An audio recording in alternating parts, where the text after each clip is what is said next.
Hello, hello, hello. Hey, Bananas, how you doing? Rawr. Hey, Skirk, how you doing? Thank you for the 30 bits. Hey, Jack, tuning in from the A&E today. Oh dear, are you okay?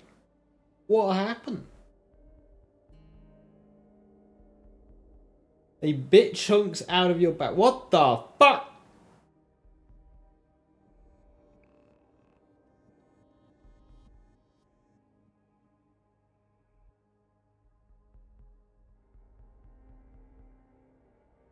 Send on Discord. I, I'm good. Yeah, fuck. No, nothing's too bad. That's okay.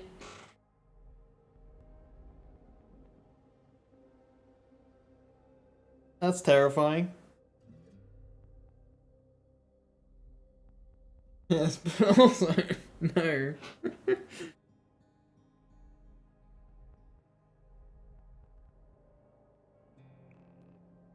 Right, we're back in Borderlands the day before. 'Twas the night before Stone Demon.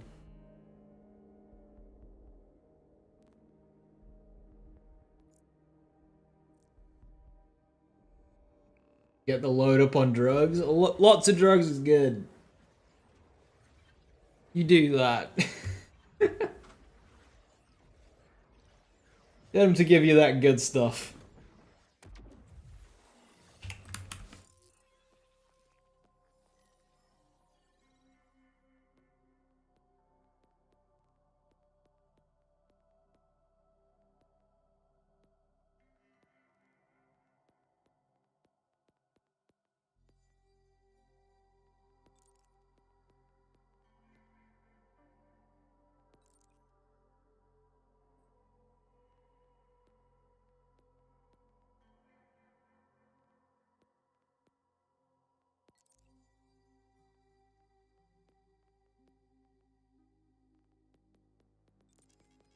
Yo, Martin, thank you so very much for the 5 gifted. Much appreciated. Thank you, thank you. Cheers.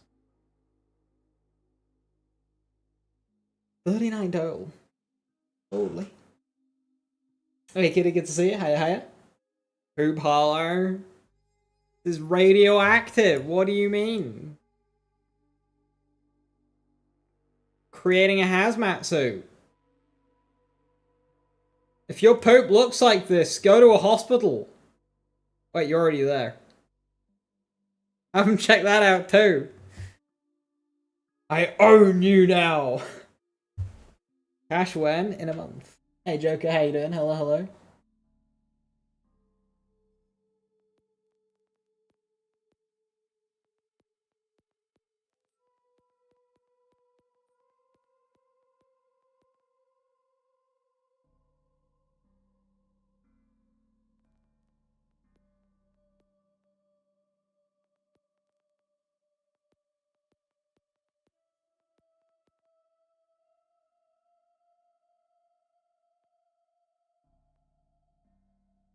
Been farming hard to get all the phosphines since the fix it. Currently found the last one you need, the Hellwalker. Yo, good luck.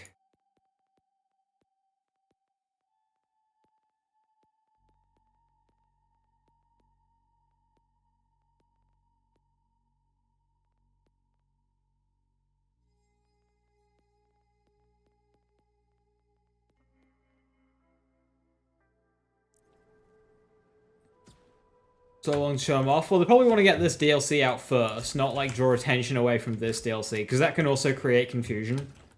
If they start showing a bunch of cash stuff before Stone Demon comes out, people might think that it comes with Stone Demon, which is not the case.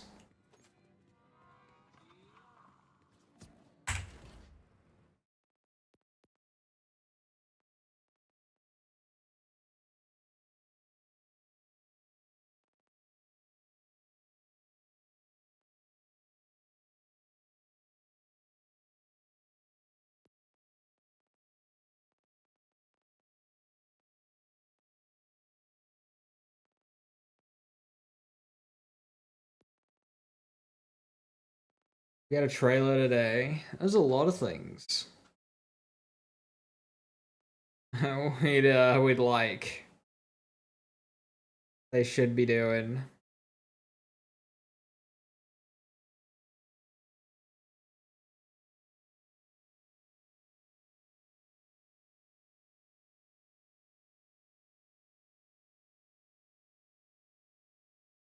I think pearls will be as rare as phosphanes. So they've already said that the percentage will be higher than phosphanes. But here's the thing: everyone saw that and went, "Oh, pearls aren't going to be as rare as they should be." And it's like, did we forget that you actually need to do an activity to get an item in this video game? You don't just push a button and it drops. Like, the percentage could be higher, but the activity could be taking like 3 times longer. We don't know how long the activity is going to take. Part variety is irrelevant. We're just talking about the drop rate. Like, you can't just look at the percentage and go, oh, rarity. Like, if you roll in every 10 minutes or you're rolling every 30 seconds, that makes a difference.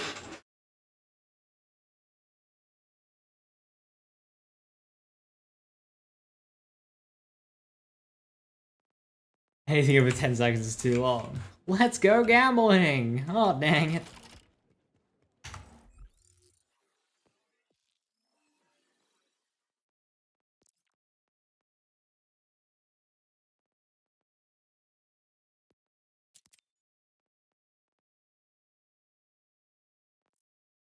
That one's got skill crit chance. Maybe I want that instead.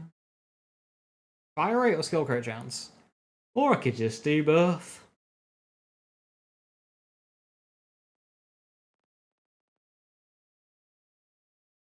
Already skillcraft, that's excellent. And I can just equip this.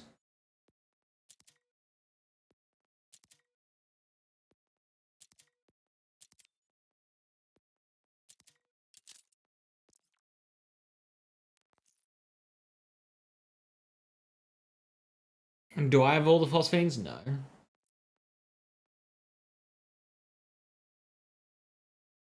No, they've not said anything regarding that, but we'll see. In the you want the butcher to come back in the original form? That was terrible. That was the worst form of the butcher. They didn't even have ammo saving on it. So people complaining how long drill sites were the other day. Skill issue. Like, come on, they take like 30 seconds.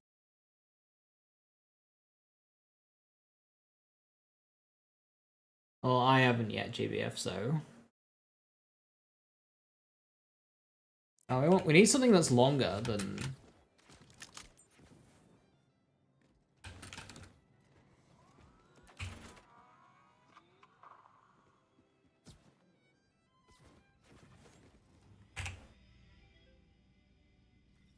Drill sites.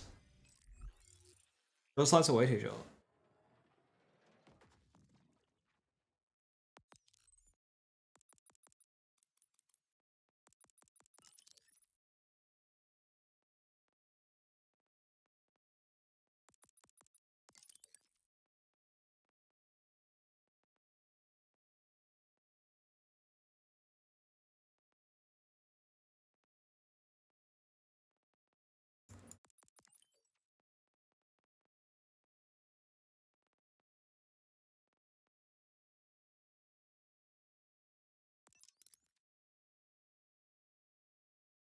For my 15 seconds of what face kill. A backpack gun's good outside of Rucker. Because of the sticky bug, Hardpoint is good at bossing. Royal is like okay at best, but nothing too fancy. Missile Laser has at least got an interesting gameplay loop around it. It's kind of like stickies without being stickies, and it goes it's a laser.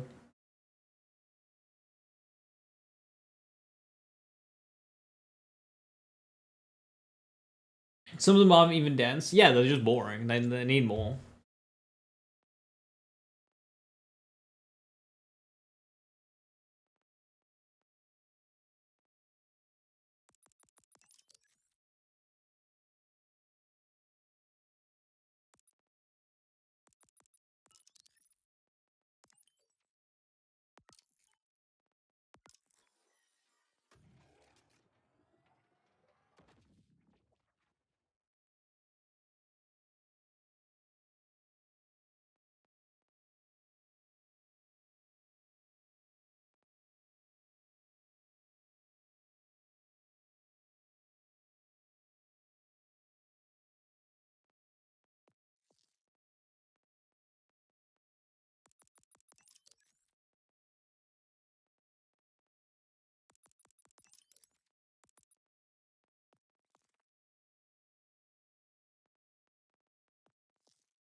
Arena's too big. No, the actual density of the enemies is too small. The size of the arena for Pango Bango does not matter because half of it's not even used anyway. The enemies are just too slow in that arena. Simply too slow.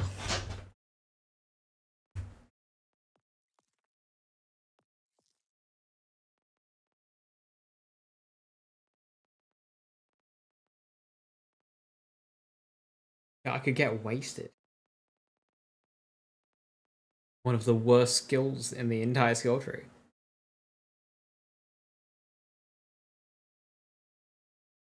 Why does QED have a 40-second cooldown?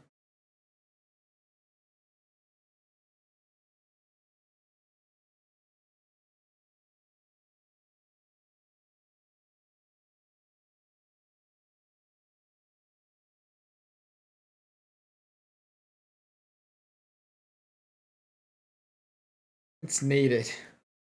Gives you time to ask yourself why you picked it.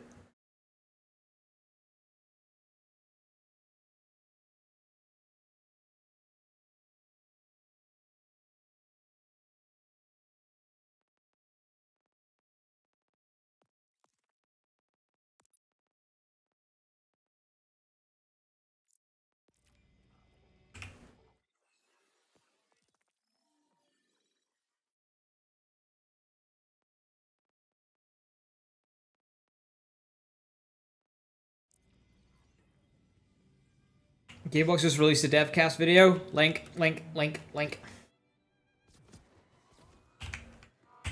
Can't be saying this shit without a link.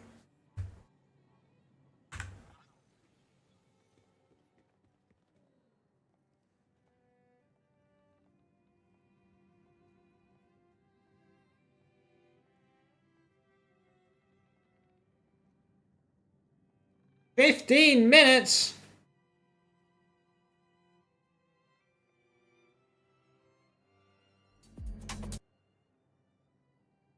Why is Firefox being slow? Flashbang through the door!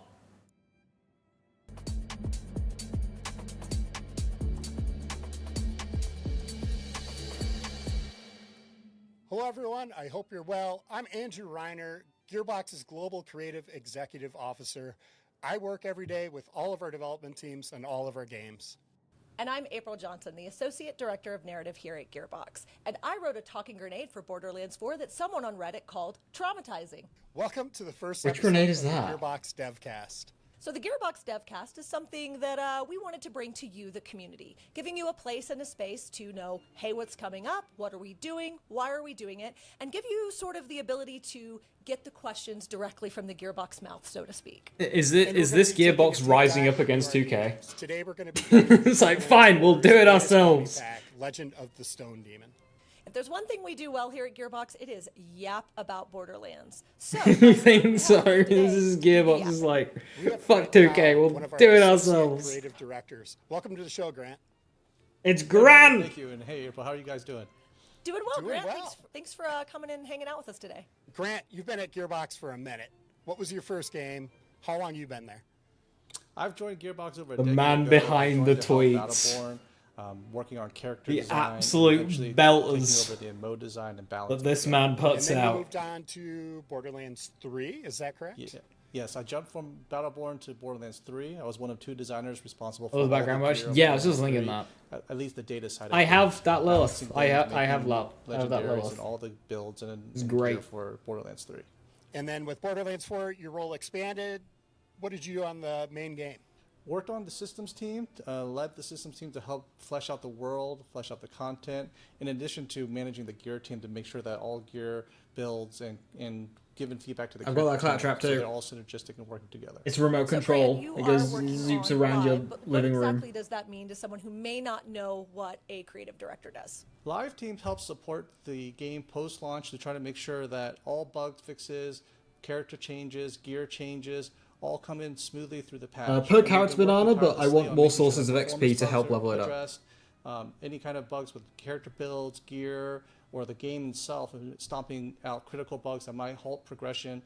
We were trying to make sure that all things run smoothly, and then also supporting the future teams and making sure that their content gets put into the patches safely and according to plan.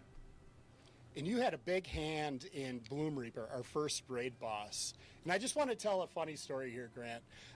You and I were a part of a play session in Gearbox's studio where we were standing behind some people that were playing Bloom Reaper for the first time, taking on this epic boss for the first time, right? And I started to get distracted because every time one of those players would die, your smile would get bigger and bigger and bigger. And I was eventually just watching you because it was so captivating. You were so happy that the design, that all this hard work that you put into this boss was paying off. Yeah, I really love that experience because we really try to tune the raid boss to be a difficult encounter for all players, not just the hardcore players of Borderlands, but also the casual players. But when we were watching the hardcore players, really See, I like it when devs do struggle to this. find the You know, right it's build literally for a the raid boss boss. and then die. So yes, and go through their make gear content that to can change kill the things up, player. and also Now, try I don't to think build Bloom Reaper does it Bloom particularly Reaper. It really effectively, made me happy that we because hit it's the all right beats gravity and the not right, actual combat. That's motivations what for the players. So I gets feel like you. the lesson But here is that when yes, you make ask for us content to that make the can game kill the harder, player. we're going to make the game harder. Yeah, make the game harder, but also try to make sure that all players can use all the tools that they needed, and that's the most important part, is that make sure that players can find a goal to shoot for and achieve it with the gear, the character builds, or any kind of resource you want in the game. And Grant, let's dive into something you're working on right now. That's Legend of the Stone Demon, the next bounty pack that we're releasing. Let's set the stage. Let's give a little primer on what players can expect. The Legend of the Stone Demon has the players diving into the heart of the mountain to explore an augur ritual where Calder and his brother had to deal with this terrifying sacrifice where players have to go deep into this mountain. Oh boy, As the Cratch. players traverse deep into the mountain, they realize that this ritual might that not be what they think. Stone it's Demon, or is that in the main world? And for those that maybe want to spend a little bit more time with your faction homies like Rush or Calder, these bounty packs also give us an opportunity to give you more story for them while also bringing in that balance of new gameplay, new missions, and new environments for you to explore. In Borderlands 4, we often focus What on is that player gun? trying to be in Wait. the center of the Hey, somebody action was asking for a new story. legendary Mallow on But with bounty SMG. packs, we wanted to make sure that we could tell some of the additional stories related to our characters of the world, flesh out the world. Oh, if that's while also Stone trying to Demon. allude to something more mysterious and terrifying. It's got the that's interiors happening and in the background. and So the not only are we exteriors. exploring sort of these Ah, no, I didn't do rituals the in grenades. It Ordinite wasn't and Devcast. how sort of the people in Kairos, particularly the augurs, engage with Ordinite. Like a but shotgun you've also got SMG some, thing. That sneaky was sick as secrets and fuck. stuff in there. Rumors abound. Optional bosses, secret bosses. How do I find them? Tell me all about it, Grant. In the Legend of the Stone Demon, the players will have this huge sprawling cave. Yeah, so it's got this huge sprawling cave, but it also has this exterior area, which is like cool as well. Is almost But yeah, triple might be or quadruple bigger the amount of than the space first. that was in the first bounty pack. And then inside the space, there's 3 hidden mini bosses, and then a primary main boss at the end of this whole Oh, he's a big boy. He's a big boy. Okay. experience. So there's 4 Well, that's a vault card gun.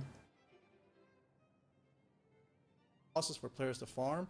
There's more loot in this Legend of the Stone Demon zone than all 3 vaults combined in Borderlands 4. Now, you weren't kidding about like going into a Oh, what did he say there?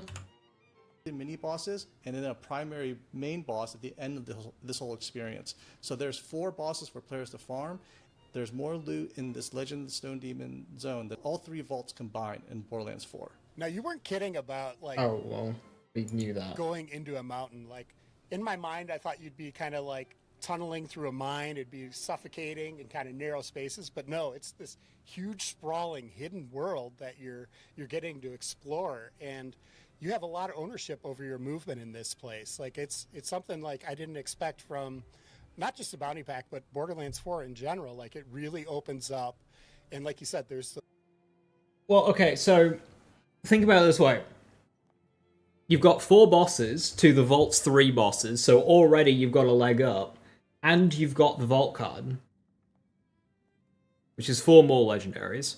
And you've got whatever pearls are limited to Stone Demon as well. So each of the 4 bosses are going to have their legendaries. You're going to have your 4 legendaries in the vault card, and then you've got however many pearls are in there. So that's like to be expected. Those 3 hidden mini bosses. But like, along there's the going to way, be a so lot of really loot rewarding.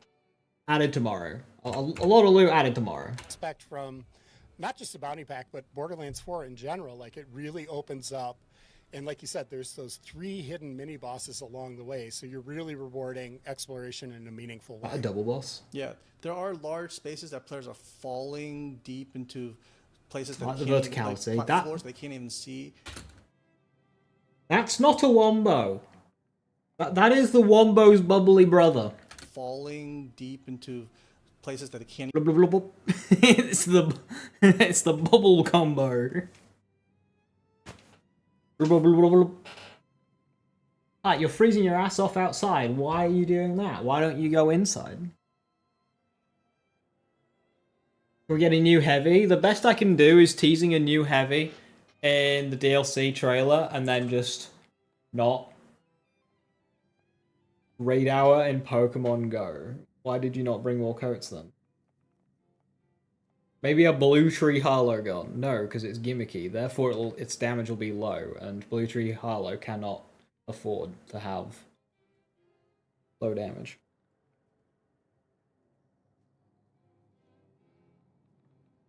Don't know the cost of the interval pack. I would just not recommend buying Borderlands DLCs individually and to just wait for a sale and get the bundles, as my personal recommendation. Individually, they can be a bit expensive when you start buying multiple. But no, I do not.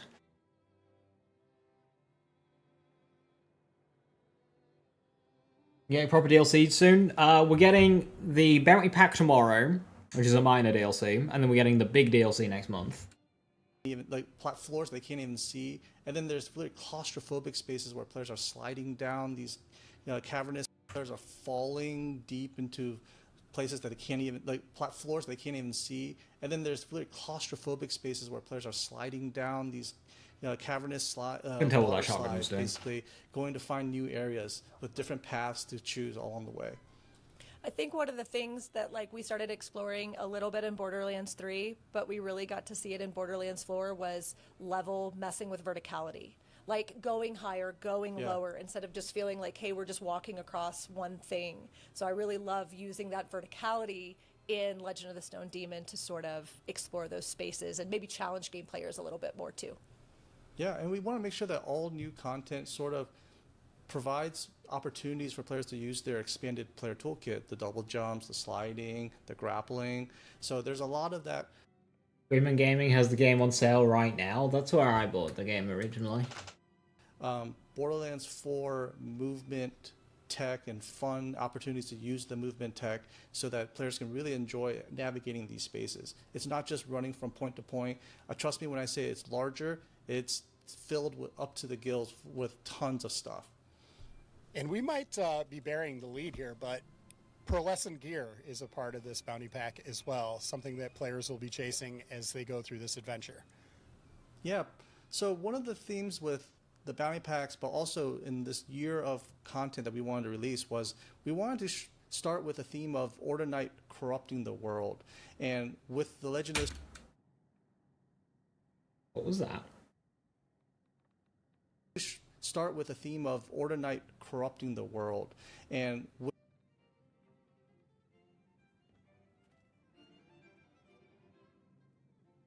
Oh.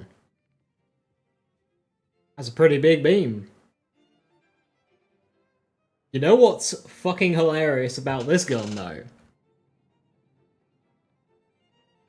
with the Legend of the Stone... That looks to me like a TDO shotgun. You know what's funny about TDO shotguns in Borderlands 4 at this current moment in time? They don't fucking work! So hopefully, they fix them.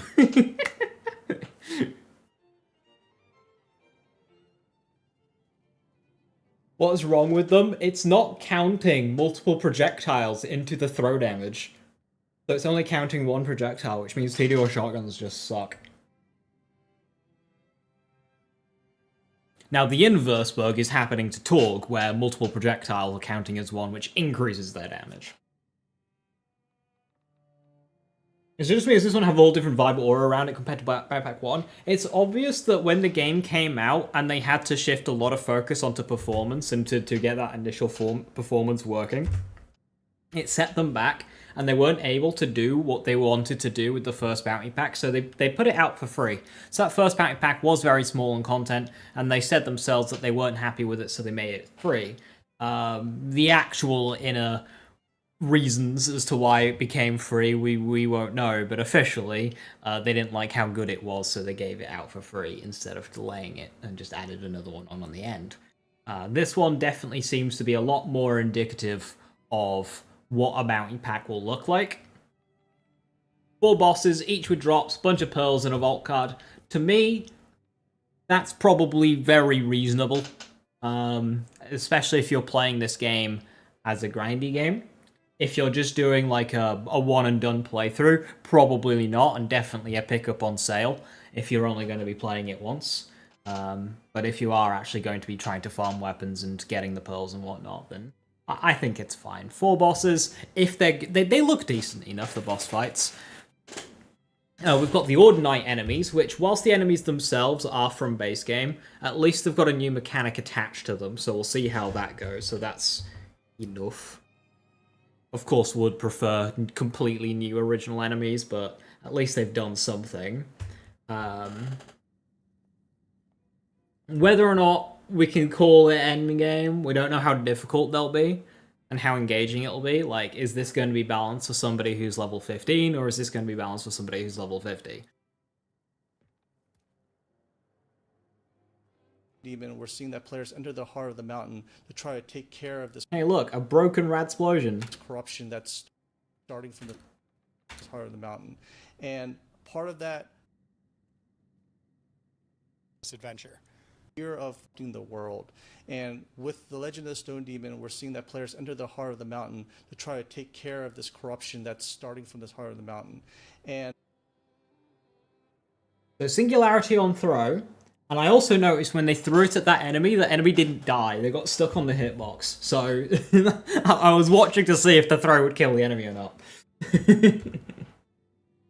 part of that Ordinite corruption sort of leaks into the gear design of things, and where pearlescent rarities are now guns that are infused with Ordinite. And that infusion of Ordinite basically acts as a new power. Infused with Ordinite, and that infusion of Which augment of Harlow makes Bubble go yellow?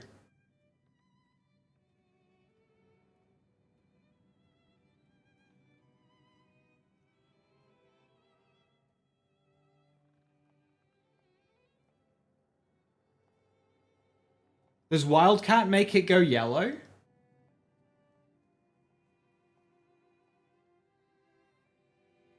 All the enemies in December have around 20 HP. I mean, it would make sense. They do that a lot in recording.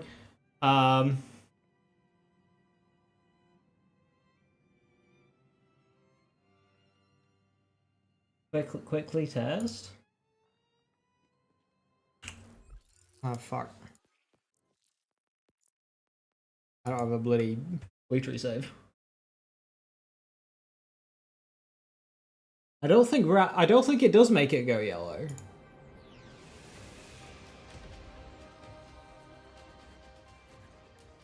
Way but shit like mirrors quality wise. Well, mirrors weren't even made by Gearbox, so it makes sense.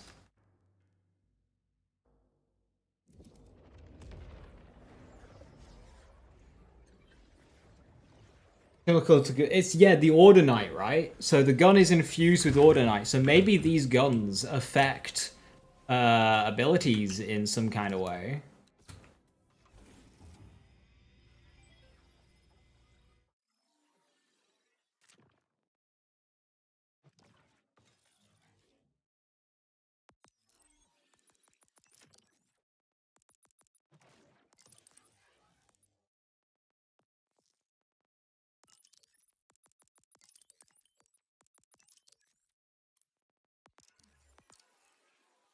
So I know these don't make them yellow. They've got no reason to be yellow. This is the only radiation one.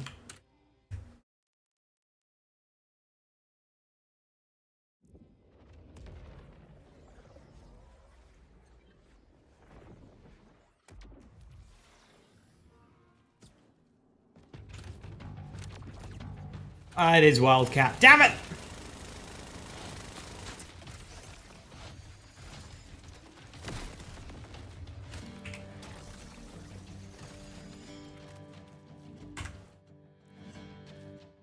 Okay, it's Wildcat. Good shout.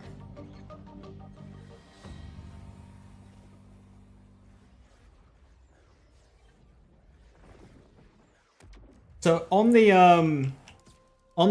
promotional art for Stone Demon, you can actually see Amon two-handing a hammer that's shock. Now, in-game, there is no two-handed animation that is shock. You can have a shock hammer that's one-handed, but not two-handed. So I inquired about this. Yeah, no, it was just a custom animation for that screenshot. There is no shock molten slam on the way, and I am sad. Also, this is my new Green Tree Harlow spec. It's, I have unlocked Harlow, and it's fucking dumb.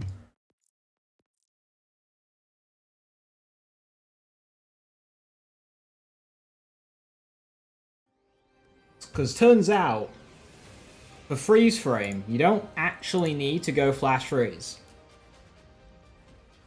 You just simply do cryo damage with your action skill.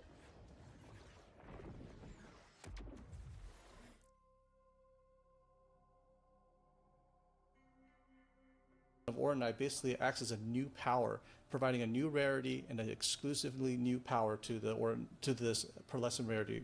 And I know we saw it as a community question, but we'll bring it up here to ask it. So the pearlescence, is this going to be something that for our players and for our community, is this gated behind Legend of Stone Demon, or is this something players can also experience within the main game of Borderlands 4?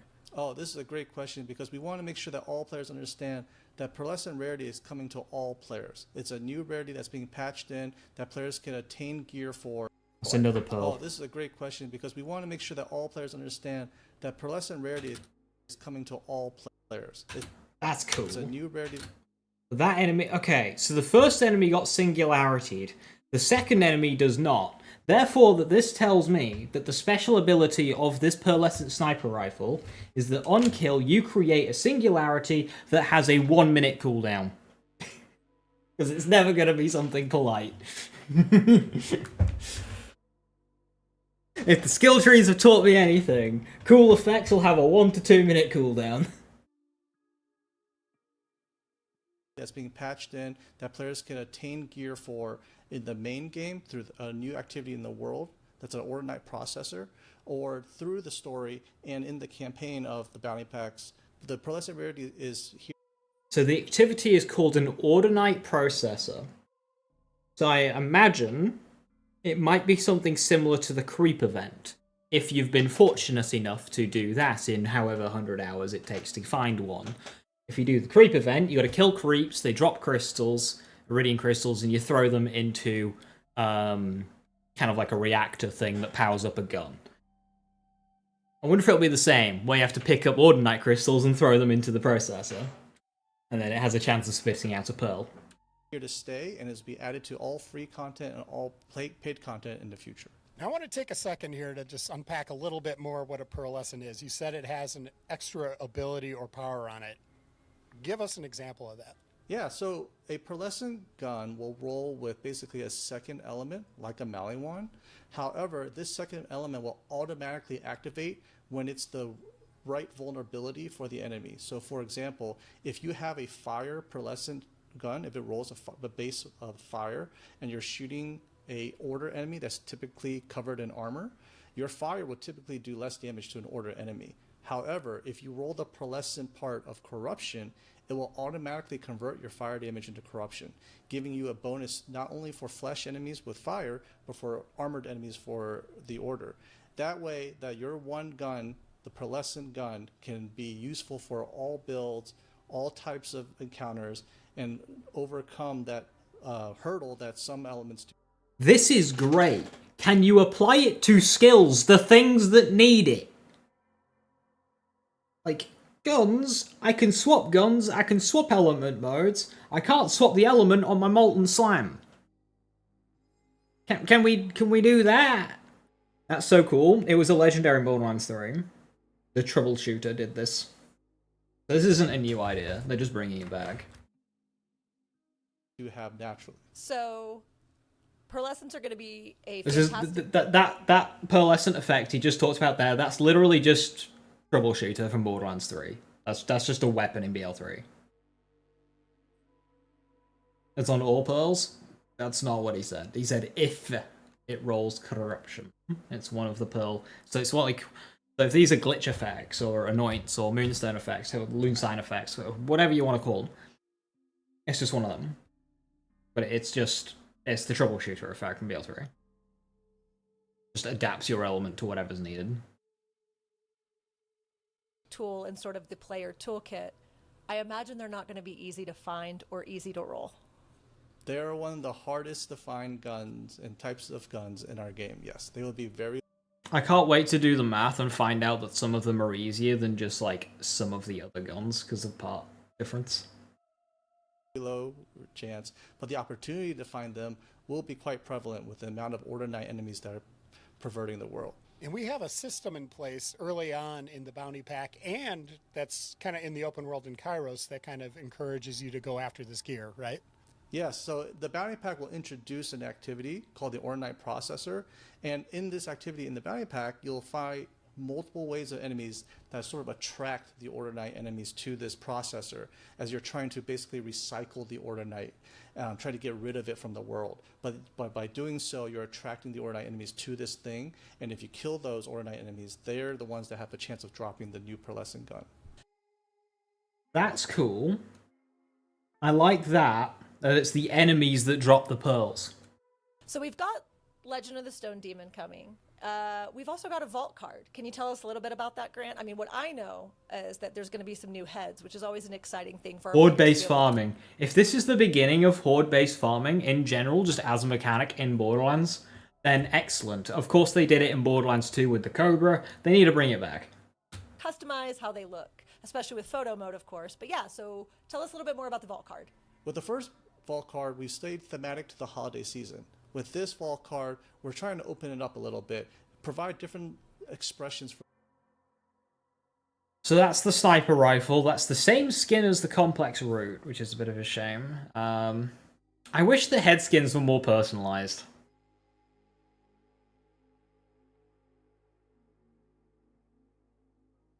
for the player. Some are kaiju related, some are anime related. Like the drop of hype videos backpack. So I think that's what this is. So a hype video, that I would expect that to come from 2K. This is a deep dive with the developers, which makes me think that this is a Gearbox initiative. So I think this is literally just Gearbox just being nerdy and just doing their, hey, this is what's coming in the Stone Demon tomorrow. Because 2K won't. that's my guess. Just because 2K won't. 2K seems to have an allergy to marketing their games recently. Some are unique to this terrifying underworld. You're welcome, everyone. This is obviously because I yelled at Grant because of Twitter marketing.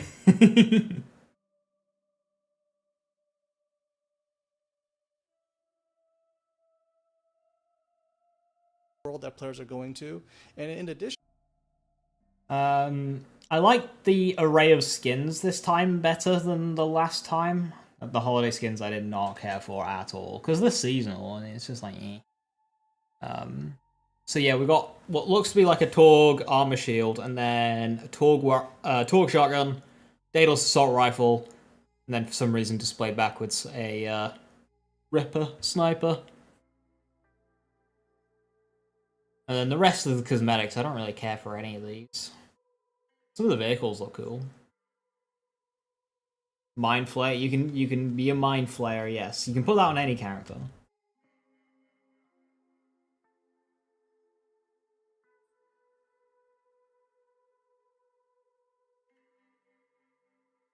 think it's a tool grenade. Yeah, it could be a tool grenade. Could be either. Yeah, tool grenade's a good shout.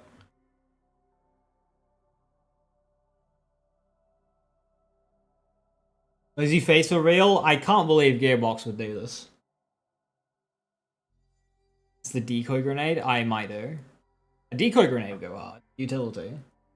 There's going to be 4 new pieces of gear. One of them, I can tease right now, will really help in this frenetic combat. Well, okay. There's a grenade that will spawn decoys to help take the pressure off of the player. And that kind of grenade will be so useful There is a vehicle, when yeah. you're surrounded by ads and you want to run away. Okay, cool. We've got Mesmer's... April, what do you think? Should we get It's to not community quite a questions? Mesmer because it Yeah, I spawns a think we new should. I decoy. mean, we've dug through all the questions. We should listen to them, right? So our first bounty pack, the one with Rush, was free. It was sort of a mercenary day offering for our community. This one is going to be paid content. What makes these different from each other? The difference really is in the scale and the size of the content. We wanted to make sure that players receive enough value for their purchase. So we have 4 bosses, a level the size of a mini zone with multiple routes of exploration, the ability to kind of go to different... What does he mean by that? A level the size of a mini zone? Of the decoy grenade idea, it's like a ability. It's also just a grenade that's focus isn't damage. We need more of those, because there's a lot of, like, builds that don't really care for their ordnance slot. And it's like, what do you put in there? Oh, you just throw in a crit knife just because. So it just offers more options to have utility in that slot. Idolater's Noose. Ah, kind of like that. Yeah, that's probably a good shout. I would not like Soul's Map, because Soul's Map would have been that's comparable to the first bounty pack, and they're saying that this is going to be significantly larger. So something like a Fortress, that was the first bounty pack, no good. Yeah, something like the Howl, Cupsid Climb, that kind of. Yeah. areas to check things out and to also farm for new items and gear that help them build out their character builds for all content now and to come in the future. Grant, here's another question. The last update made a change where less badass enemies spawn in an area that many players were going to farm XP. Why did No, we weren't. you make that change? We made a change to the spawn rate of things just to try to help reduce the difficulty spikes around certain points in the campaign that we found through our data analyses, where players were hitting these huge walls of difficulty. Huh? It was like a fuel station that isn't anywhere near anything. It was hiding an Electi safe. Drive past it. No, it wasn't the best XP farm. It wasn't the best Iridium farm. The one right outside Makeshift Chalet? Yeah, like, no, this isn't a story point. This, what? Because of back-end numbers and things that are adjusting it. And so we wanted to kind of push that toward the end of the game where we give players a smoother experience while playing through the campaign. And then when you hit farm mode, then you can do so by turning up the difficulty, and then all of those numbers and things working in the game started boosting those numbers back up to even higher than they were before. And one of the biggest releases of content we have coming forward is Mad Ellie and the Vault of the Damned, as you brought. And that was such a nothing answer. Saying, reduce the spawn rate, but you can use UVH to make the existing enemies tankier. Okay, but we want density. We can't. April, people got a teaser of this. They got to see a little bit of footage of it. did. And they thought they saw someone that looked like Mancubus. Can we reveal who that character was? I gotta tell you, if you see Mancubus, there's gonna be a Mancubus. He only reveals himself when he wants to be seen. But yeah, Mancubus is sort of a. I feel like he's a bit of a fan favorite, but I can tell you he's definitely a Gearbox dev favorite. We were really thrilled and excited to find any way to bring him back into our stories. Grant, last question for you, and then we'll let you go here. Is Cash still landing with Mad Ellie and the Vaults of the Damned? Cash is still landing with Mad Alley and Vault of the Damned. Cash is going to be a brand new character. Okay, I remember the post where they asked for questions. The questions that they've pulled are so bloody... Who's asking if Cash is coming in the DLC? Yes, they've said this! It's going to be a fun one. Thank you for joining us today, Grant. It was always a pleasure to be able to chat with you. I'm gonna pick out questions that are already answered elsewhere. Oh, that's good though.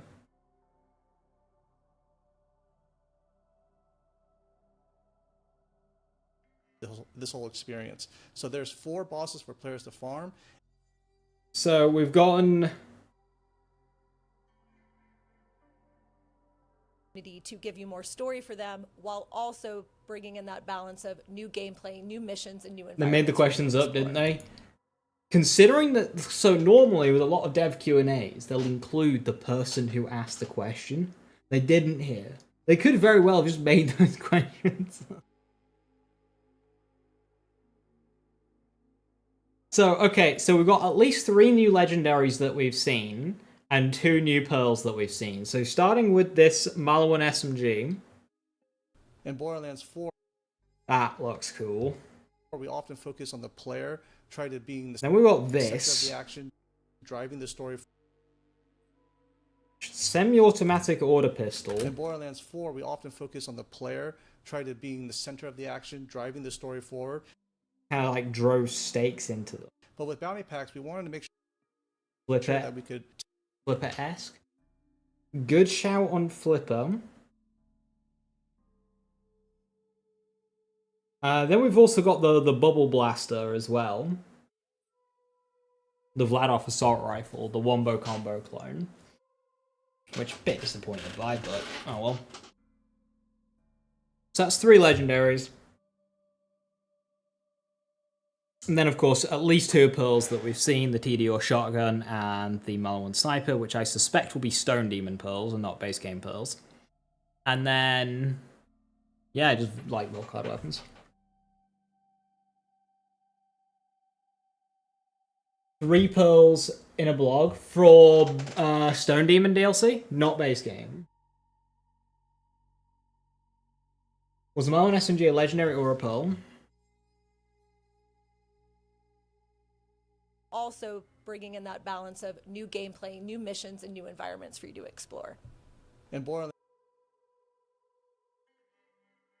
It's yellow around here, but it doesn't...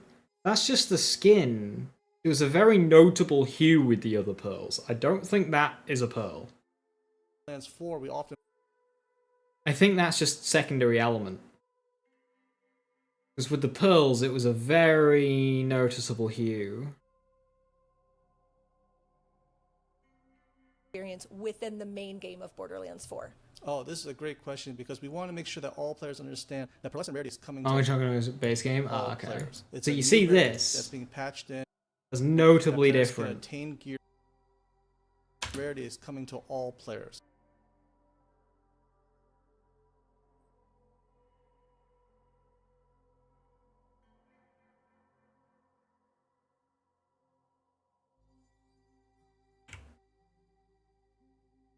This video series is designed to give you behind-the-scenes look at our upcoming content. Cool, cool, cool. Straight from the mouths of the developers. We like that. Grant Cow. Here's a list of the 3 pearlescent that drops will be introduced as part of the major update. Ironburst TDO Shotgun, the Conflux Malawan Sniper Rifle. Wonder if it's got anything to do with the Conflux skill. And a hand cannon torque pistol requires... Okay, so 1 pearl in the DLC.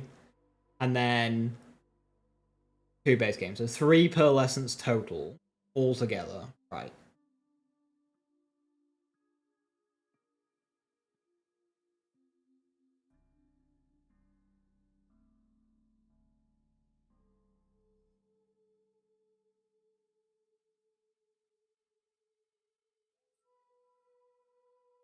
When are they buffing the potato thrower? I assume every time a DLC drops, there'll be more pearl added. Yeah, maybe some misses, maybe some hits. We'll see. You want a potato thrower buff? Bit lackluster. I mean, they won't do like loads immediately, especially because like there's 4 more bounty packs and 2 DLCs. If they add loads in there, then start getting a bit silly.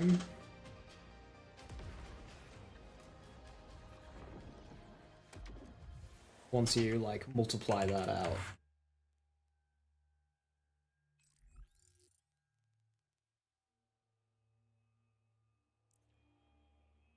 When did the buff Nikolai's flood? The pearl's going to be in the whole game of just an area. So there's an activity. There's going to be you can start this activity from each of the 3 major zones, and it's like a wave-based arena. And enemies that spawn in that arena can drop the pearls. And there's also going to be one in the new DLC.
Need more mobbing areas that I can just like go to.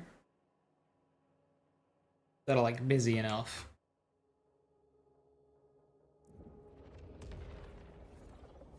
Yeah, we already went through that one relaxing. It's a really weird statement because there's 4 bosses that will each have their own legendary drops. There's the Vault card, which is 4, and then there's the Pearl. Like, yeah, 4 bosses drops more loot than 2 bosses. Who would have fucking thought? Especially when you got a bounty pack clogging up your drops as well. Like, yeah, no, that... The one house that keeps spawning Battlefists, they've nerfed that.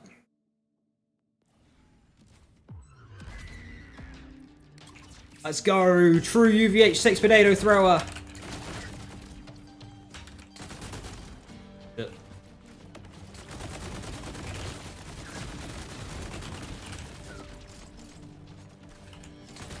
This reload speed is painful.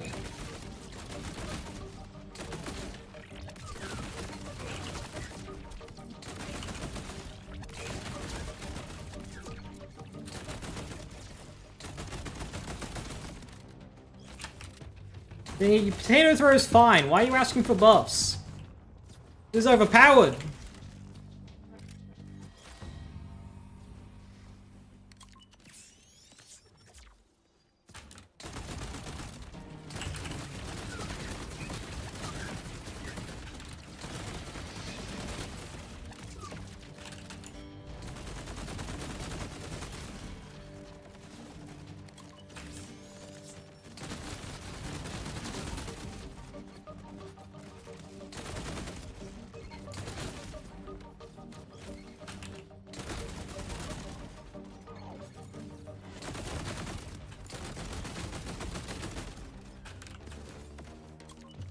My reload speed is not very good right now.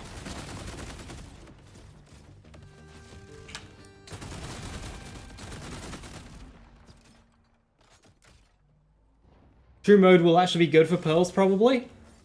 Depends if it's affected, because, like, say, take drill sites. Some drill sites, such as Ripper Roadbirds, that does not get affected by true mode. However, other drill sites, like Prospects and Sydney Point Helix, that one does get affected by true mode. So, we'll see. Potato Thrower can clear all 6 crystals in one shot.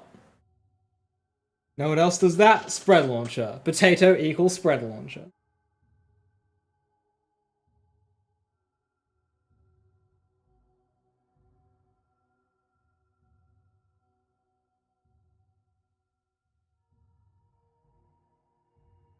The drill site at the bottom of the Fade Field. See, that's so far away from a teleport station.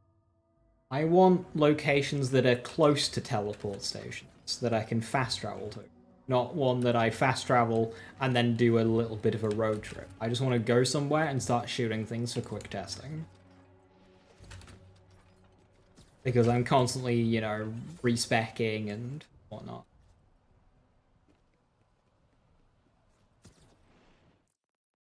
Rangefinder needs a buff. You like using it, but it just needs a bit of love. Yeah, it doesn't need that much. Just like bumping up a little bit.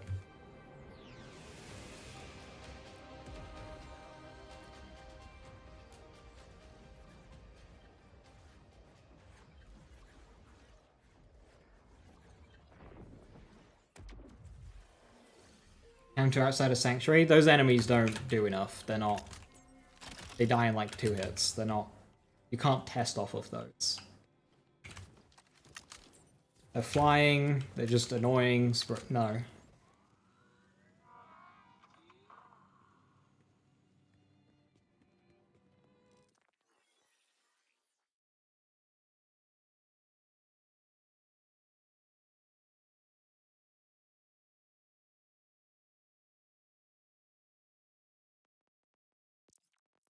Right, so, we need loot.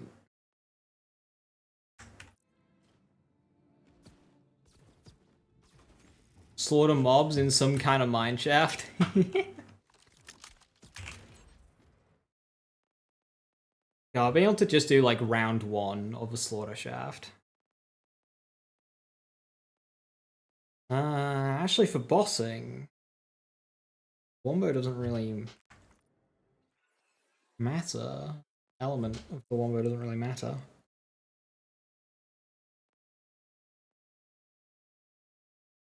So I'm 2 on Skillcraft now, then what? Do I want bullets to spare? 1, 2, 3 maybe?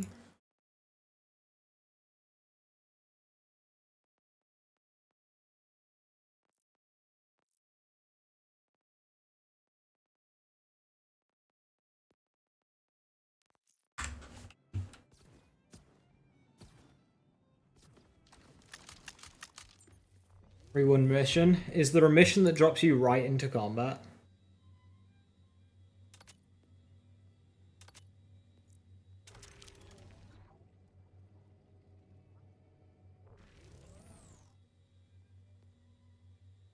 Suppose you can use a vault, but I just fast traveled to vaults for that. It's just that I just want somewhere that's a bit different to a vault because I do the vault all the time.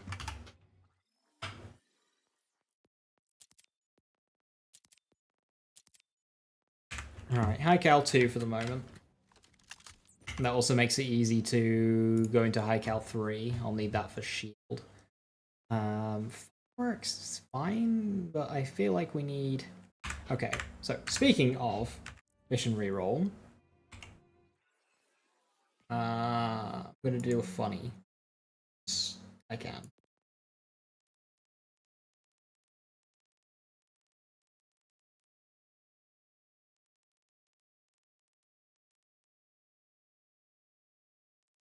Can't remember the name of it though.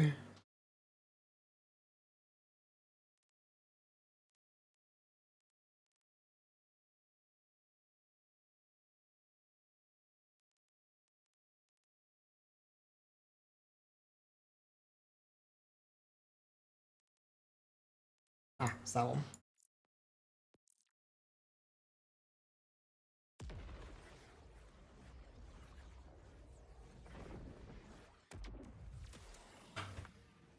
I wouldn't expect the decoy grenade to be a damaging grenade because the whole point of it is it's a decoy grenade.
Max Pen grenade, aggro relief.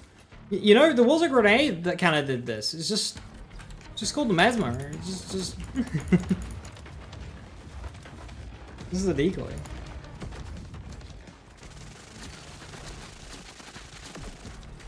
Well, you don't need another enemy to do it to, so hopefully it'll work in boss fights.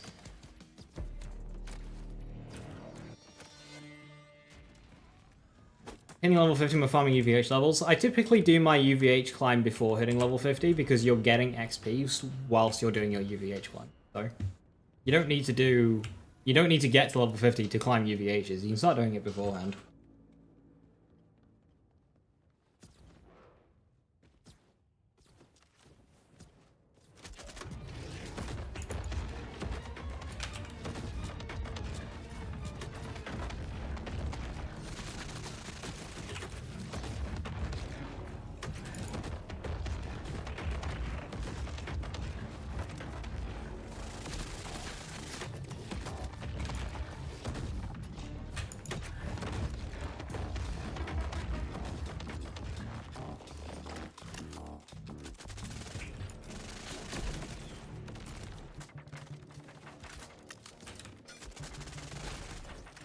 I might go for 3 in confirmative reality.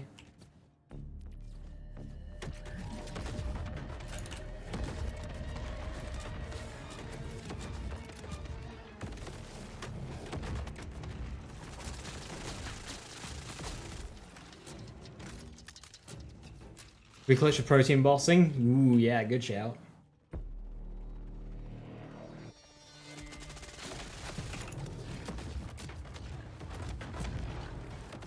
How much the fireworks likes airstrike? The fireworks doesn't really care for the airstrikes firmware because it's homing. Fireworks has got very good tracking. It tends to direct hit a lot. You don't really need the extra splash radius with fireworks. It's better to just go with just damage elsewhere. Improving your gun's damage so you get more fireworks procs. Is shock neutral versus armor? No, negative, -50.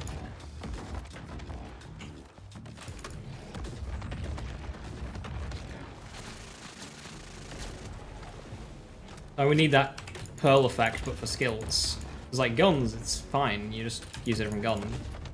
But skills can't change their element on the fly. Or, like, at all, really. Isn't enough? It's just not enough. The skills got no, like, consistency issues. It's just... I just want more percentage per shot. I'm coming from Skeptic, which was 5% per shot, and I've dropped it down to 1. So I'm getting 5 times less action skill recovery on every shot from what I had before.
You know, that Malwin SMG that fires a row of pellets was probably going to be pretty good for, like, confirmative reality and all the procs that I'm doing on this build, so I'll probably just give me another weapon to use.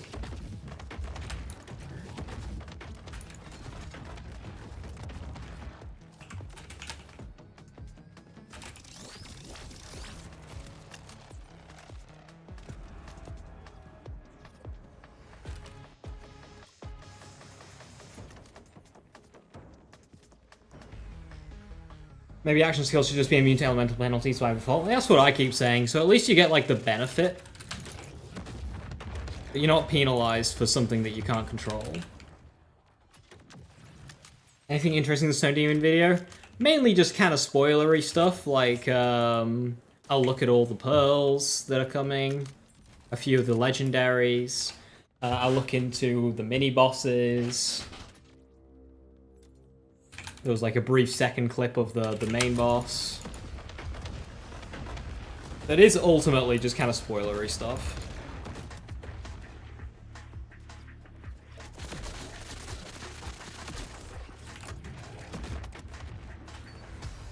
You also get an okay sense of the scale of the DLC as well. Definitely bigger than the Christmas DLC. Not huge, mind, but...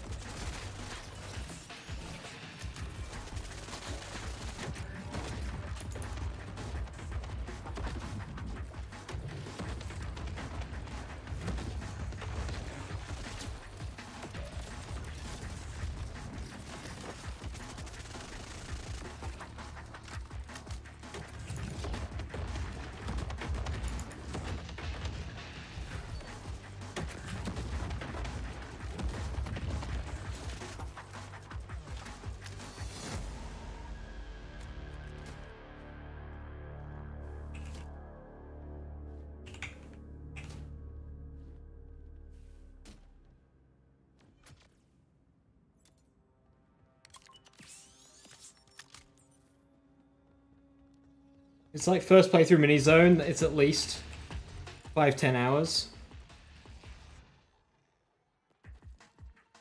Question mark?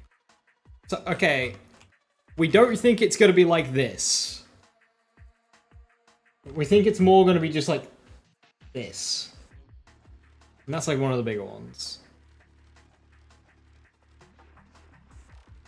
And it won't be... No, I would not go into tomorrow's DLC expecting 5 to 10 hours. That I don't think. I think that is brave.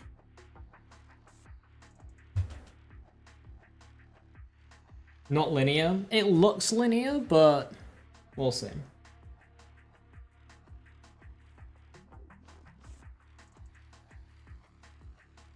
Two hours-ish? I mean, I'm only expecting an hour.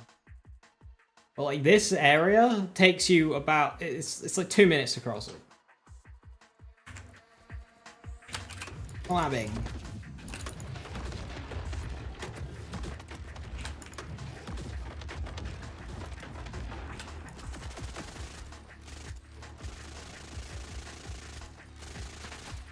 I just like the invulnerability orb so much.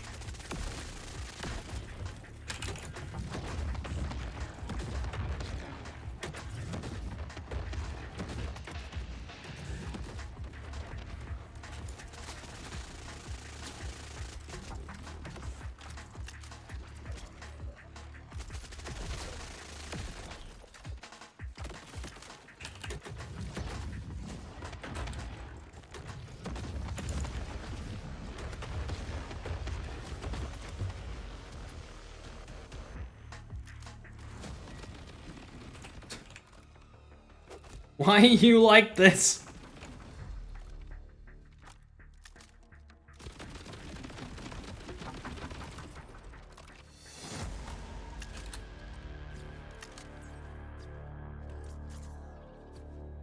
You also doubt there's going to be anything that's side content, just the main quests and the bosses and mini-bosses? Yeah, I wouldn't expect much either.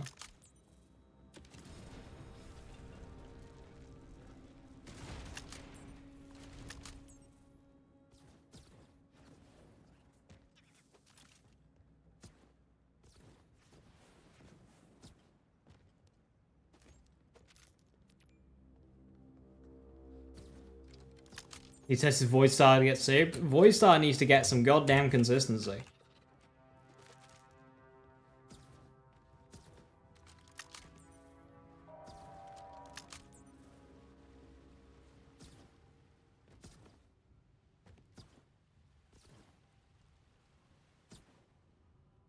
Yeah, Vault of the Damned next month I would expect to be closer towards the 5-hour mark.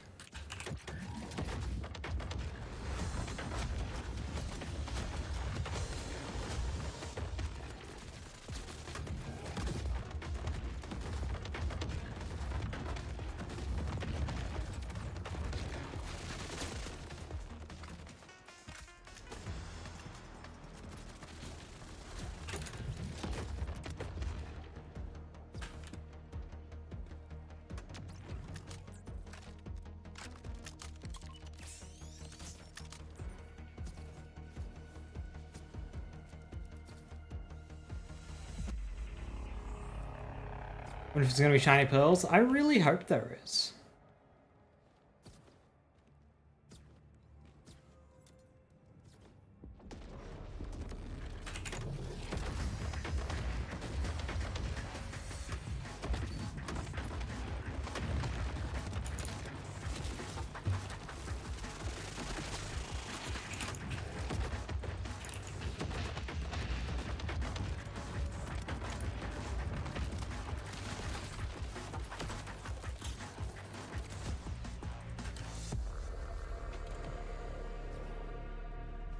Fireworks does so much heavy lifting for me. I'm gonna be sad to get rid of it. Why are we doing this?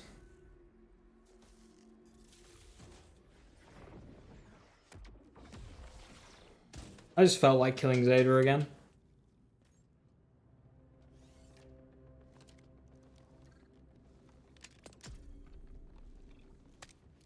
No, I wanted a Jacob's pistol.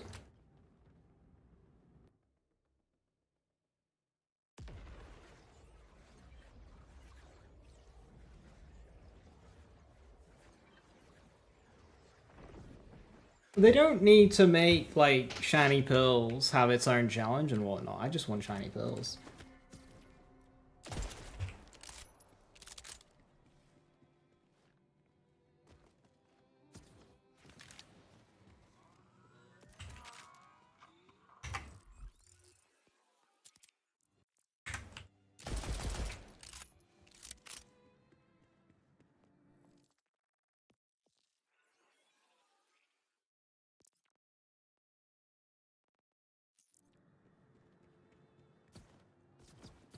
Need a boss in class mod. I don't have a good physicist because I'm stupid and I didn't keep one of those for some reason.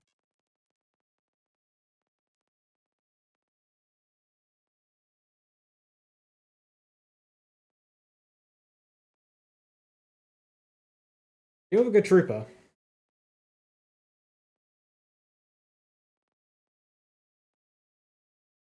I've got that one actually. That one's not too bad. Okay, it's pretty terrible, but it does have force 5 decoherence. I don't think that's got enough good passives to warrant... Like, this trooper will win.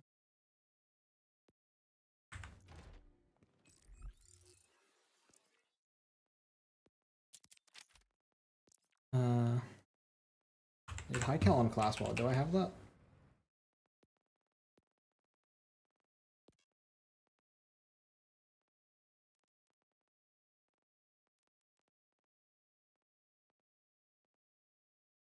Oh no.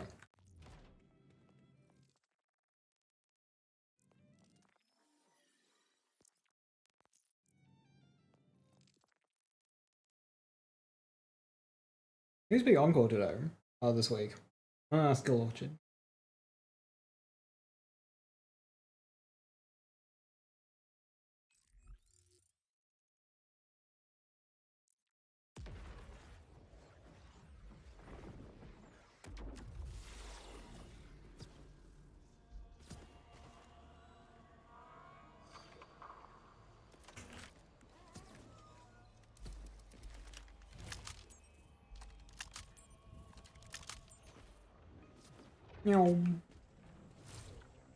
The movement. Driver risky boots. So I considered that and I looked into how driver works. You want to know how driver works? It is a bonus element that does not contribute to neutron capture damage.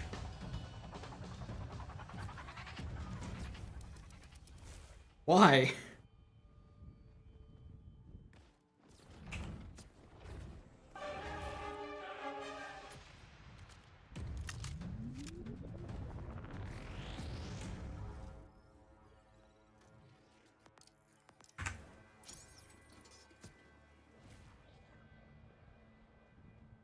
Driver, you insane?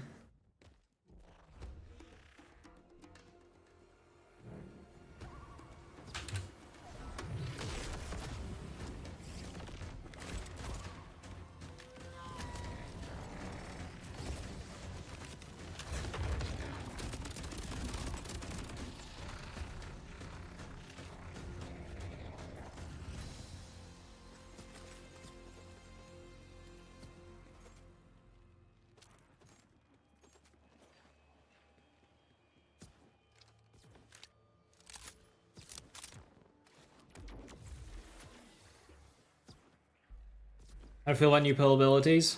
We'll see how they work in game. Neutron capture is nuts. It's crazy.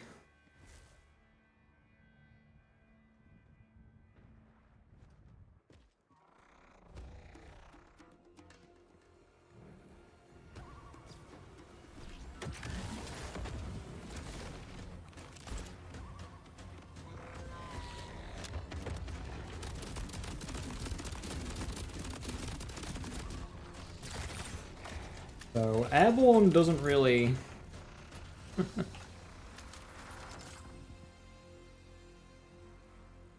Oh my god, it's Pearl.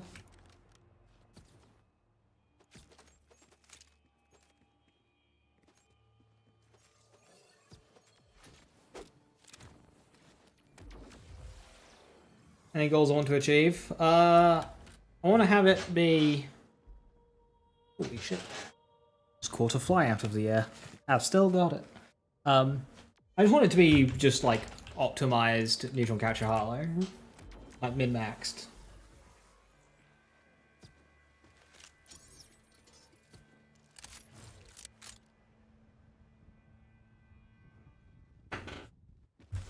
It makes sense or should wait for some sales. Your question seems to be rooted in price, and that I can't answer because it depends on your financial situation.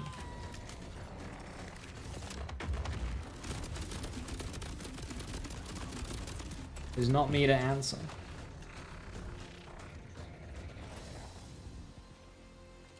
But the game will be constantly getting updates and content for the foreseeable future, so there is no real harm in waiting. The longer you wait, the bigger game you'll have when you do play it. So it is up to you.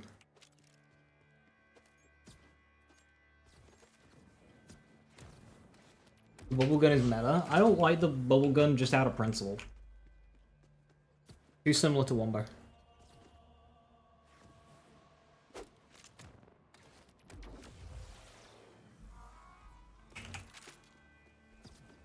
Super Soldier with Siphon versus What's with Siphon on Neutron Capture Harlow. Does What's for Dinner bonus element feed into Neutron Capture? How the fuck am I getting it to stop? What's with the blue pistol? So these are two different questions that answer each other.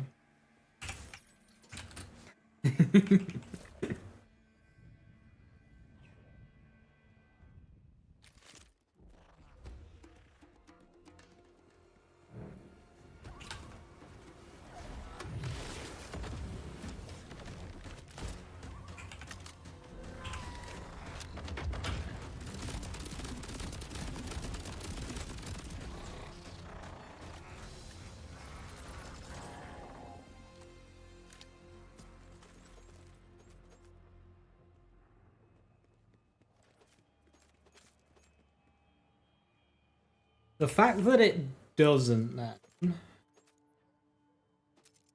kind of makes me want to lean towards going for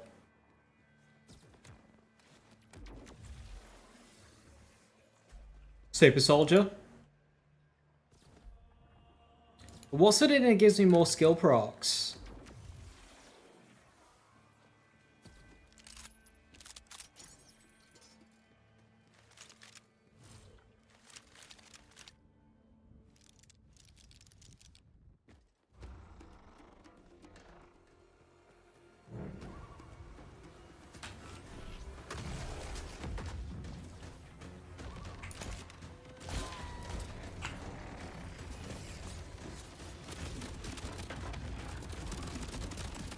It would help if I actually, like, threw my grenade for my trooper bonus.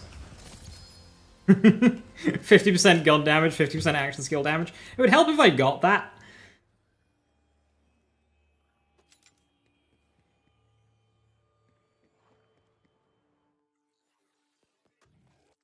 What's his better mobbing? Versus, What's for Dinner? Yes. Versus Fireworks.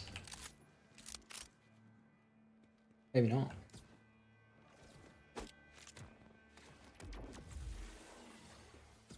So would a 3 out of 3 bullets spare 2 out of 2 hitting up Lucy Madnard be good for this? No. Of all the COV weapons to choose, you chose the one with the least, the least DPS.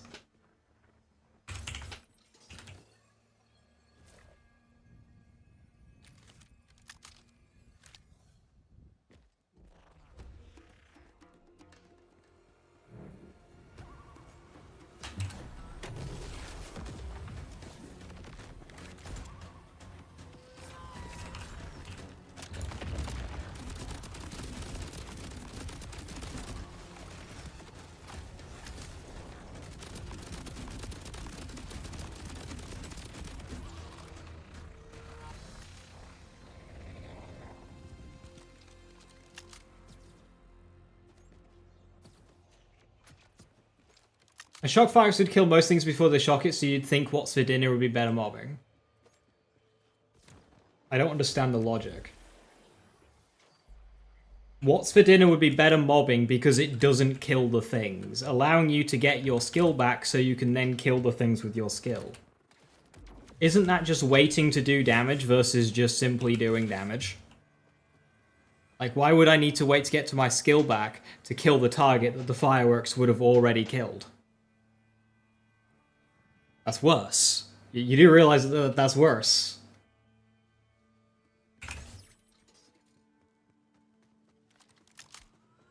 I don't need my fireworks to shock things. I've got this for that. I'll have the new SMG tomorrow for that.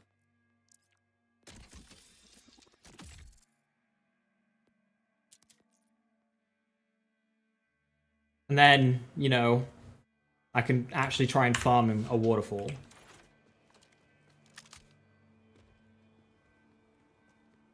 Like, if I get a good Tesla grenade.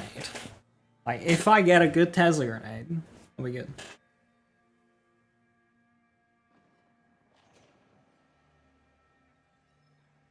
Scale of the action skill. I can't remember if it takes the base damage of the weapon, like, into account at all or not, Ezekiel, but the answer is, like, yes, it'll be fine, but there are some guns that get damage boosts that also apply to the neutron capture part as well. Two of these guns, one of them is the Wombo combo. The Wombo combo, every 5 projectiles, for me, it's about 3 to 4, because of bullet hose, you will fire a rocket, and this rocket will get an 8 times multiplier to its damage. This will apply to the neutron capture part as well. The other weapon is Stopgap, which gets 750% extra damage to its shots as you're firing. So you can run either of those two weapons for high neutron capture damage versus just like normal bullet hoses.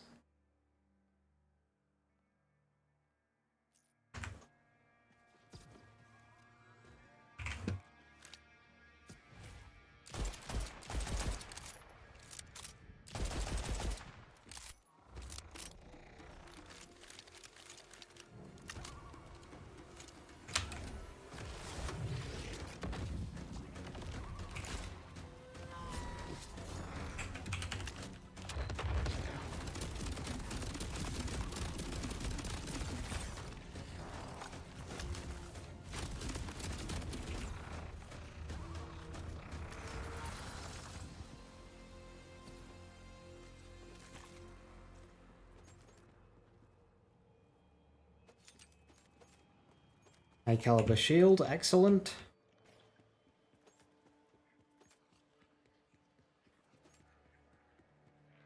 Get some good firmwares on this.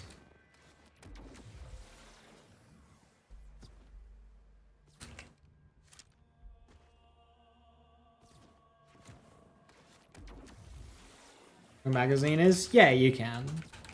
The damage ramp up is based on shots fired, not by like magazine size left or anything, so yeah, if you've got ammo sustain, you can just sustain it. I do find it a very clunky weapon that I just don't enjoy using.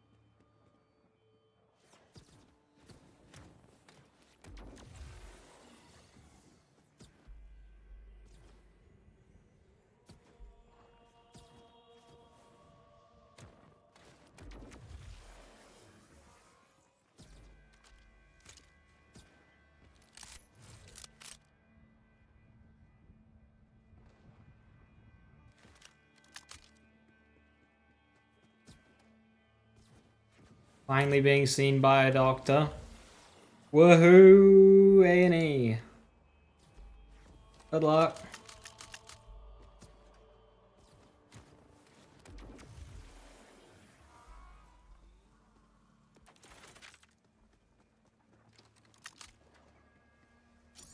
Only 2 hours? That's not too bad, to be honest.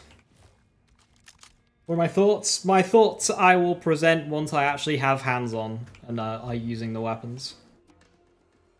It is silly to give thoughts on.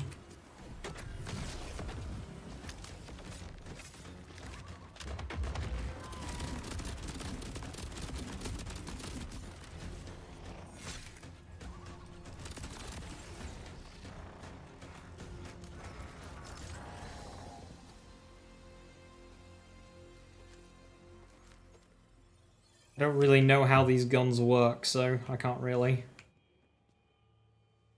31,000 damage spread launcher. Hell yeah, I love to splaunch over everything.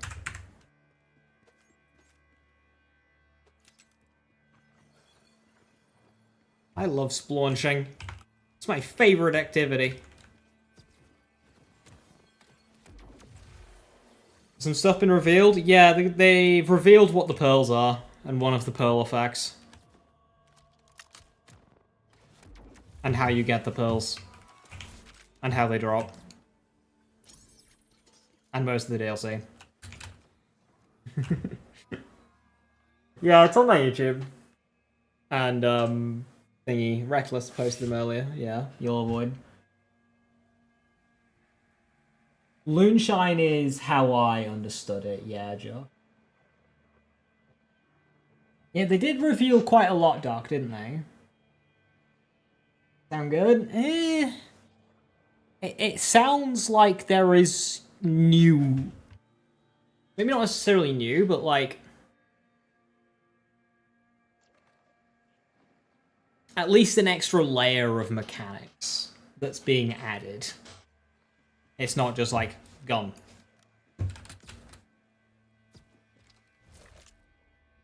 Please, no, stop.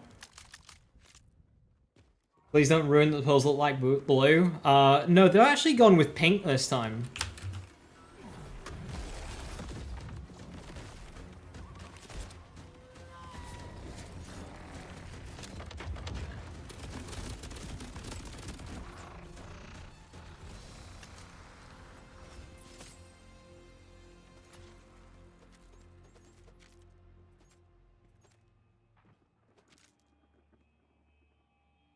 Sticky.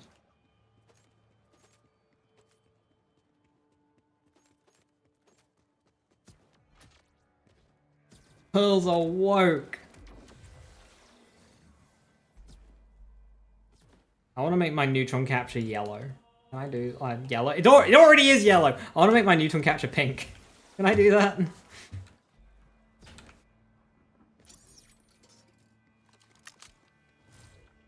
Wait, chose Seraph? I'm joking, by the way. Light blue.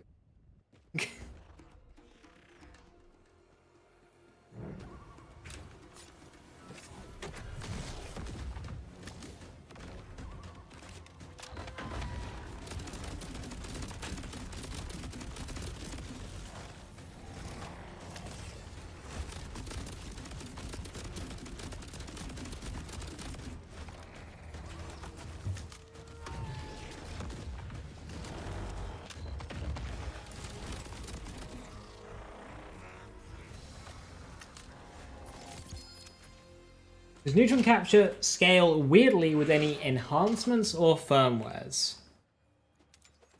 Enhancements or firmwares? Not that I'm aware of.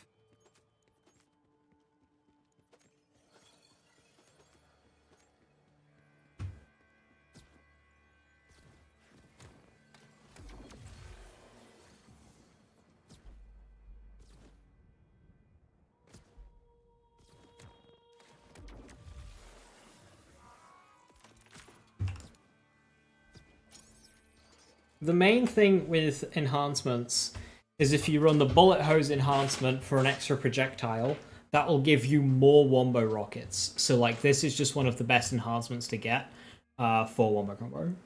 But like that's a wombo combo thing. Not a neutron capture thing. Gun splash damage isn't applying, which is annoying. So I could have had a better bonus there. Oh well. We start getting rid of some of these.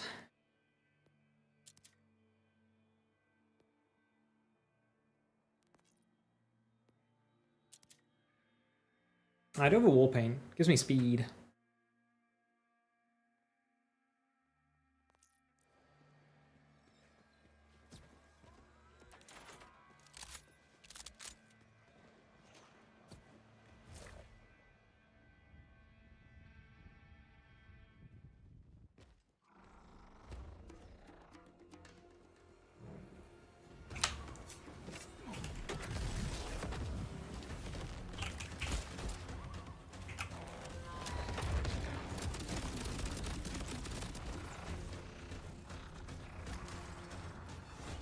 And 18 degrees! What the hell? No, here it was just kind of like 7.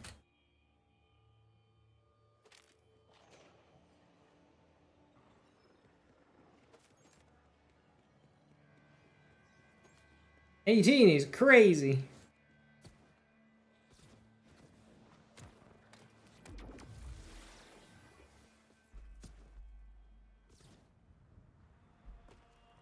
How much XP am I away? Oh, 700. Nice. And then I get I am a gun. What do I get rid of in the zone?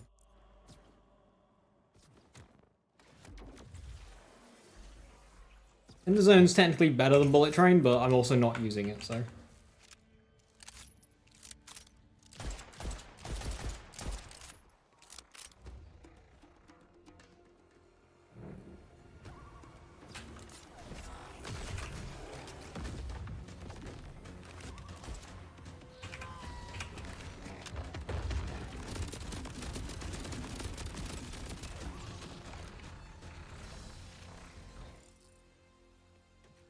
We did it! I am a gun! Is action skill damage the best firmware for neutron capture? I don't know. I run Skillcraft.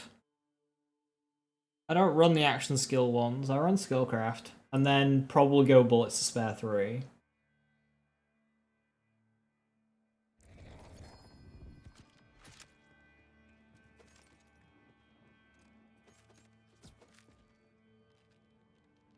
Recharge rate. Hey, I got a triple roll, just the wrong one.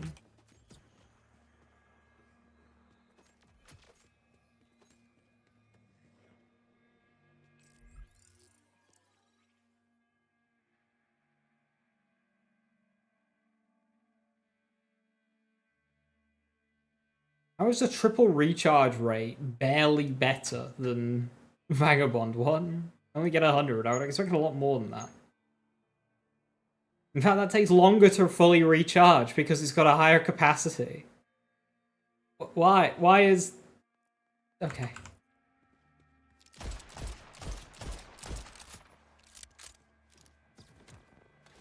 Most humid summer in England as well. Oh yeah, the ground is soaked.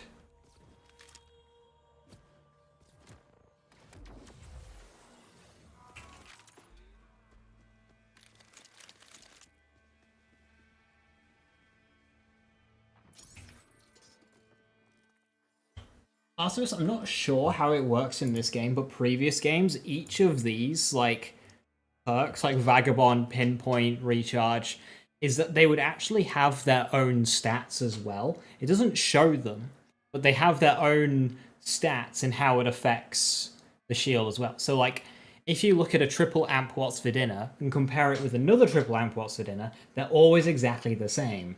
That's because the stats, the parts that change the shield, delay, and rate are assigned to the parts like amp and whatnot. They're not background, like in guns.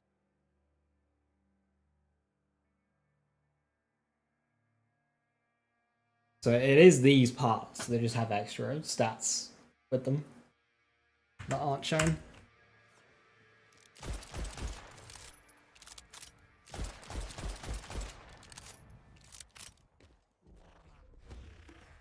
For the sweat melt. My work is closing, so maybe I should just like run away to another country.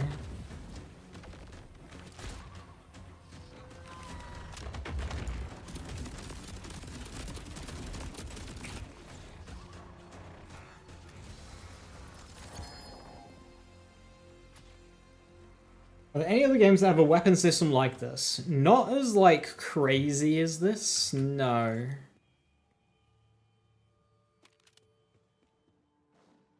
Not that I'm aware of.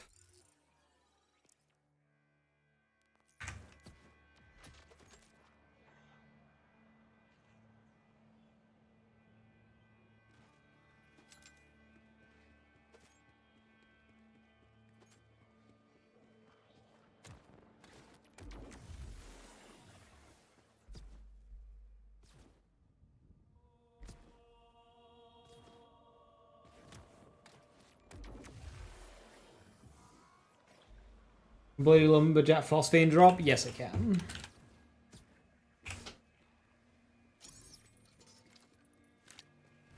You can delay Chloroma trigger? Yeah, so if you detonate and fire a Jacob's pistol at the same time, it gets a bit confusing.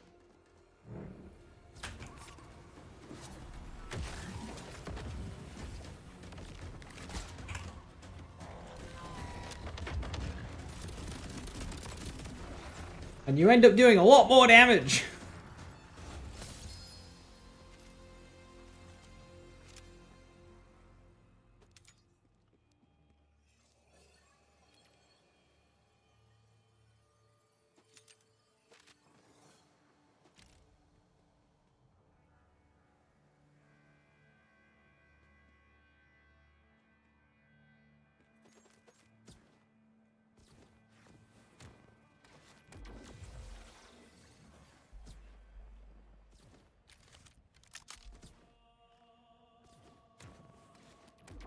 Origo is also just the absolute best matchup for Chroma Accelerator Neutron Capture, just because you double dip a beneficial elemental matchup. There's no other pure shield boss in the game.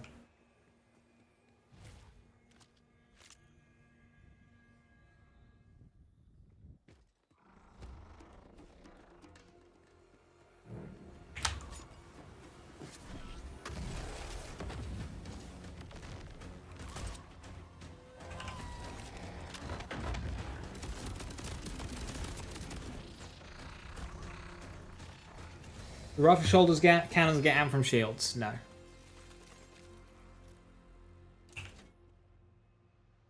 A 46,000 damage airstrike. I'll keep that because it's a 46,000 damage airstrike.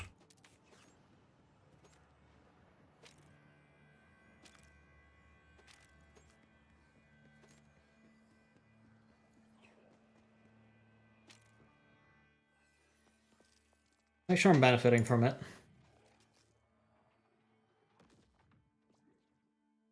Yep.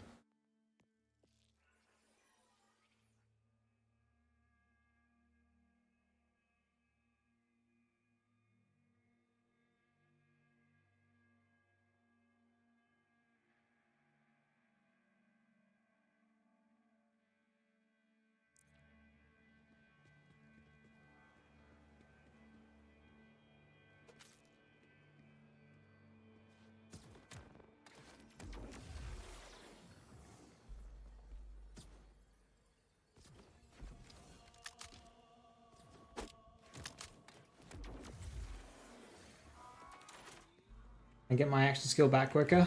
I don't think that's to do with the build. I think that's just to do with my gun choice, because I'm pretty sure they go confirmative reality as well.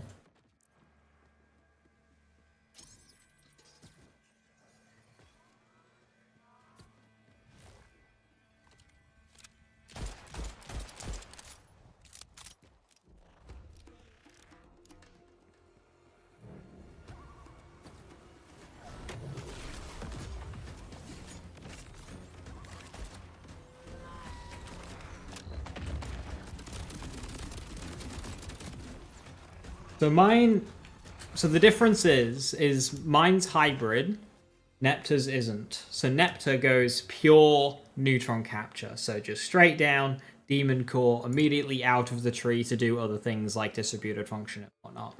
And decoherence. And they get decoherence. Decoherence is a big damage increase for neutron capture. I know I'm a big decoherence hater, but it double dips on neutron capture, so they grab that, which is a lot of extra damage. I have sacrificed that little bit of damage because quite obviously I don't need it, and it allows me to use Shattering Light and Mobbing just for the sake of using Shattering Light. You can also swap Shattering Light for Cue Ball as well, just so I'm not always using Demon Core. So that's the core difference. Shattering Light is less optimal, but I wanted to use it anyway. Now I am still optimizing and min-maxing using Shattering Light, but it will have a lower damage ceiling. But it doesn't really matter. Is there a use case over Deadeye for Bleed on Vex? In terms of skillcraft, that's a question for Retour. Can run either. I personally, depending on like how aggressive you are with crit knives,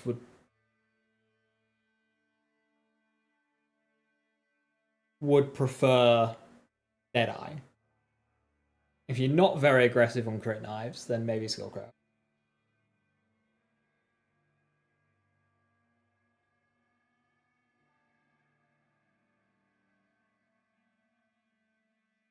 Maybe that's because of Green Tea Hollow. You see, you never know.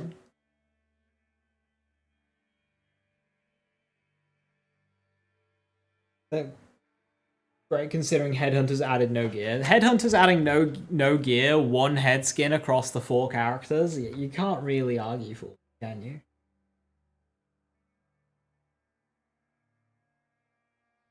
Does that right though lazy? I have no idea what you're referring to.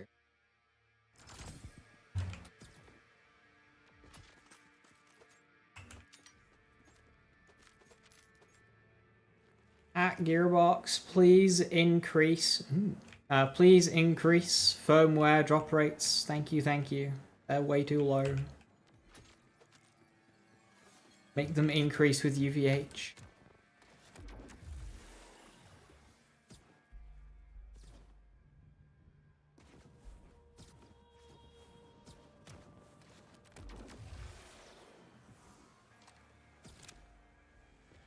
A crazy weapon like Rocker. They kind of like nerfed the Rocker.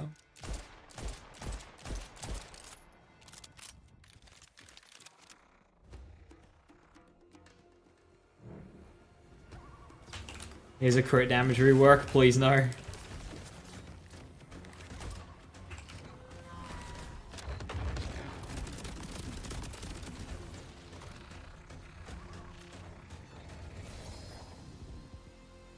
Please no crit damage rework. I've just done a video on it.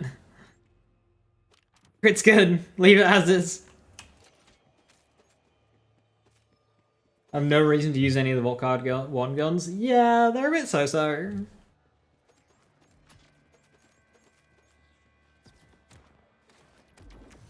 They're just like awkward to use, right? They're not even just like good equip and use guns, because Aiken Royal is constantly you're having to like you get achy for using it. You have to constantly upkeep its heat for very little benefit. Hardpoint is awkward as hell to shoot. Rucker is an underbarrel, and Missile Laser is constant mode swapping, which is cool, especially with Dedio 3, but none of them are just like guns. So it's fine, it's just that there are a lot more niche. Having the decoy grenade in the next vault card is nice though. They fixed it so Jacobs wouldn't work on the Rucker underbarrel. They fixed it by breaking it. Hell yeah! They also did some other fucky shit with its tracking. It's just not as consistent.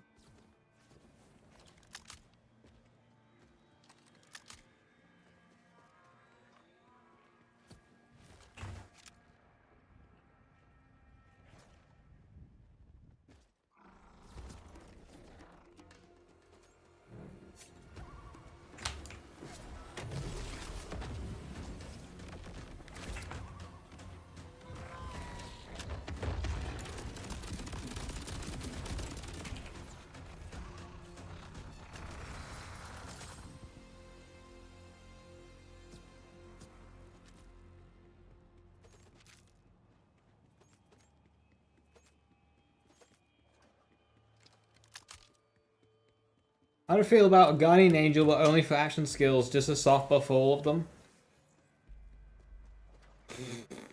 They'd have to be very careful. I actually don't like that, purely because it's only action skills. What made Guardian Angel so great was that it affected everything. It affected slams, it affected ricochets, novas, grenades, everything. And the thing is this game is in a very different state to Borderlands 3 when Borderlands 3 got its stuff, so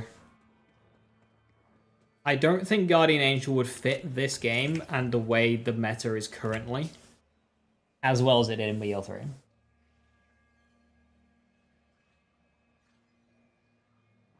Check your DMs to see if I've won.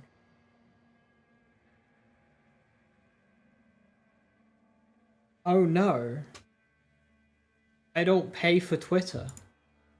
How am I supposed to check my DMs?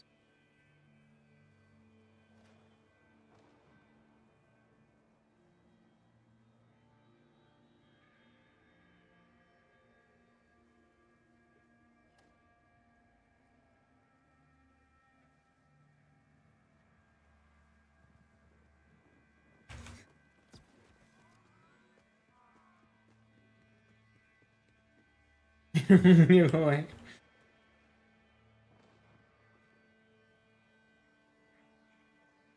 It amazes me that 34 times 5 spread launcher getting amped as intended, but the Rooker being almost playable was enough to nerf it. Yeah, not only is 34 times 5k spread launcher getting amp intended, you can also high cal 3 it, so it hits twice. And then it can also get ricochets, so it can hit many more times.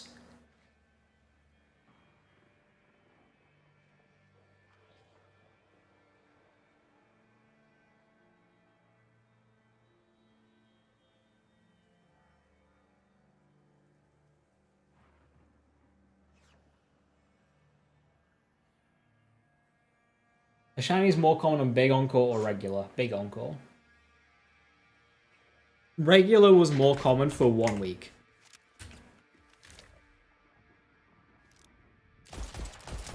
Farming for what's yeah?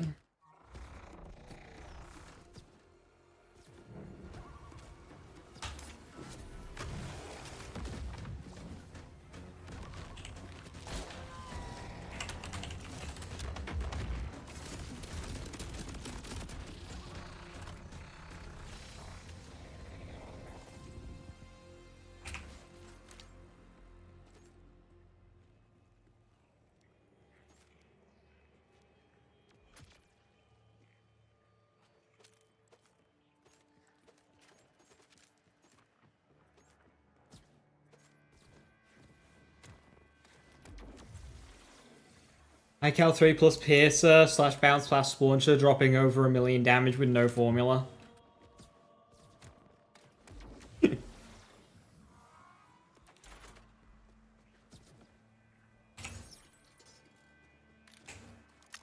you take crit damage into account?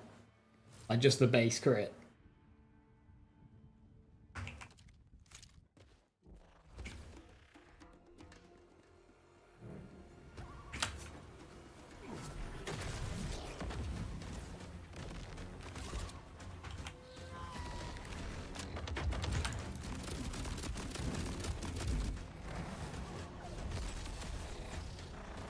Bro just headbutted the ground and died. So I should purchase the DLC, in my opinion. I don't know, I haven't played it yet. I don't know how good it is.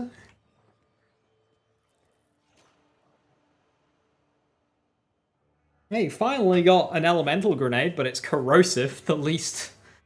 the least sought after one. I would say, in general, when buying Borderlands DLCs, buying them individually is a good way to waste money.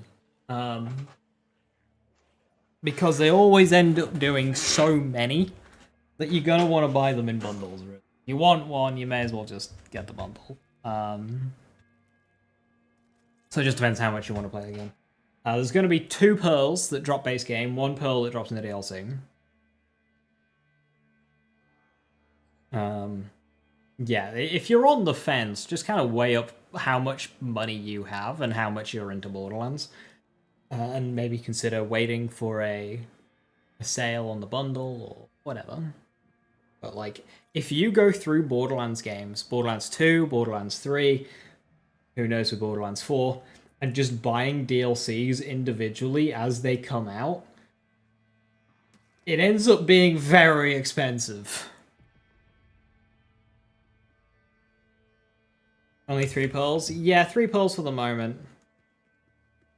Who knows how and when they will add more.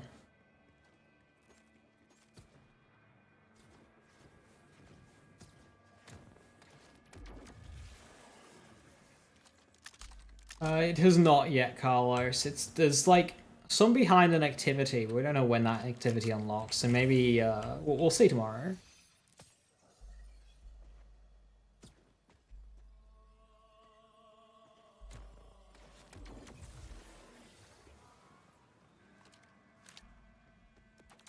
How do I feel about April 2027? Interesting year, interesting year. I mean, I was not expecting that person to die, but like, well, they did. It finally happened. Wild stuff, honestly.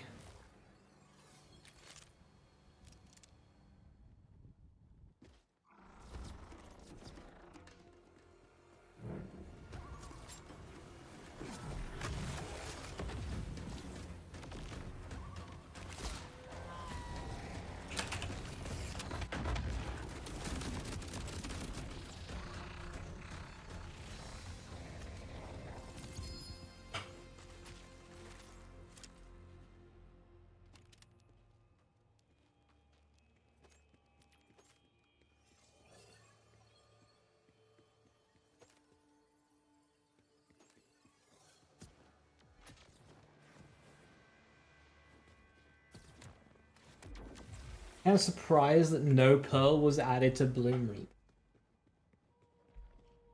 Yeah. Yeah, I'd give you that.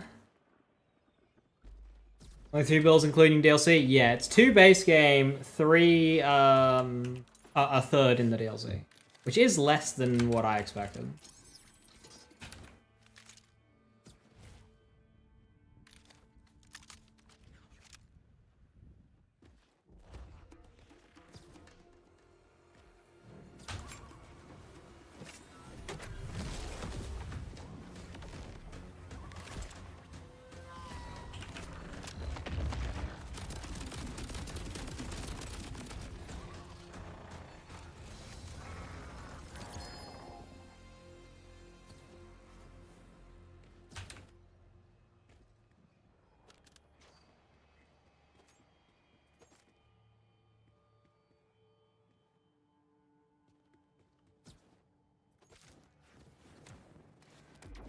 Is YouTube chat weird or some my comments being hidden because some don't appear on the stream?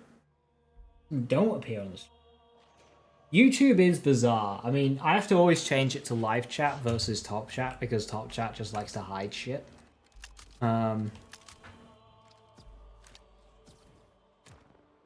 the last 3 messages I see from you are, I pre-ordered Super Deluxe because I knew the game, you would play the game for a few hundred hours. I see all of those.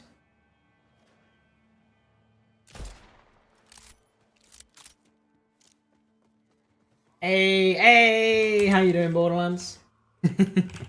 Presumably that's Aaron behind there. How are you?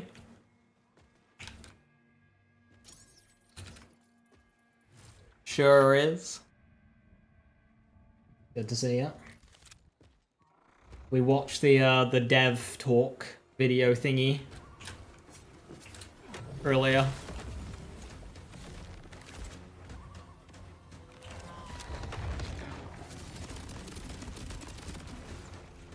It's John Borderlands.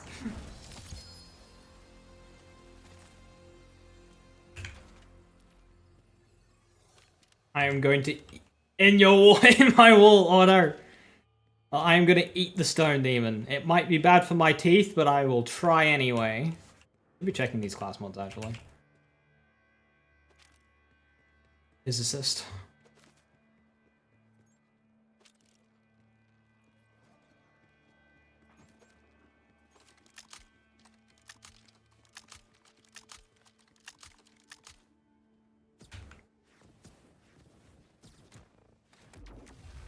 I'm doing alright, thank you. I have got some crazy time off. This week, I work 2 days. They're already in the past. Next week, I work 3 days. The week after that, I work 2 days again. Easy life. Lots of video games.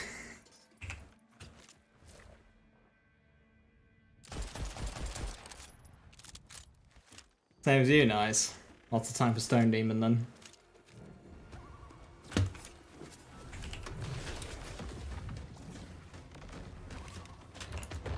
Hey, considering you're just like John Borderlands, can you just make a Siphon What's for Dinner drop for me, please? You have the power to do that, right?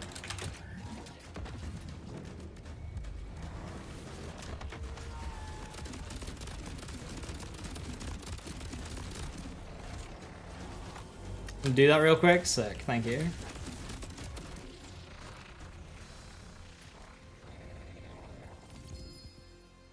Okay, imagine.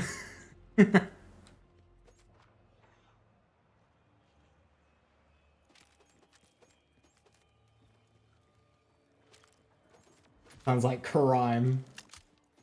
Is Big Uncle actually unaffected by UVH shock transfers? It was for 1 week. They've made it. It now is. Wish I could afford that schedule. It's called by not taking any time off for like an entire year and then needing to take it all at once before it rolls over.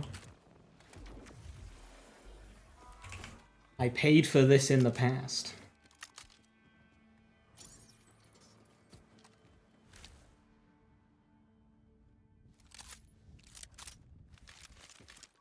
By breaking stones apart, I will.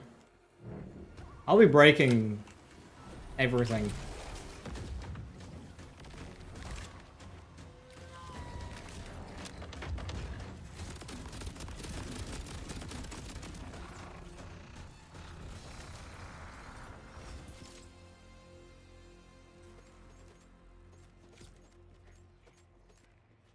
Rock and stone, rock and stone. Stones, demons, the game, take your pick. Good kinetic guns for dealing crystals. So the crystals are element neutral, so you don't have to stick to kinetic. But linebacker. It now is affected? It is affected. The higher your UVH, the more drops that you get, both in and out of Big Encore. Just woke up, thought you farmed What's the Dinner with Amp. Yo, good luck. Good luck. Can I give you one? Yes, but I'm farming it on this character. I do have one in my vault, but like, that's the easy way. So I can do that. Did not expect that to hit.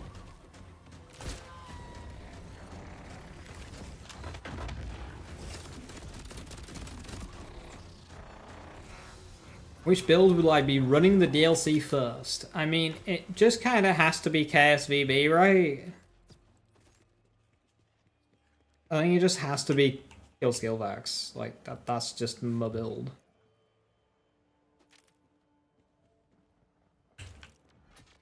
I mean, utterly destroying Stone Demon with this build would be fun, but I'll do that. I think first will just have to be this. Because if I get any of the new guns, I can just use it. I can use any gun on that build.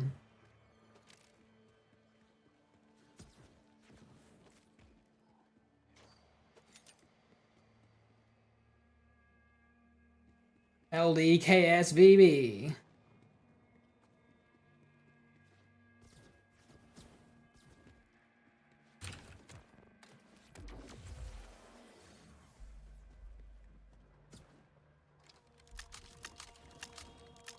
On Bloom Reaper.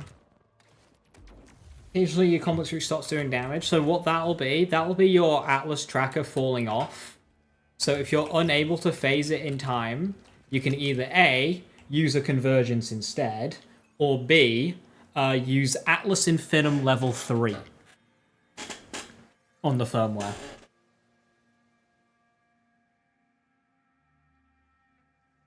You could also just use different guns. For example, a underbarrel beam tosser will do way more damage. Beam tosser is, you know, Bloom Reaper's kryptonite. You just do that. You can also go for convergence, which is a tad less damage than complex root, but it is more consistent.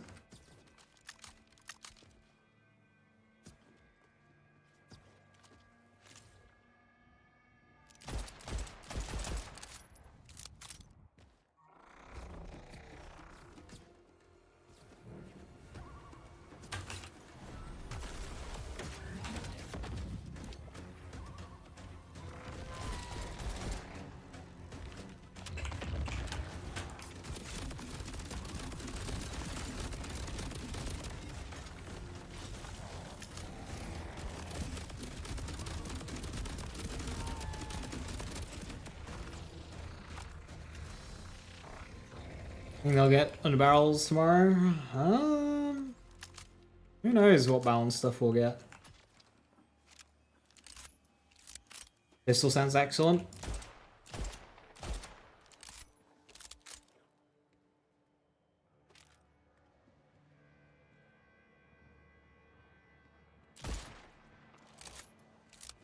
It's the gun that you use to kill Zadra.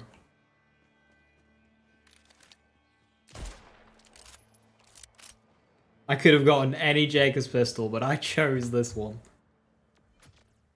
Another meeting. You gotta catch the train. Alright, Aaron, have a good one. I'll catch you tomorrow, where we will be stoning the Stone Demon.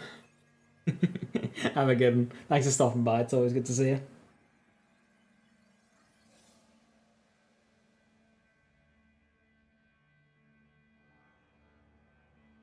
Have I messed around with Stormlance on the Big Lad? Very briefly. It was quite clunky. I'm kind of waiting for Girthquake to make a build around it that's actually, like, fluid. But I think that might need some gearbox intervention.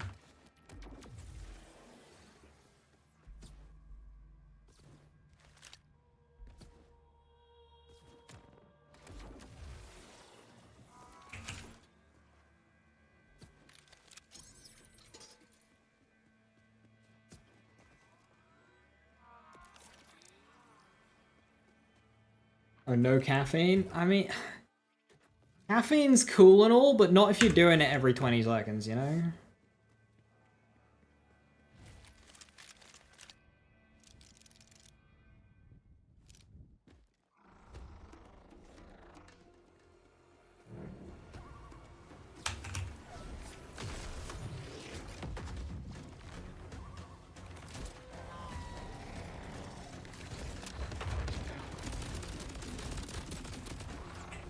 So when I tried it, I was using the blue tree skill where you recover action skill duration for using rep kits. And it just wasn't quite enough. My action skill was falling off too much. I need to try that with action skill duration on my class mod. Just to give me that bit more buffer.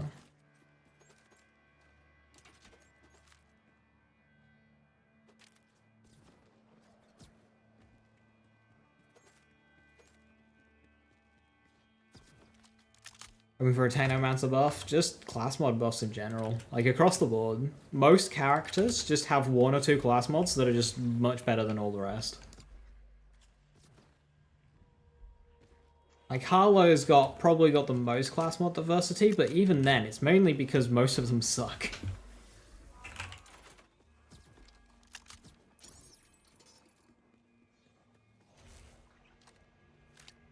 That particular weapon? It's a post... So the Rider is a post-launch legendary weapon, and it's not a part of the list for the challenge, so it's just not a part of the list.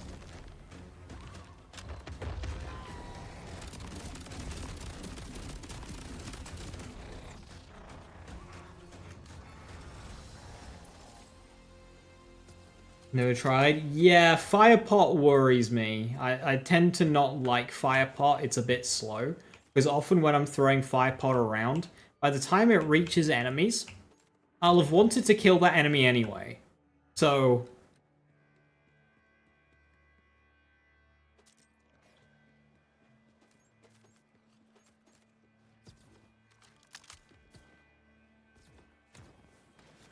I despise how the lamplighter is gun critical hits and not just critical hits. Like, why did they do that?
Katagawas could fix the need for crits. I was using Katagawas on my Lamplighter build yesterday, and the damage and mobbing was fine, but what I was noticing is because Primal Surge doesn't refund ammo and instead takes it from reserves, I was running out of ammo very quickly. Like, completely unusable levels of speed.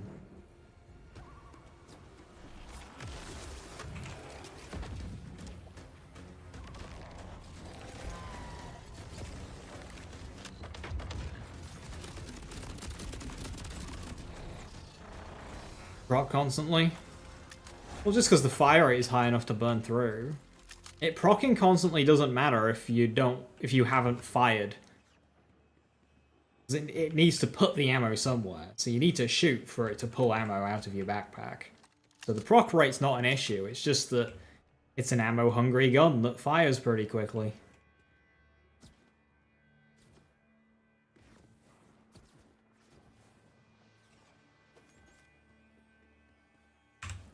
Let me show off what I've got going on. If I even have it. I might have sent it back already.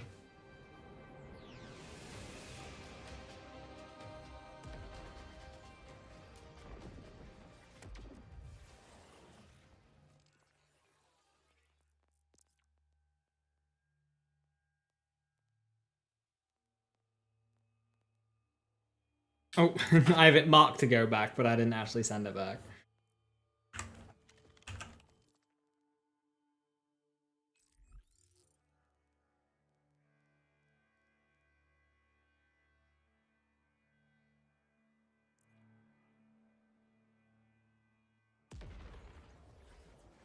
Even more Rain Dance? Yeah, I just kind of wanted a typical, just like, funky gun build, mainly leaning around the Disco Inferno stuff. Give me my ammo.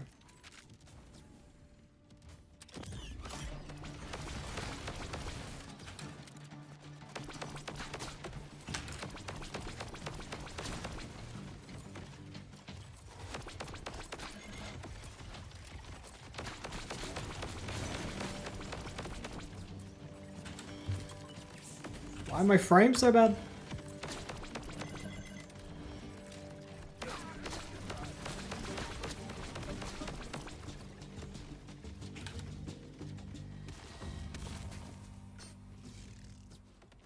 Yeah, like, I'm nearly out of reserves already. Like, this isn't just ammo hungry, this is... I'm out. Like, that's just devastating.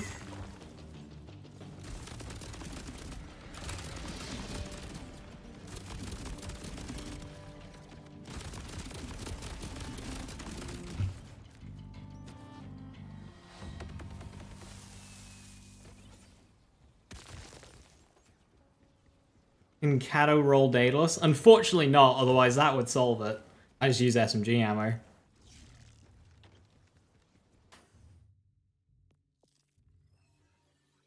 Oh, Wombo is stupid. Oh, Wombo's so good. The great thing about Wombo here is it's fire, so I can actually run Scourge. I wanted to run Scourge with this build. But to do that, I need to have a fire gun, which kind of limits my options.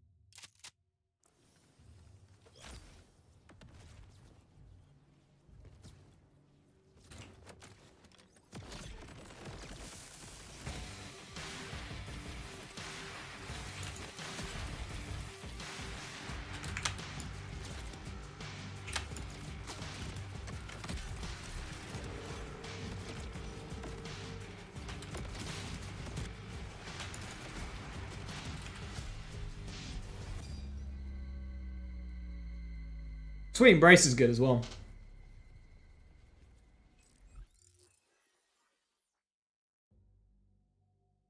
That's a Piercer and Sequencer.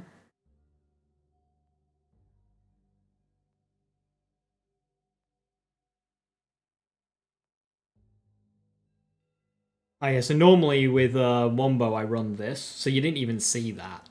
I had the wrong enhancement equipped. So normally I run this one.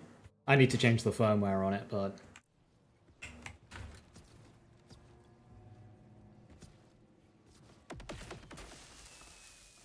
Hellwalker plus bolt action? See, that is just a different build. This is Disco Infernus, Primal Surge, Bullet Hail. Shoot reload isn't that. That's just a different build.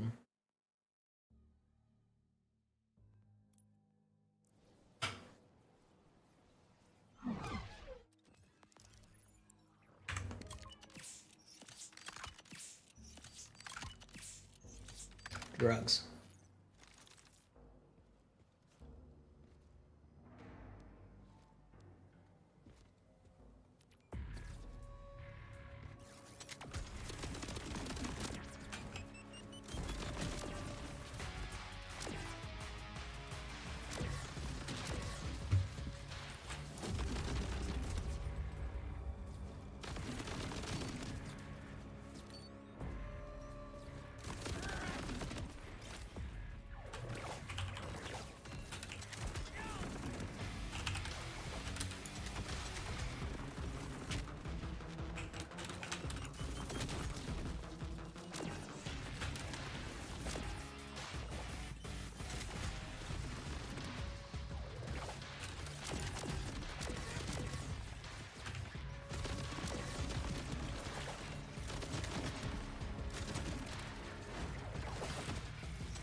My frames!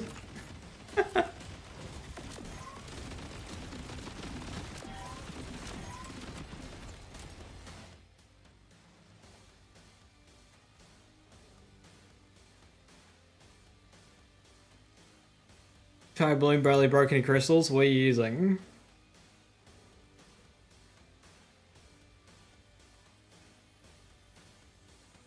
Shadowrite plus heavyweight with missiles for lamplighter and lances.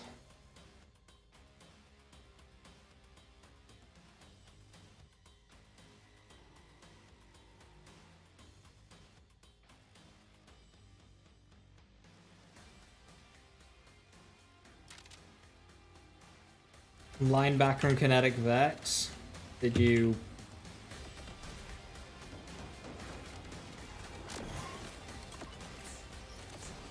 You have radius bonuses? Linebacker is one of the best guns in the game for...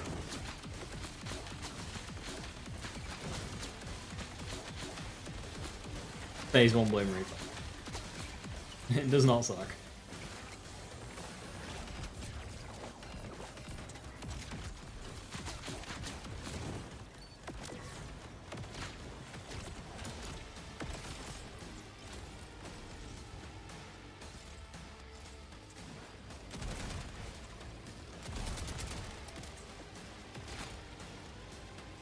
On the wrong action skill right now, so nothing works.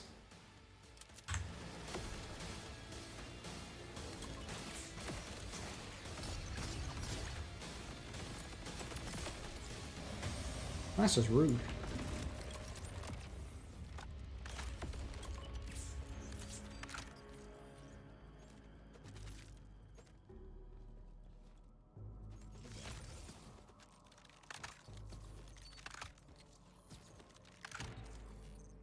Yeah, if you're struggling to actually break a crystal to begin with, then maybe you're just not ready for a raid boss, and you just need to get better shit.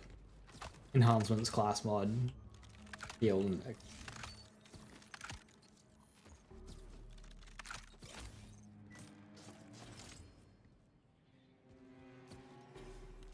Because, like, I don't really know what to tell you. I beat Bloom Reaper just fine. I damn nearly platinum first try on my 1 life X.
I will say Khadgar's Revenge on Aemon, we saw it a little bit there, is really funny when it comes to bullet hail procs.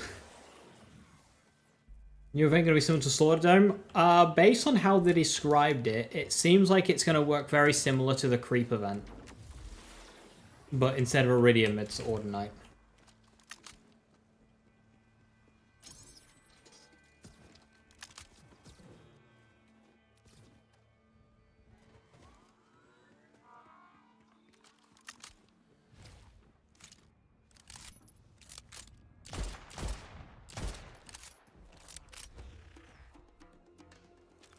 Earthquake, that's cheating.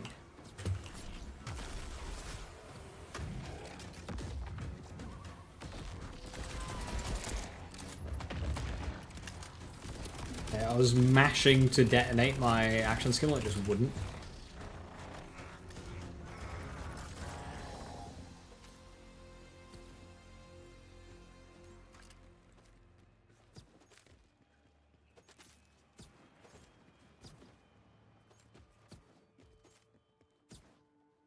No, same shit.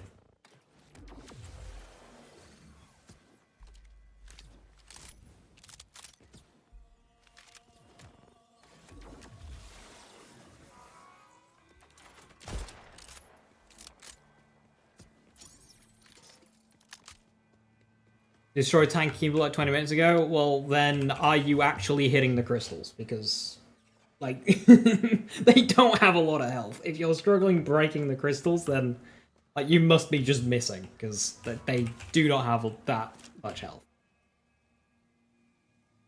Think of Dark Beast or something. Brap.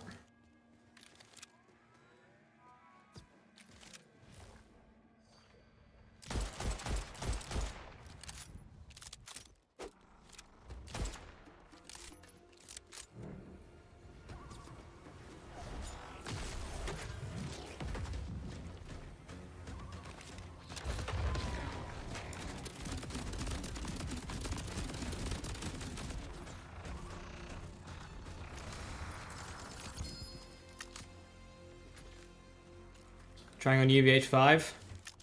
Don't really know what that has to do with anything. I've never fought Bloom Reaper on UVH 4 or lower. I mean, their health will go up if you're on UVH 5 versus UVH 1. That's what UVH does. Makes health go up.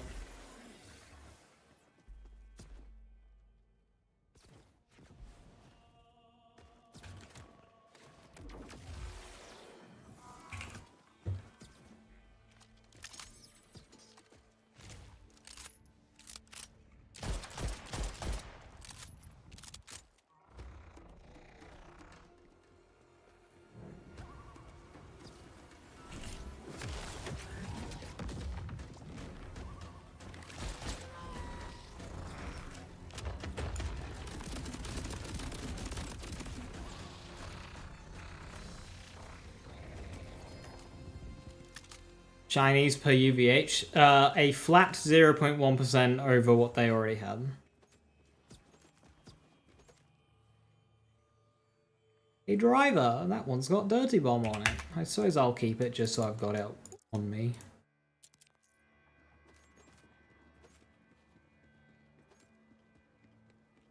(0.1 to 0.6). If they started at 0.1, yes. But they don't. They start much higher. I'll start on 0.3, go to 0.9. 0.9. And then for Big Encore, it's slightly different.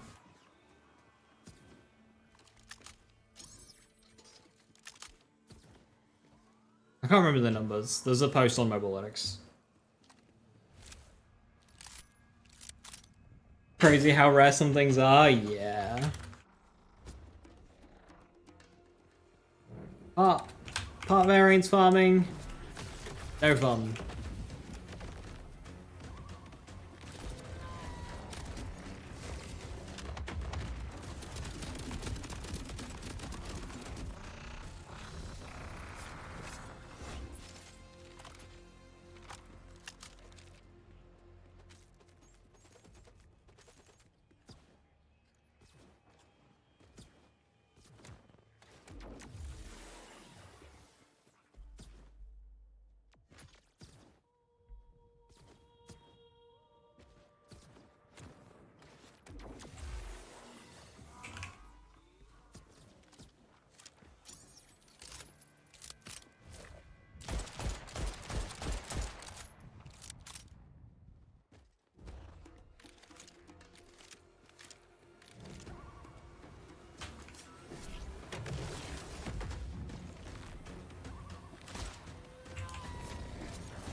RNG lands.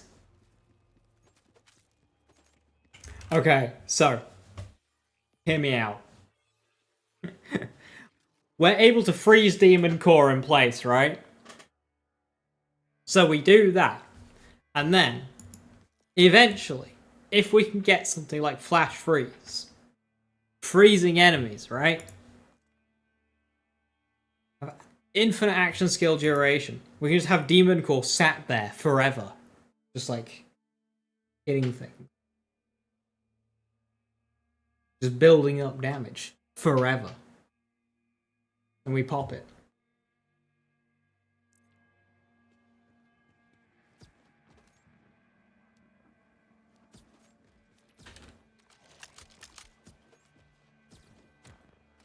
I should actually try this tech in modding.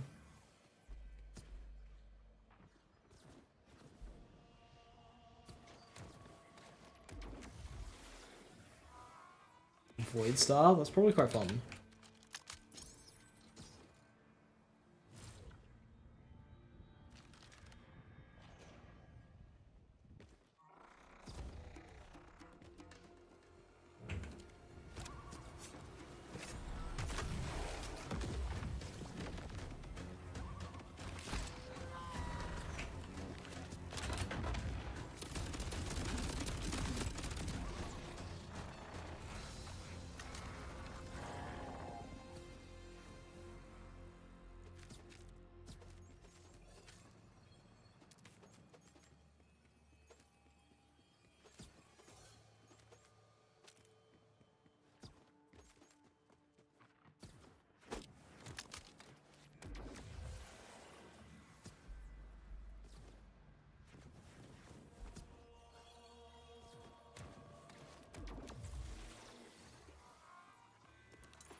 I am going to swap farms here in a bit. Change it up, but I would like to get a good Siphon Shield.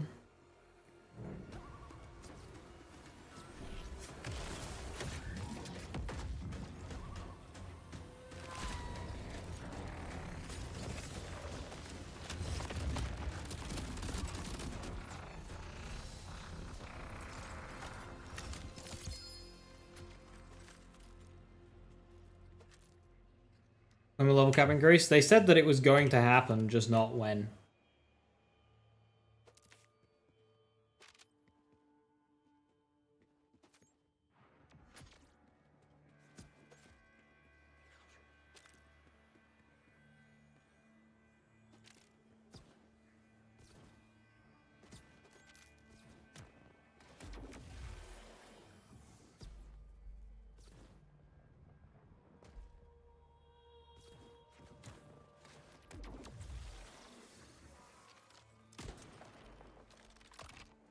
When was cap in 3? The first cap was February.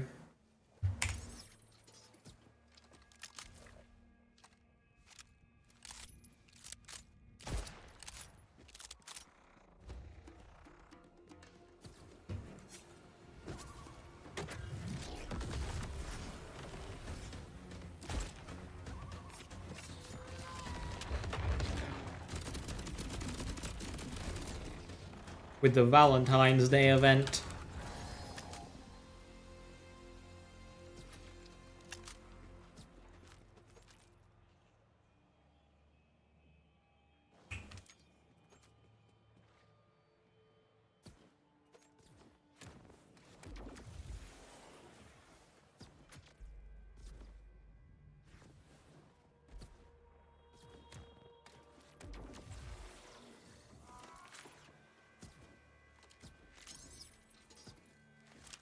It was good because it meant you could get a level 53 wedding invitation that would help you farm all your other shit again. Because that gun was insane.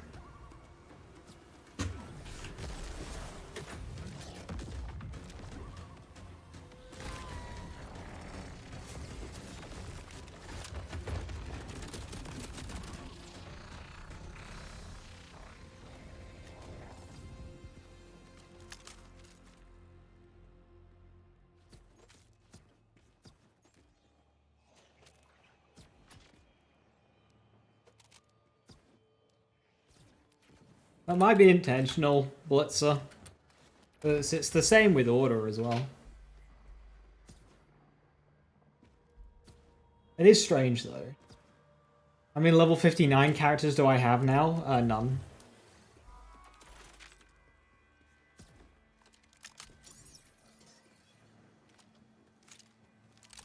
Those are level 50. I've leveled like 7 or 8 manually. But I've also duplicated so many just for different builds and loadouts that I don't know.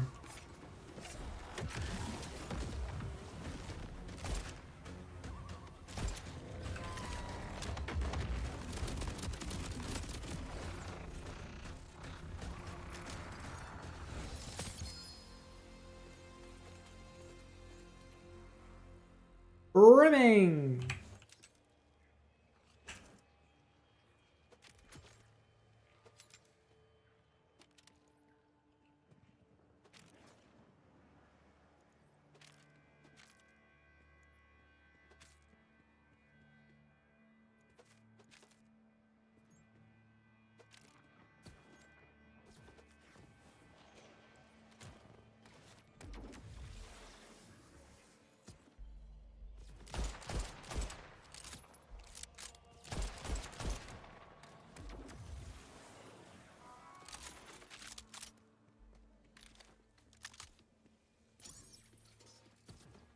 Can you freeze the ball with other guns? Jacob's pistols are the only ones that I know of. Cork stickies ordnance or kinetic? Either. Cork stickies are gun damage. And it's the element of the gun.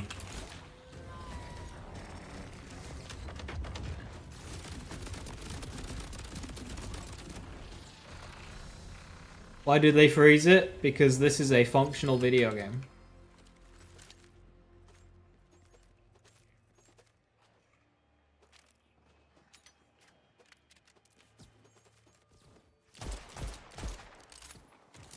I had that little bit of confusion as well, Reckless. I was doing it with spread launcher to get it back quicker, and I'm like, is this working?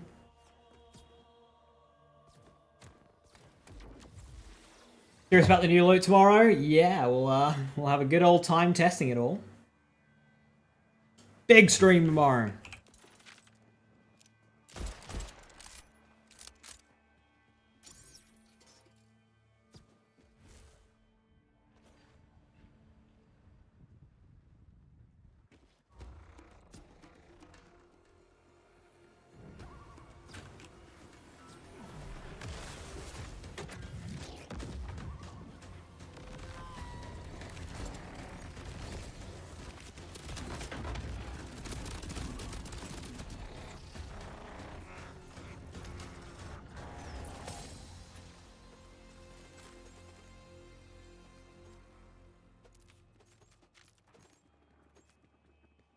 Shiny Chaosen, very nice.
How many levels I think they should do a level cap?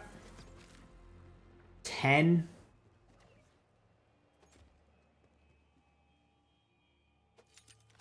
$10 to 15 is the highest I would like to see them go. I think beyond 16, it'll just start getting silly again.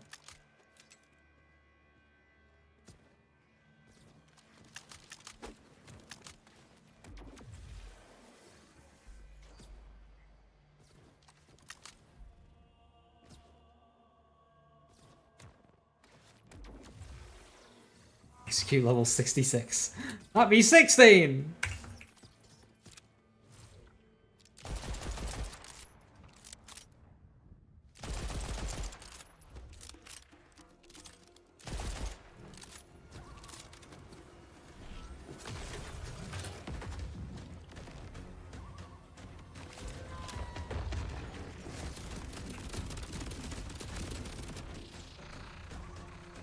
As long as they don't do it 20 separate different times.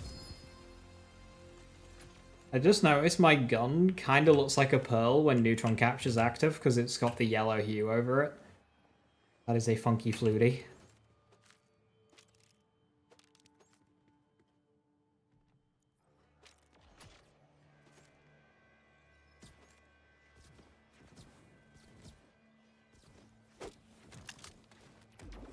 BL3 had 3. No. It went from... The BL3 went from level 50 to level 53 to level 57 to level 57 Mayhem 10 to level 65 to level 72. That is 4 level caps and 5 refarms.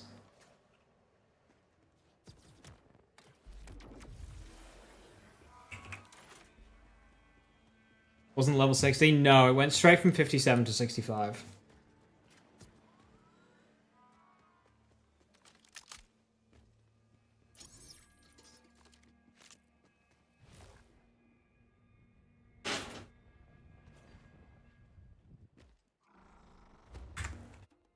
Did it go to 60? Hang on. I've had a couple people say this. Maybe I'm wrong. Level 60. No, no, I'm the wrong one. It was level 60. It had 5 level caps. Yes. See, that's why we check.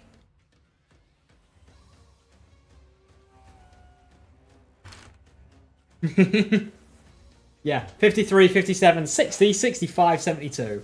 With 57 Mayhem 10 as well. So it was 6 refarms, 5 level caps. 4 calling birds, 3 French hens, 2 turtle doves. And 1 buggy video game.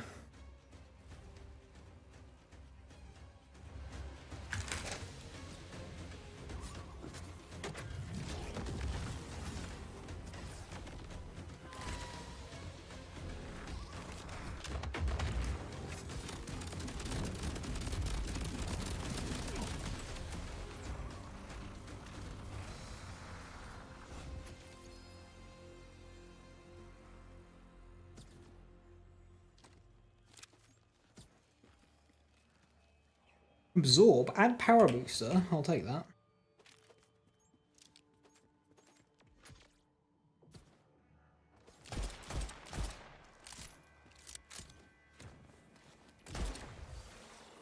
Yeah, that was a lot of reforms in Borderlands 3. Maybe 2 level caps? Yeah, I'm kind of hoping for just like 1 big one. I'd prefer 2 smaller ones, like 1 right at the end, but the level caps they would give us would have to be really low. Because, like, even if you do 2 10-level caps, that ends us at level 70, and I think that would be too high.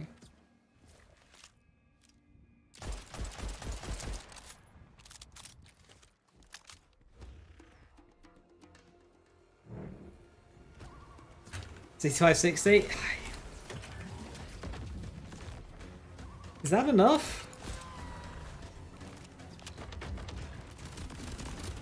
Like, levels in one go? Like, you would want a level cap to be exciting, to, like, give build options, right? I'm not sure. Does 5 do enough? I'd say it does, but it's nothing, like, groundbreaking.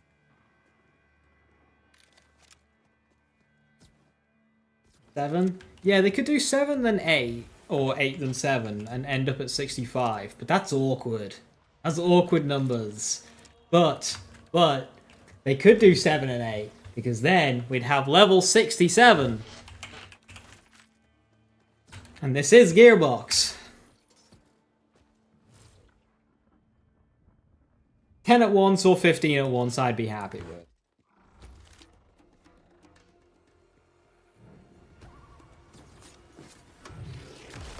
You prefer 69?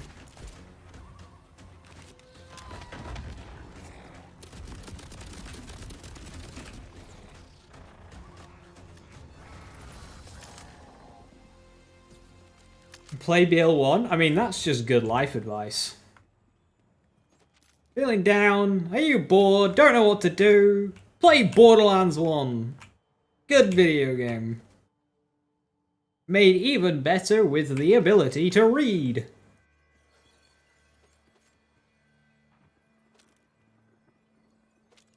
Most gamers fail at this.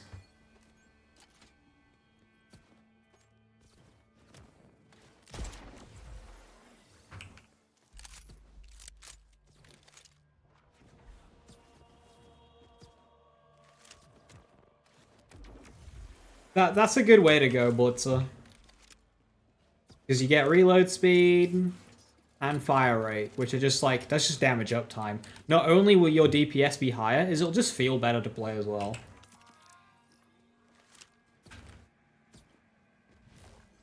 I learned how to read before I learned how to game? Well, that puts you in the minority.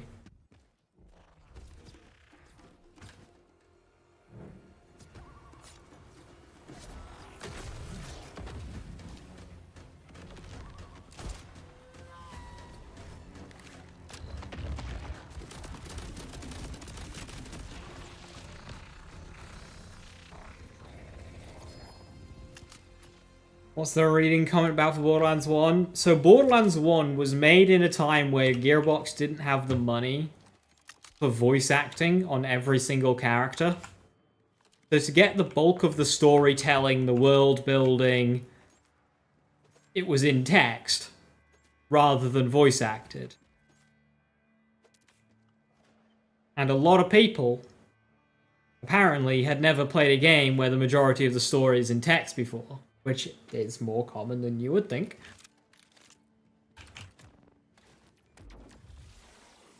So Borderlands 1 got a reputation for having a bad or no story, when it was kind of the opposite.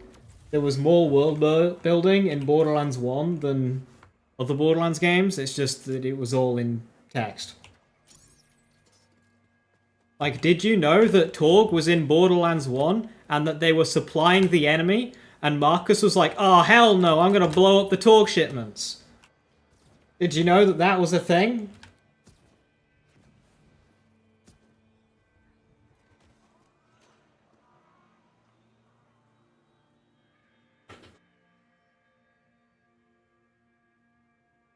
$10 points could make a massive difference. It would really unlock a lot. Read my video game.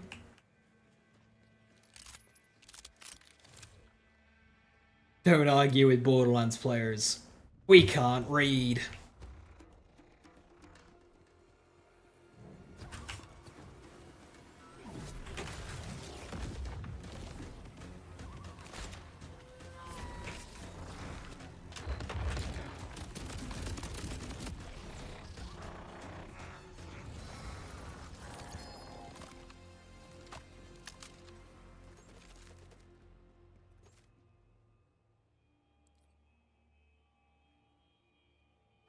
Was it side quest info? Yeah, every side quest in that game, of which there was a lot, you had buckets of text, both as you picked up the mission, during the mission, and after you finished the mission.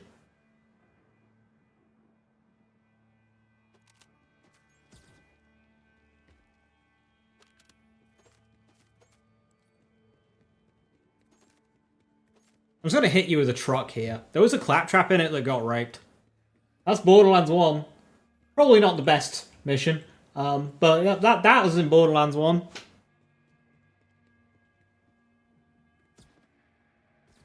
Ain't hold back!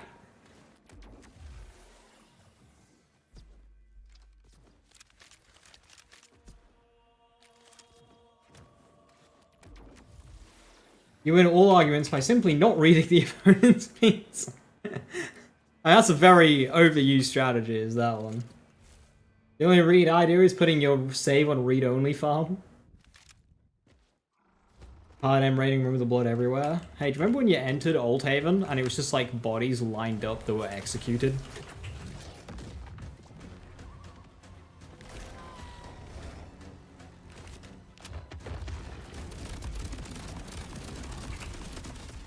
Where have you gone?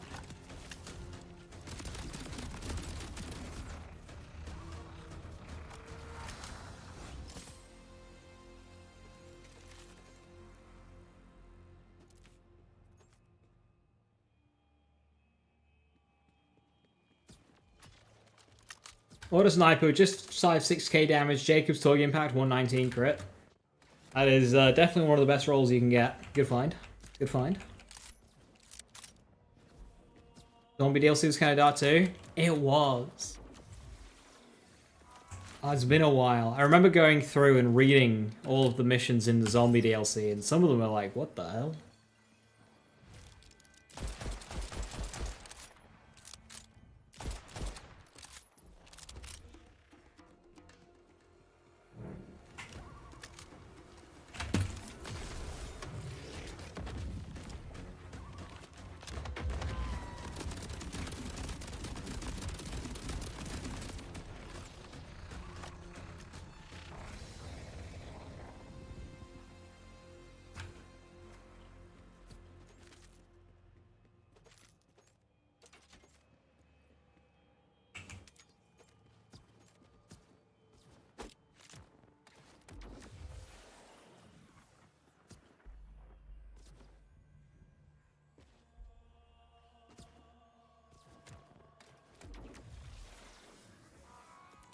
There's a serial killer questline in this game. Yes, yes, it is definitely one of the better ones.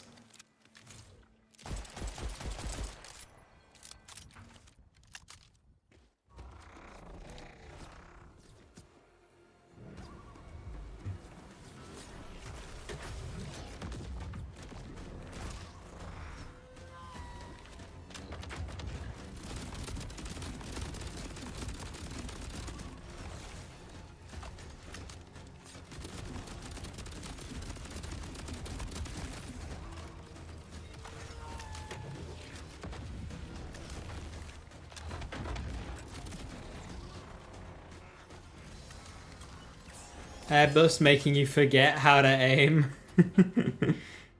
Yeah, it does that.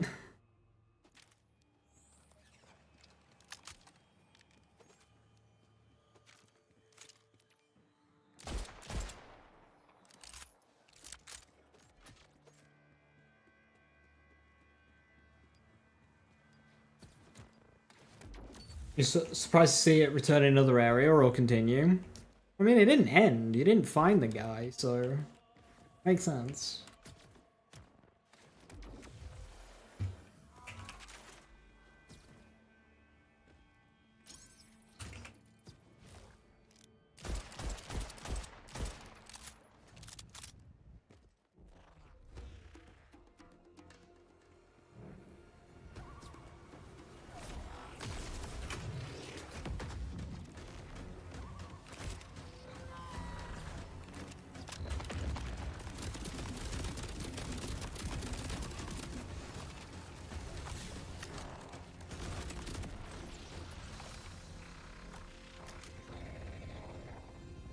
You do, right? Not in the first mission. So you do the first mission, he gets away, and then in the second mission you find him and kill him.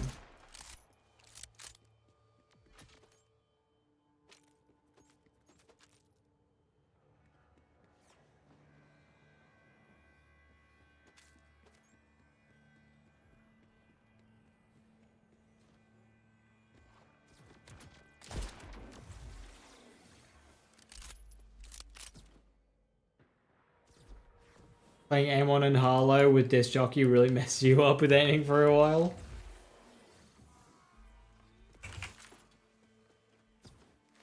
There's a lot of homing in this game, you know, Stray, Disc Jockey, Hairburst. You're in timeout, can't get a message through to save your life. I see this one. Is this YouTube being YouTube?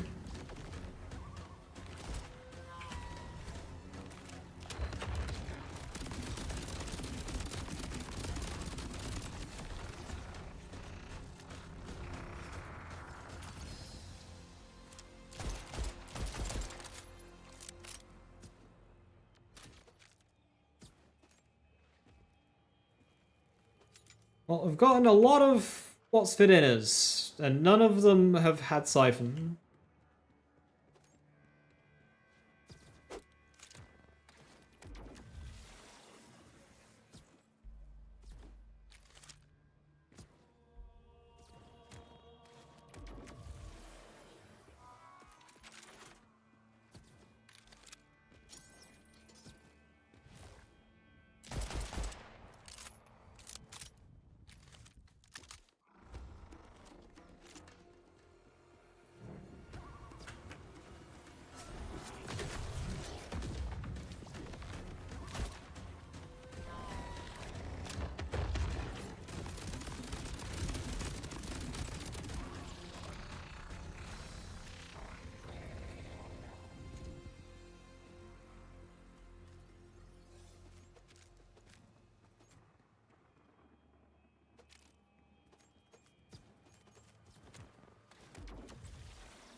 I think a bunny hop in this game is so satisfying.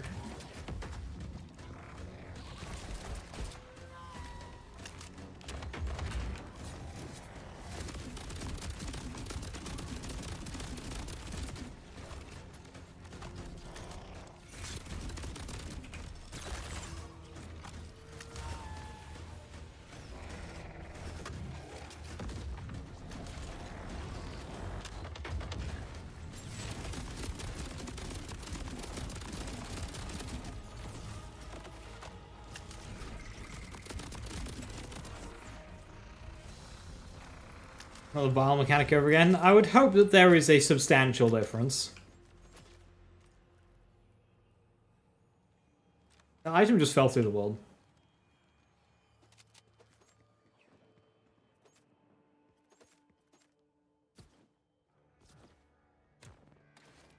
Are using level 50 watts of data to see your level cap? If you've got a siphon or ramp one, yeah, absolutely.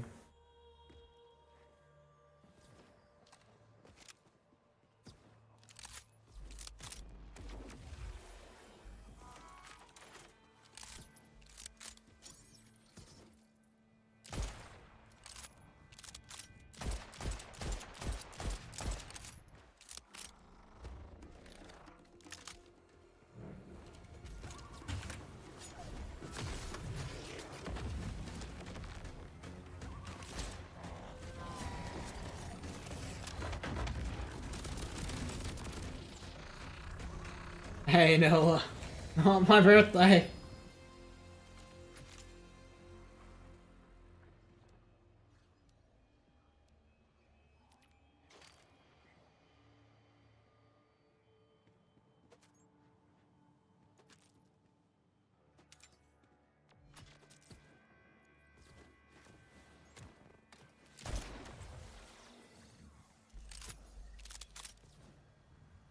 Would I be against the level cap to 100? Yes. Very much so. That would ruin the game. This is not a live service game where they like turn the servers off at the end so you do like one last hurrah or anything. No, this is no. Don't ruin games because you're making another one. That's a shit idea. People still play Borderlands 2 and Borderlands 3. So if they just went and ruined them right at the end, people wouldn't have a very fond memory of them. Level 80.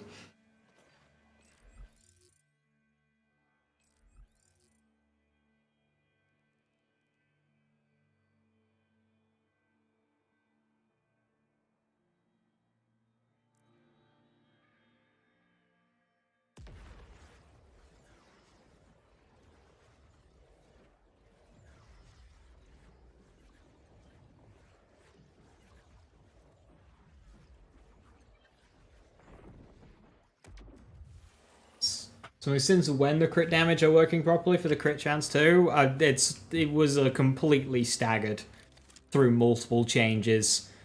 Some of them even like they fixed them, then they broke the fixes broke, and then they had to fix the fix. Like it's all over the place.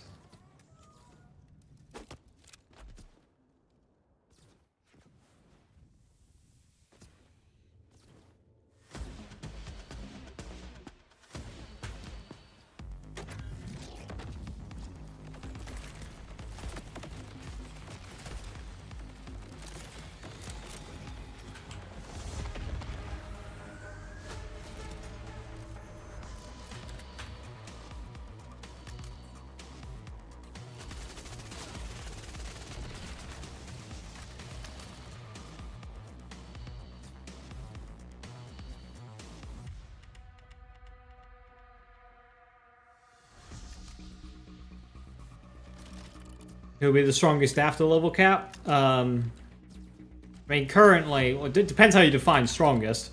Currently, the fastest clearing character in the game is Amon, and after a level cap, it is still probably going to be Amon.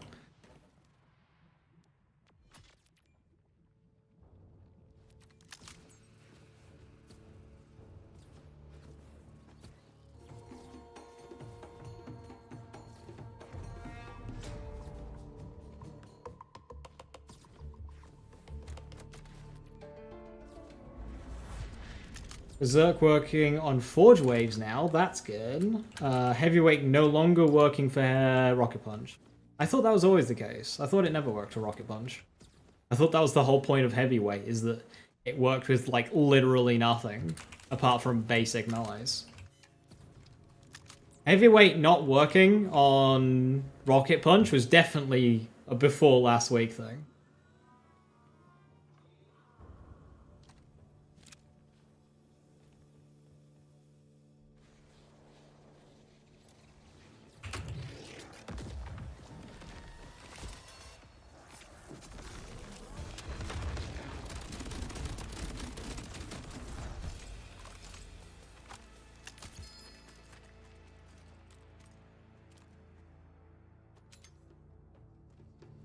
Sticky shotgun. Whoa!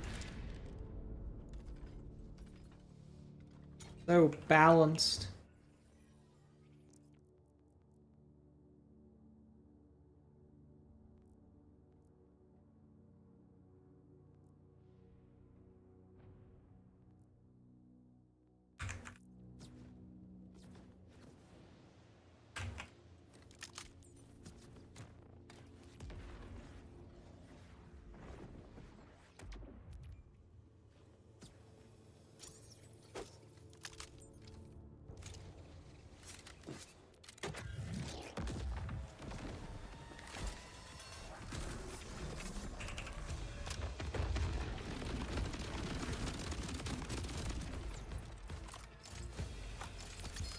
Where do you get that auto rifle from? This one.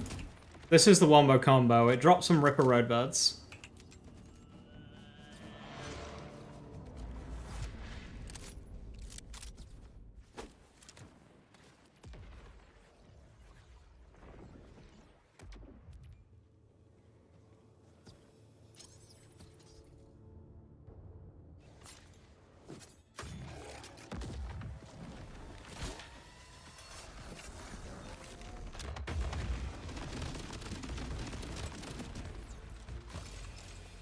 What is trooper gun damage? I think it's 50% of each, if I recall correctly. 3 Cinder Shellies in a row. That one's triple absorb.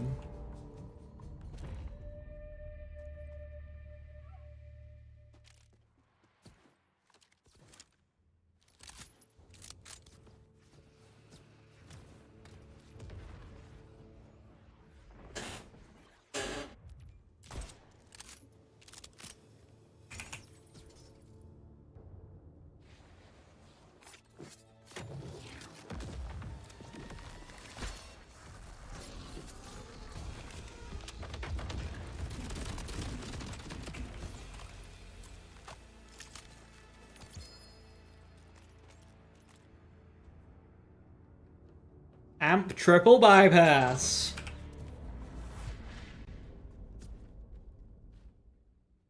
Easy game.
Yeah, that's one setup that I see gaining tons of power, because they can literally double their kill skills.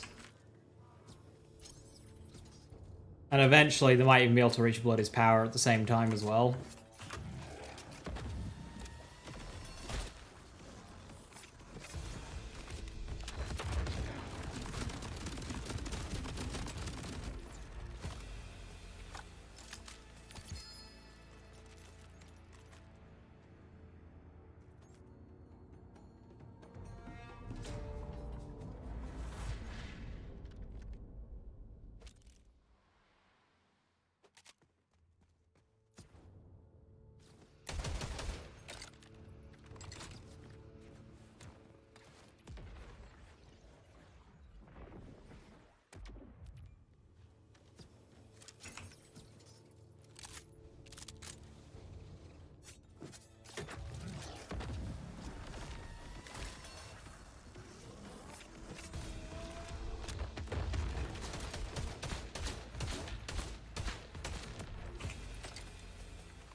Reverberation split is tap power, Mortal Terror. Yeah, exactly.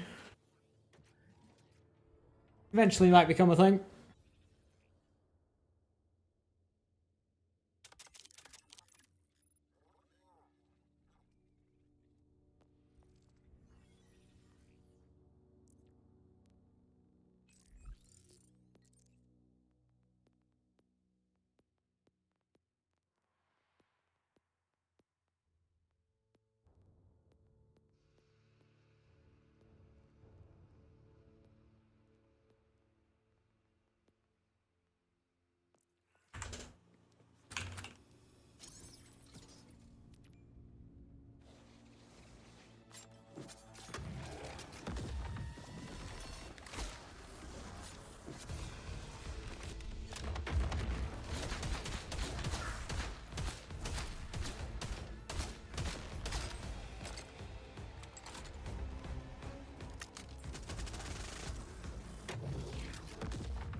I got a stock gap. I don't know how good of a stock gap it is. 3.5 thousand seems like a lot. Notably worse than Wombo Combo though.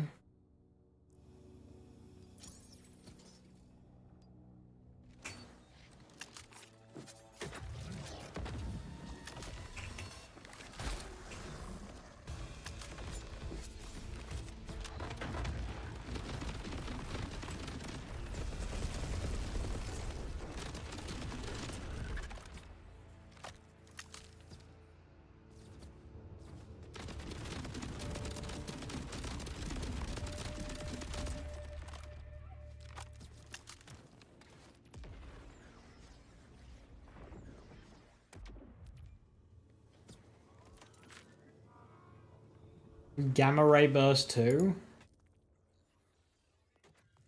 That feels awkward to play around, but I believe it.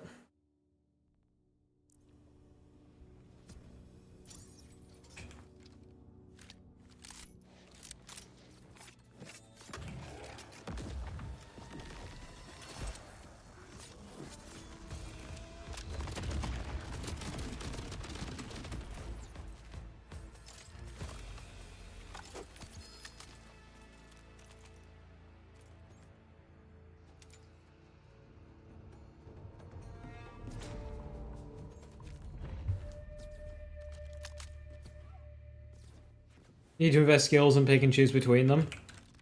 On the other side of the coin, you have them for free. You just by being level 50, you have them.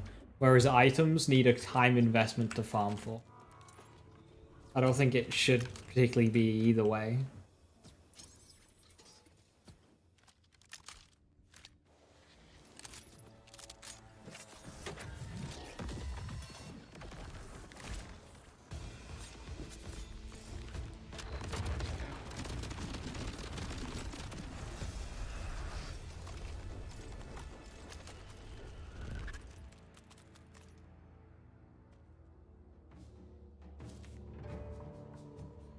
It's a good time investment in a slot machine of a game.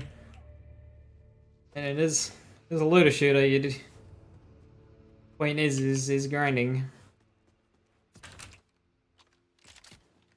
You think all of your damage should come from injecting your medkit? You know what? I think you're onto something. So much so, I think Gearbox agrees with you. Love to shoot at ARPGs. Welcome to ARPGs. Like full stop.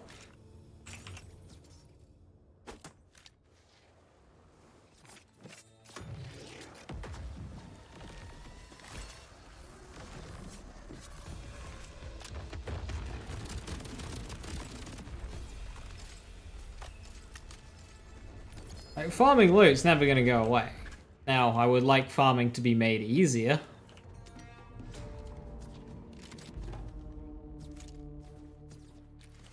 You deal more damage by taking drugs. Hell yeah, brother.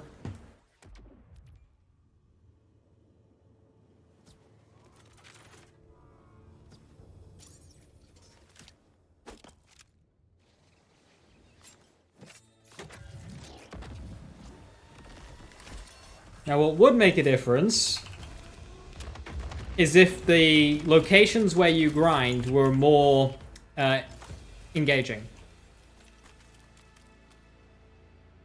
The less engaging it is, the more you can just turn your brain off while doing it, the more repetitive and tedious it becomes.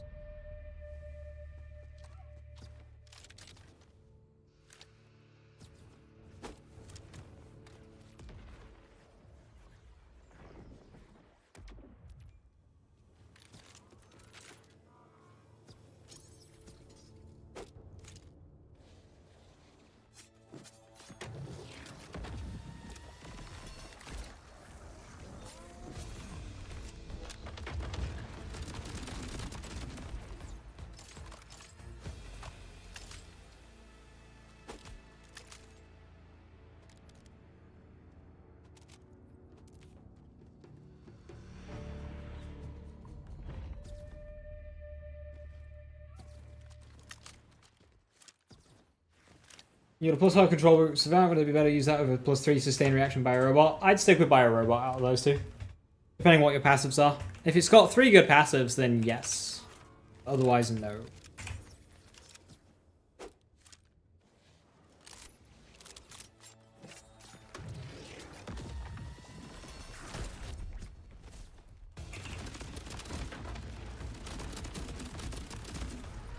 Just immediately charging out of it.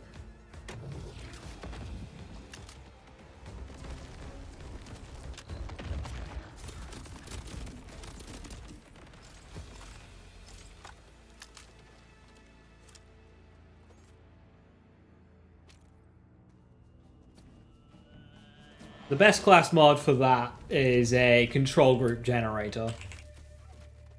Because at least generator brings a ton of damage with it. And I do mean a ton.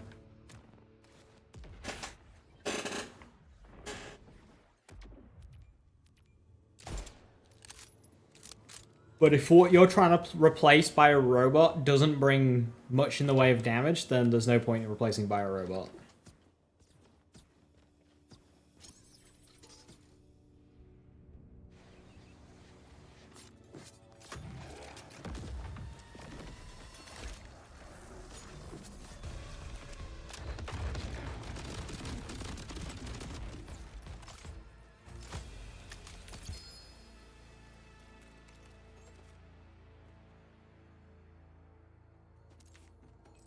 Found flash freeze.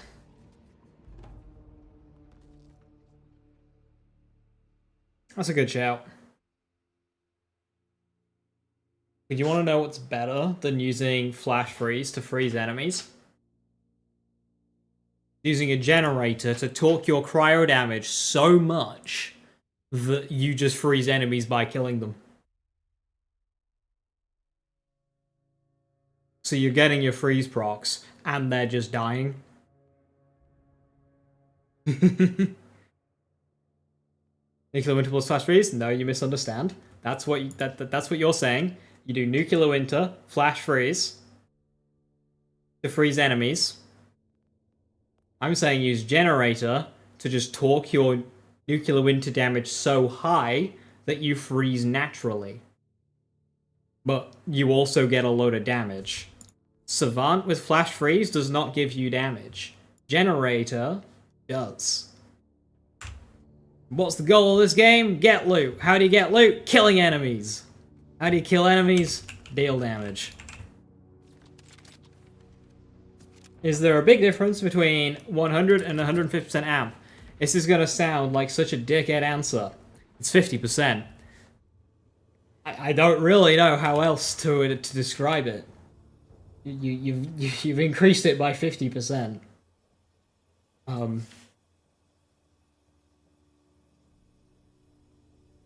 Yeah. So overall, your damage will go up. So if you've got, if you hit for 100 and you've got 100% amp, you'll now hit for 200. If you hit for 100 and you have 150% amp, you'll hit for 250. So you've got that extra 25% total damage on top of that you've now gained. Or lost if you don't have it, so that's the difference in damage output. Is that on-shot or on-hit? It's calculated on-shot, but it's different to other on-shot. Amp is a fresh multiplier.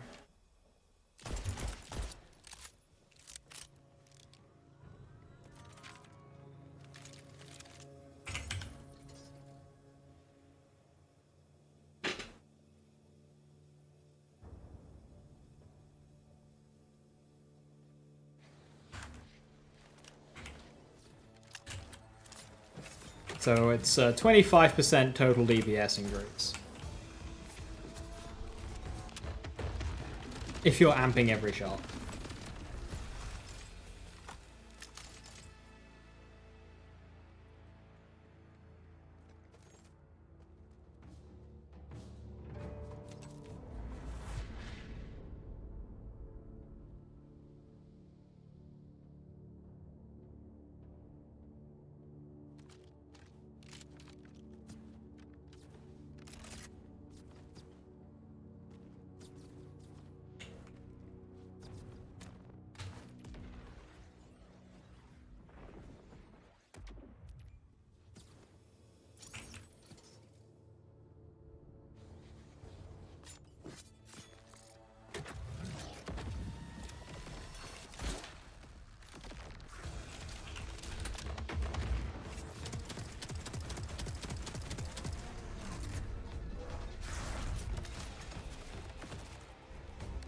Oh, do they not get stickies?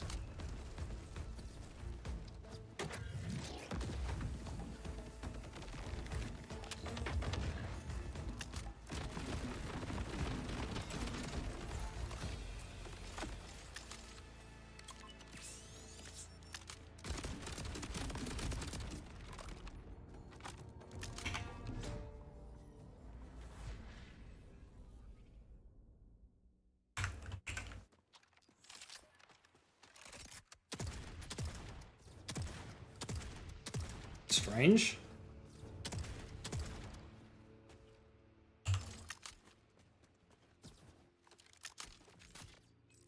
They should be giving you stickies. Is there even an autogun that fires slow enough to amp every shot? It's not about firing speed. So if you're trying to recover your shields naturally, yes, but Arlo, Vex, and Amon all have a way of recovering shields based on hitting something. It doesn't matter how fast you're hitting. If you're hitting 100 times a second, you shoot, you hit, you recover your shield. For every bullet that hits the target, you recover your shield. So for every bullet you fire, you've got a recovered shield.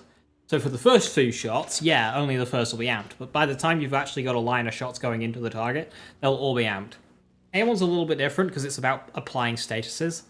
So you'll need enough bonus elements to get every shot amped on Amon. But for Harlow and Vex, it's literally just about doing damage. And Chef's Rafa can just make it so quick that semi-automatic weapons will just amp every shot. But you'll struggle keeping up the assault rifles. But Vex and Harlow can keep up the assault rifles, doesn't matter what the fire is. Because for every bullet you hit, you just get it back. You're firing 100 times a second, you're draining amp 100 times a second, but you're also recovering amp 100 times a second. What weapon archetype would I most like to see return the most? Masher, BL1 Anarchy, like Double Anarchy? I don't really know. I like new stuff.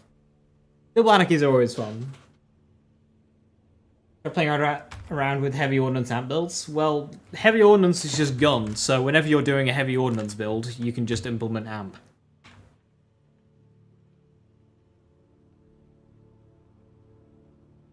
Giving us 3 total pearls. I expected more, but whatever. Hopefully they're fun. Hopefully they'll add more to base game later on, because if we're going to get this repeatable activity to do in the world for the sake of 2 weapons, like, if these weapons aren't that great, then there'll be no point to doing the activity, and I just want activities and stuff to do, so I'd like a good amount of good loot from the activity.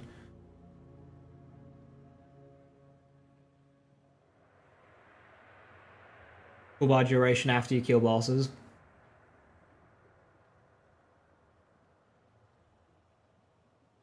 Because sometimes gun damage is multiplicative and sometimes it's not. I misunderstood, but thanks. So, there you're trying to apply something that doesn't exist. But that's not how damage in Borderlands works. You don't have multiplicative and additive damage. Everything is multiplicative and everything is additive. It just depends what you're comparing it to.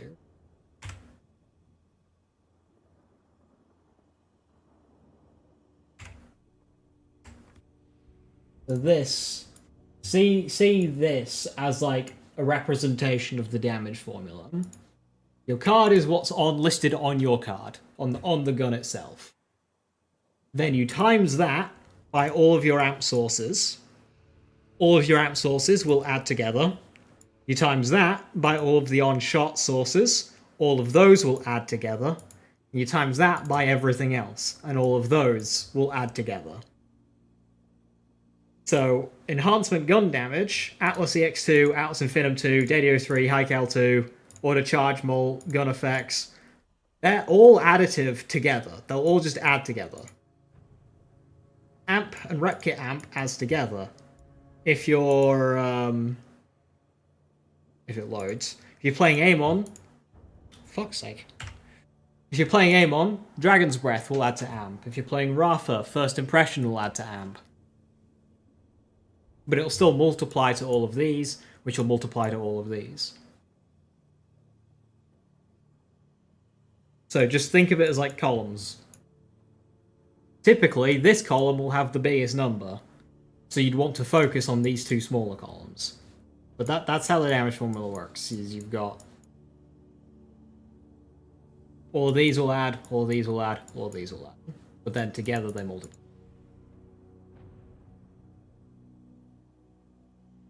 Isn't Gamma Ray Burst basically extra Rip Kit Amp? I haven't included those because they work a little bit differently. Because that's where you start getting into, like, post-add and stuff. So you get some bonuses that add a flat amount of damage, but they skip some of those columns. Take, for example, one shot, one kill. This adds a flat amount of damage to your shot, but it does so after amp and on-shot gun damage. It'll still get soup, so it'll still get, you know, gun damage, all damage, damage taken, LE damage, kill damage, all of them. It'll still get all of them, but it won't get enhancement gun damage, it won't get rep kit amp, it won't get shield amp. So they start becoming a bit weird and funky. So that's going to be, you know, your blood shots, your neutron captures, gamma ray bursts, one shot, one kill. They all just, the edge cases work their own way. It's not a damage multiplier, it's just like it injects a flat amount of damage at some point.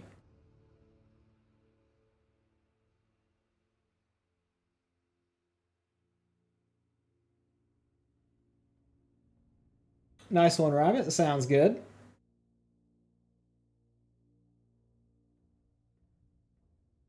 It's heartbreaking that it seems like Vex won't get good use of pearls as she's great with kinetic.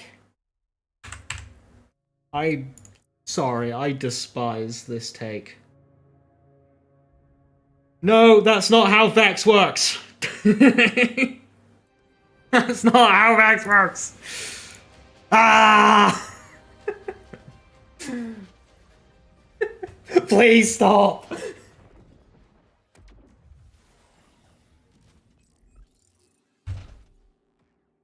Okay, so, Vex. Right now, we have a grand total of 2 skills that call for kinetic weapons. leeching attunement, and material components. That's it. Material components is 7% soup. It's nothing. This is 36 per point. This is 7. So we can skip that. So then we've got leeching attunement. 6% reload speed. Okay, that's a bit cozy. Idle hands is 12. And then this 2% lifesteal, you pair that with Bloody's power, that will give you 6% bonus element per point. Okay, cool. This one gives you 27.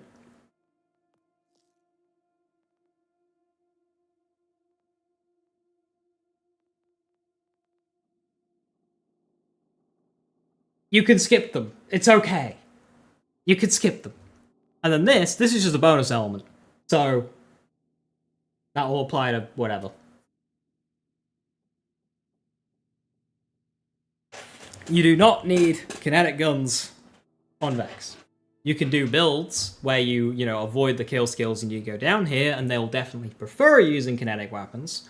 But that's not going to stop you from using elemental weapons. Like, Hellwalker on Vex is insane, even though it's fire-locked. My Vex, there are so many guns that I use that are elementally locked. You know, between Wombo Combo, Root, Ohm, and Dark Beast. That is a full loadout that covers every scenario from rapid mobbing, like peak clear rate mobbing, to vials, to the raid boss. With those 4 weapons, I have everything covered, and they're all elementally locked. Ohm is stupid. Ohm is so dumb. Like, Ohm is probably one of her fastest mobbing weapons in the game. Like, it's genuinely difficult to beat Oh My God on Vex. And tuck it and run, yeah.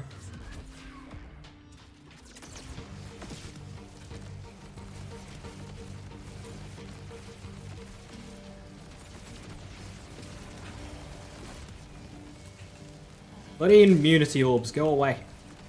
Nobody likes you. Is this true UVH 6?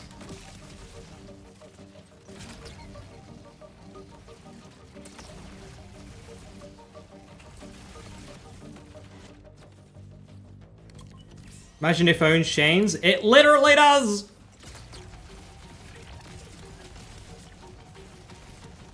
It's just like inconsistent.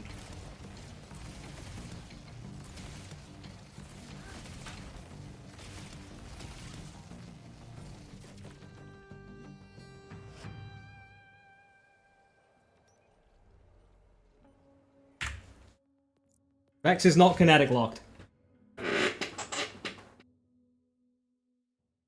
Didn't mean frustration, just funny reaction. No, you're good. You're good. yeah, Vex is not kinetic locked. Absolutely not.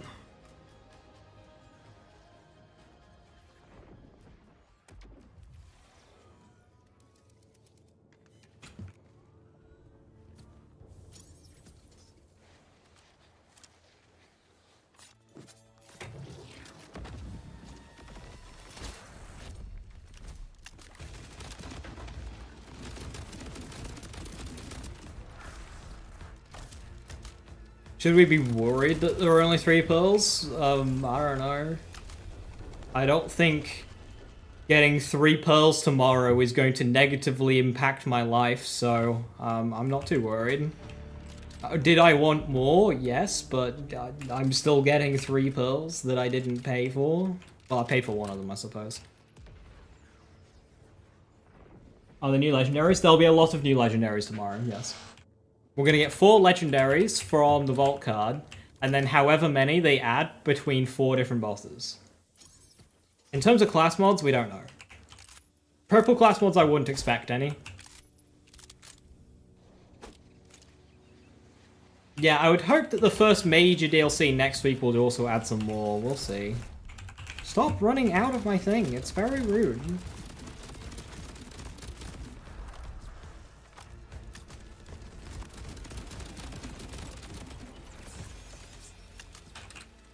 Torg handgun is just the Herald.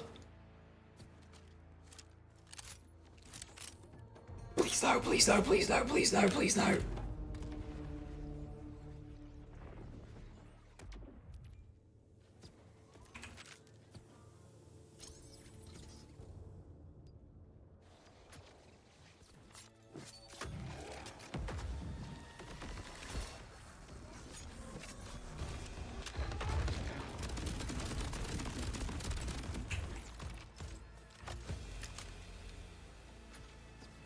People did that with the hard point. They saw Torg pistol and were like, "Oh my god, is the Harold coming back?" Like, calm down. Harold, Harold, Harold, Harold, Harold, Harold. Bloody seagulls from Nemo. Harold. Mine, mine, mine.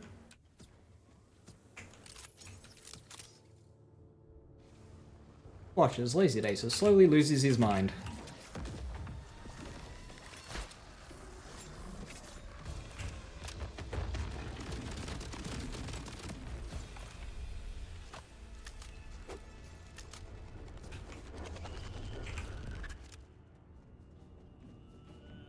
Powerful but boring. That's a fair assessment. I enjoyed it in Borderlands 3, and then they buffed it to be one of the best guns in the game, and then it got a lot less interesting to use. Will be very fitting? No, be boring. Harold's been better since 2012, please. We're better than this. We don't need to keep using Harold for 15 years.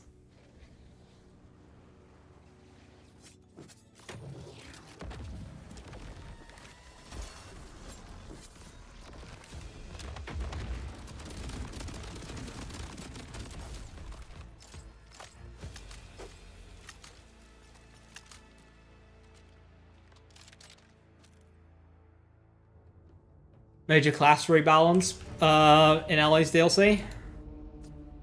As long as they don't do anything too drastic. And mainly focus on the things that genuinely need it, like action skill elements and Harlow Blittery and Vex, not green. Gullmasher eventually. Oh, but you should use Truck with Daedalus Shotgun. You've got Skullmasher at home.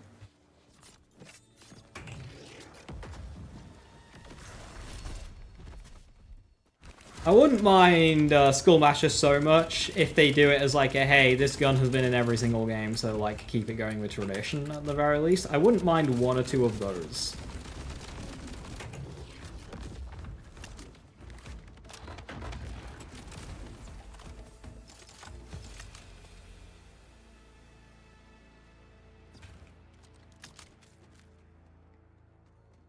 If there's going to be one gun that's in every game, which one should it be? Obviously, it needs to have already been in every mainline game so far, so we're looking at Hellfire, we're looking at Butcher, we're looking at Unforgiven, Skullmasher.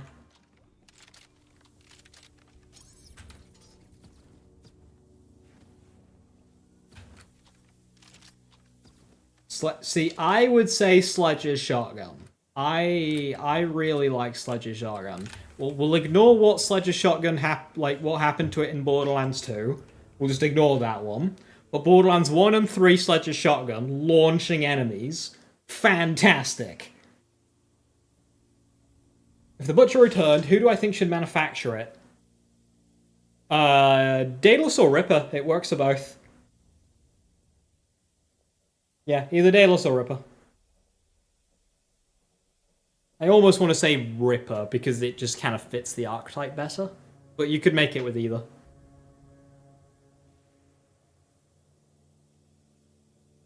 Give me Gascall, but we've got Scully. We don't need Gascall. We have the Scully. Bring the Anarchy back as a Pearl. The Anarchy's already in this game and it's already S tier. What more do you want?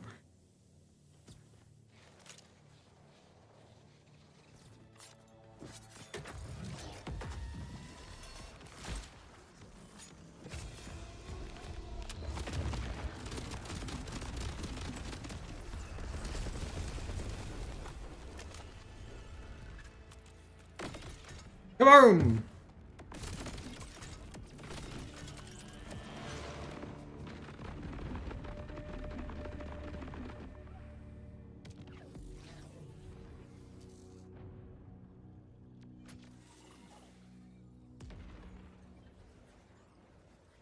Not the stupid shotty.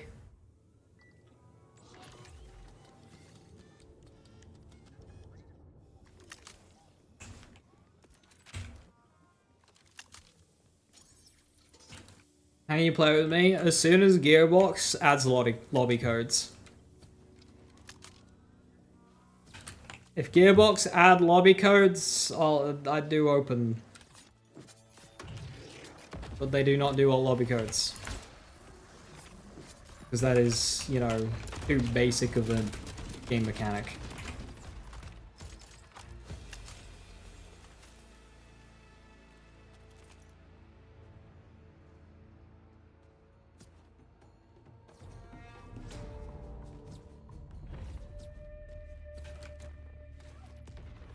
Realistically, it is. It's funny, every single time Legendary Torque Pistol gets mentioned, everybody's just like, Harold, Harold, Harold, Harold, Harold, Harold?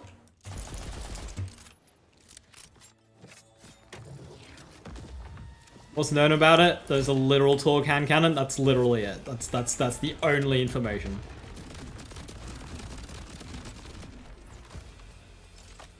Harold? Harold? Harold?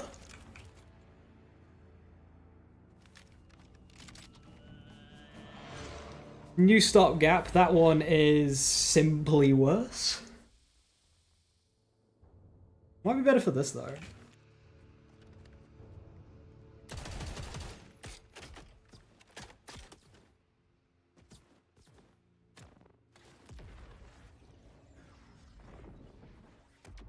Give me the craps. The craps was at least an interesting weapon with a unique gimmick.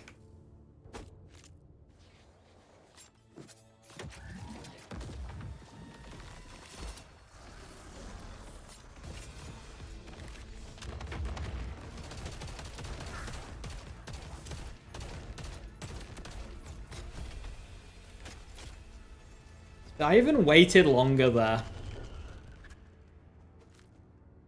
to get a bigger neutron capture bonus. Still slower. Wasn't the Moonfire Torg? It was. I do like the way this looks. That's a funky looking gun.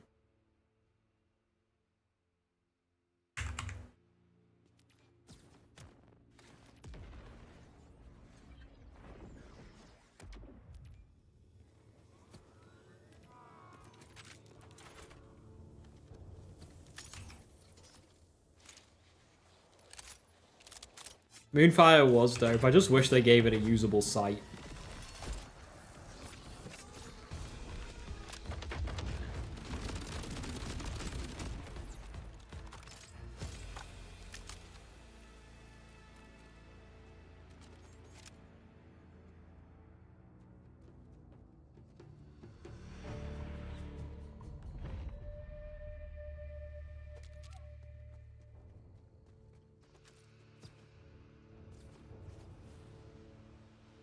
Mongol. Yeah, we'd have a Mongol in this game. A Mongol would go pretty hard in this game as a heavy weapon. You lots of procs. A Mongol on Aemon would be a lot of fun. Especially with dot stacking now, like... I could go for a Mongol.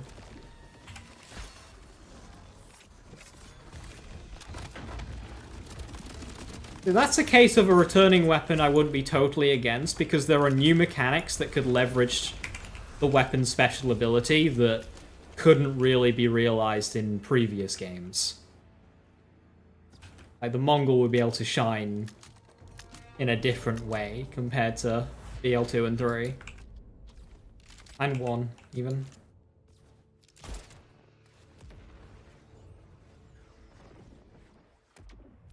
Whereas I don't see what Kick Charger could bring to, like, what this game could bring to the cable Kick Charger. I mean, I suppose double dipping with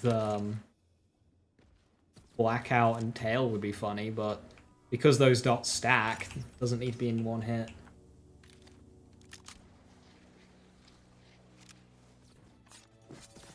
So they unput Jacob's heavies that shoot cannonballs. I know, right? They even did that in previous games.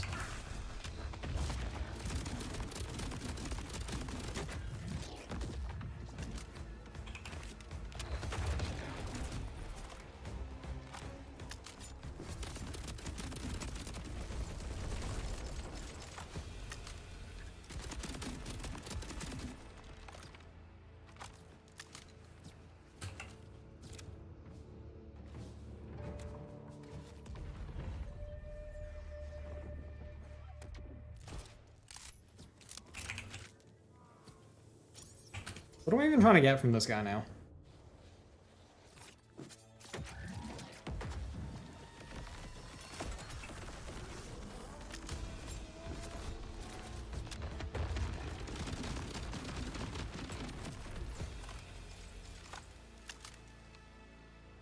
I think about my rep kit situation, what I need out of it.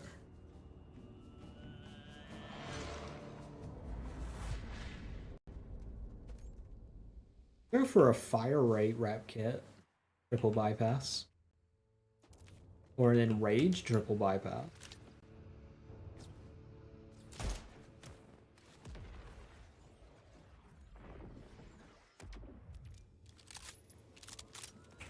More Jacob's ARs. They're too busy butchering them.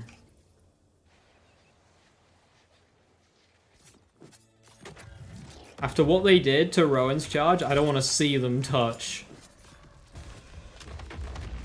Clairvoyance. You stay the hell away.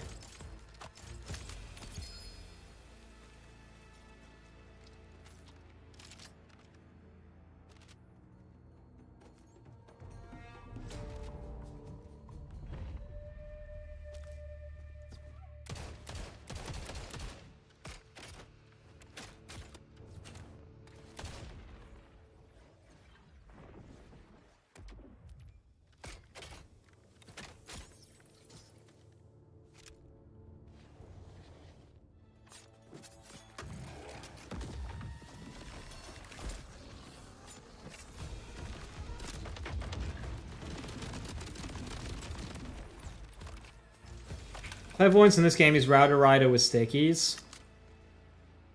That is the biggest insult anyone could ever conceive for the second amp triple bypass today. Anyone could ever conceive for the Clairvoyance. Like, that is so rude. Why would you say that? Dude, don't be a dick.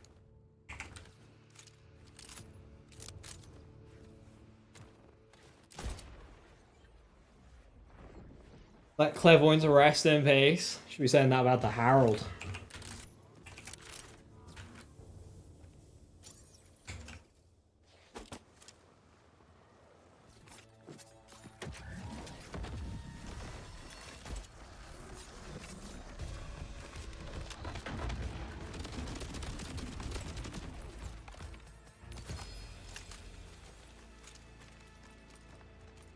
That's not... Alright.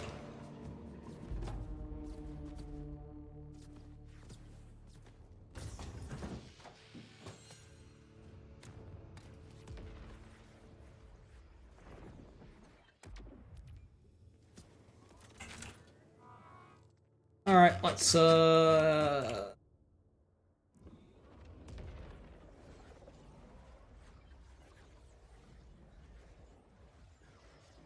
Bonnie's amazing. Bonnie is amazing. Yes, Bonnie's a fantastic weapon. Interactive, powerful, just great. We like the Bonnie.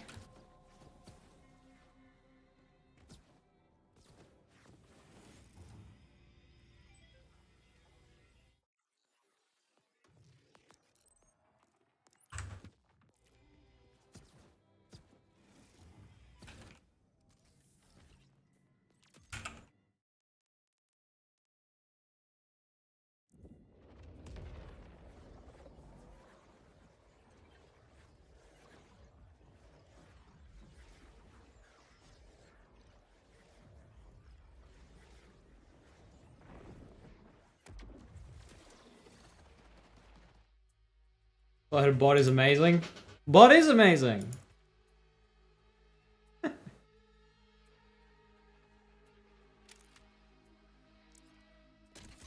Ooh, what have I got?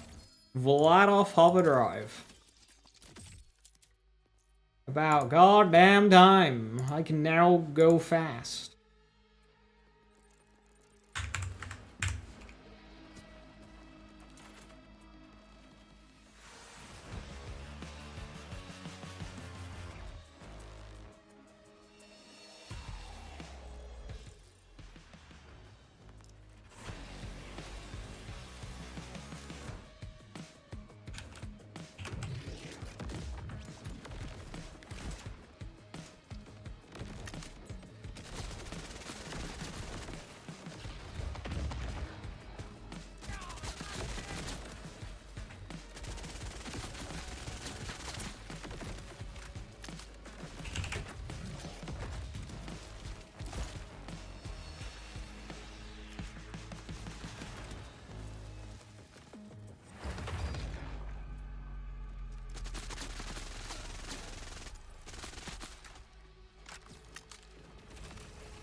I have an idea. But I need a good Savant classman. And more skill points. Shit. Never mind. Well, I could respec for it. So I have an idea.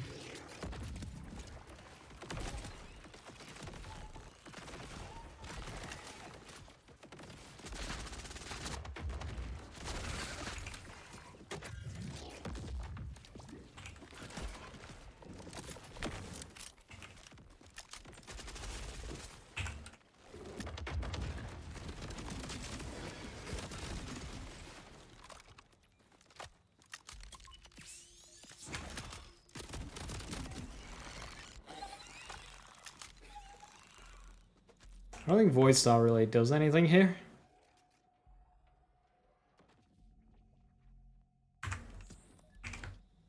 Doesn't really appear to be working with the extra projectiles it flies off.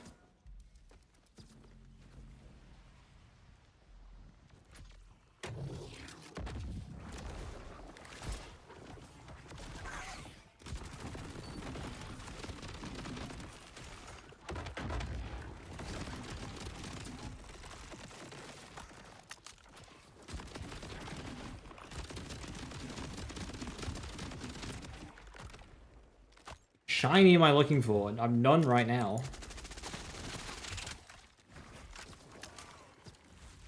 I've been gear farming for the build.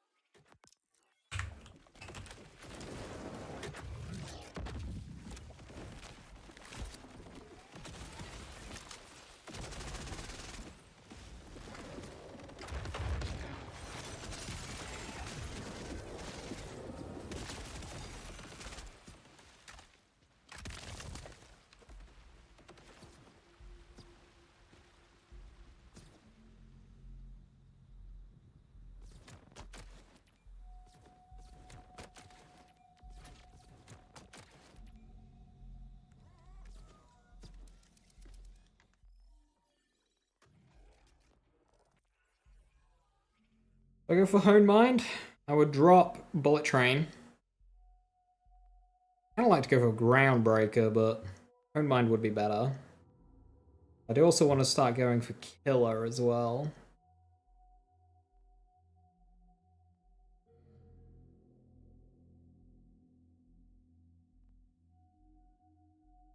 At least we can still get some action skill multiply with Daredevil, so we'll go for Hone Mind.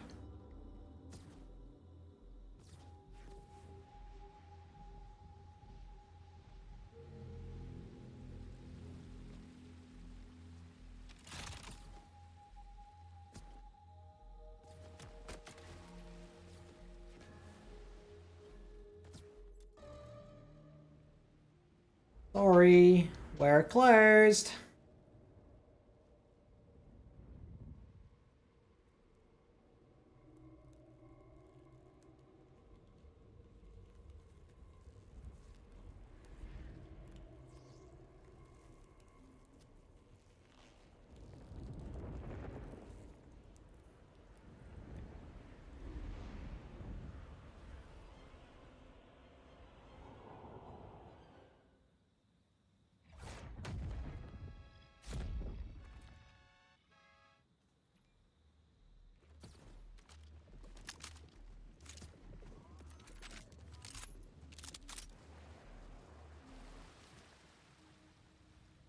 Are we a scientist here? I don't think so. I mean, initially I might want, but we'll see how it goes. I'm still using fireworks. I was supposed to get a what's fit inner, not a what's fit inner. So Super Soldier. Oh well. Fireworks is fine.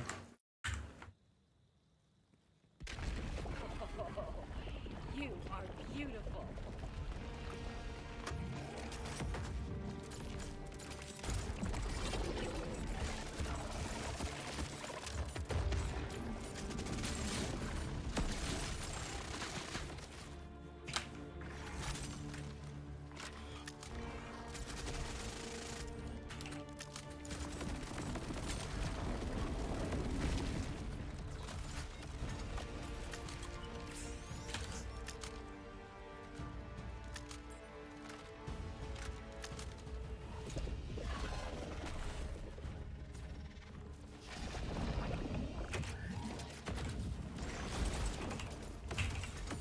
Can my gun...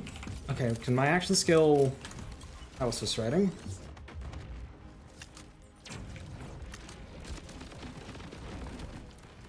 Ah, so frustrating. I was trying to detonate my action skill and it just wouldn't. What a video game.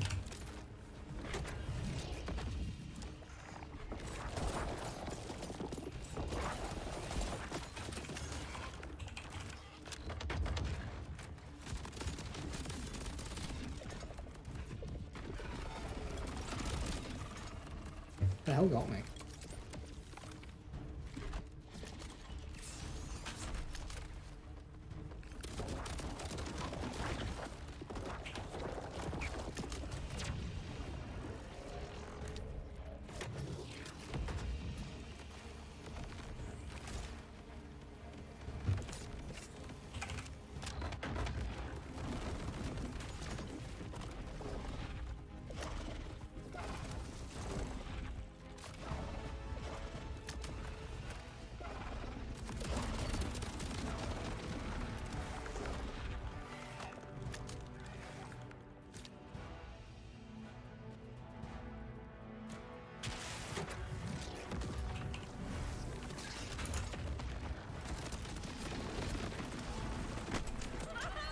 Just lost out on platinum because of the weirdness. Like my action skill just ceasing to work.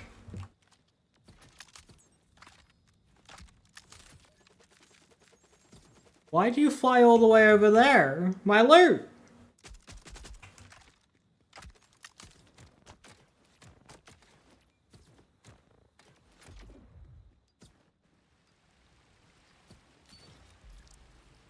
They didn't even get them both.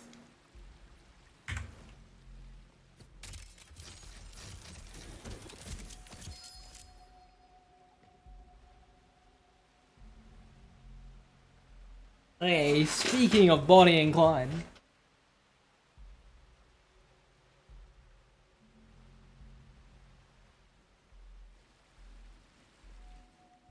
Crystal clear smooth though. Yes, because my action skill worked.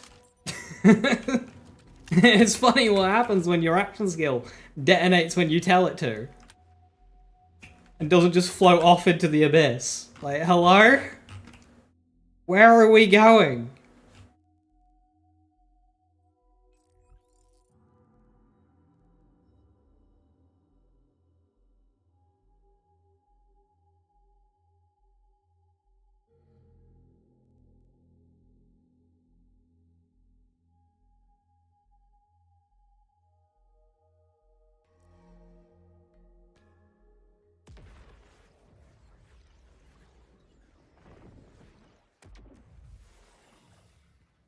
So let's get a Super Soldier first. Let's just get that done.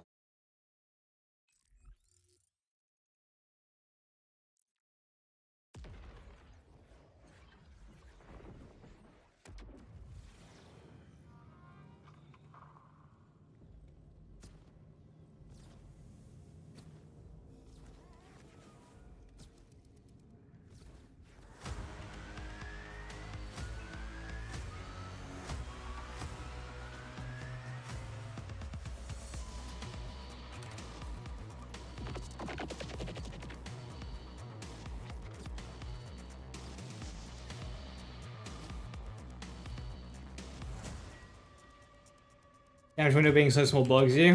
At least it's balanced. To an extent. A bit.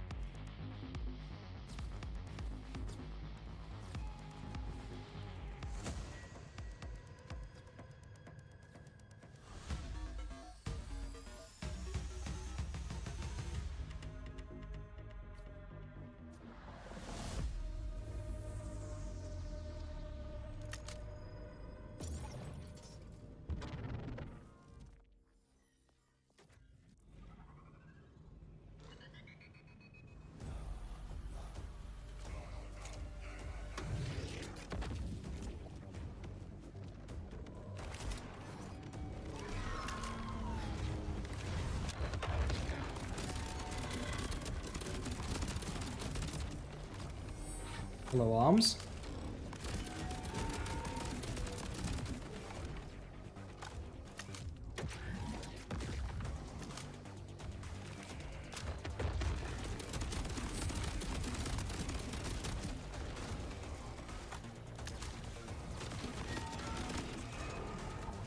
Whoa! Why does that block bullets?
Alright, I need to figure out smoothing up phase 1.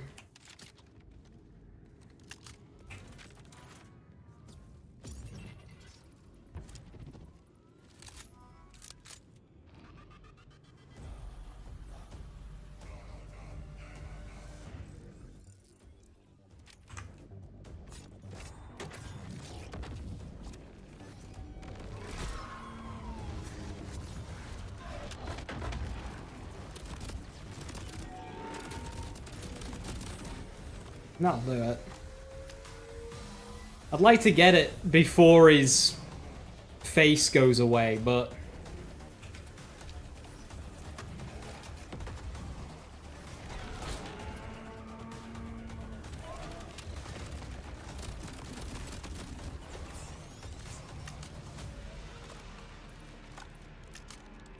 don't think it's got the speed for that.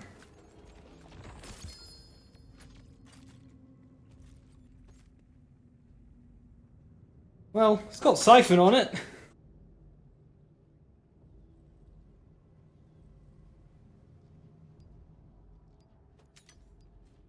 And that'll probably just kind of do.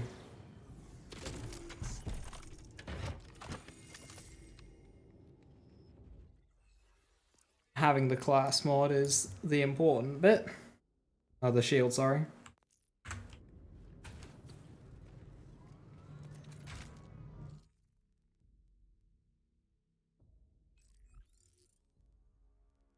I have most bosses unlocked and available.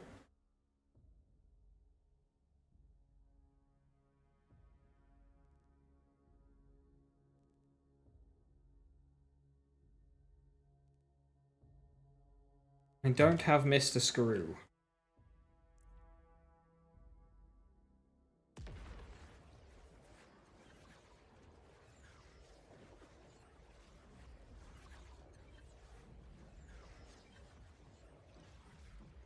Which build will be taken into new content tomorrow? Well, there'll be time to take multiple, but I'll be starting with KSVB.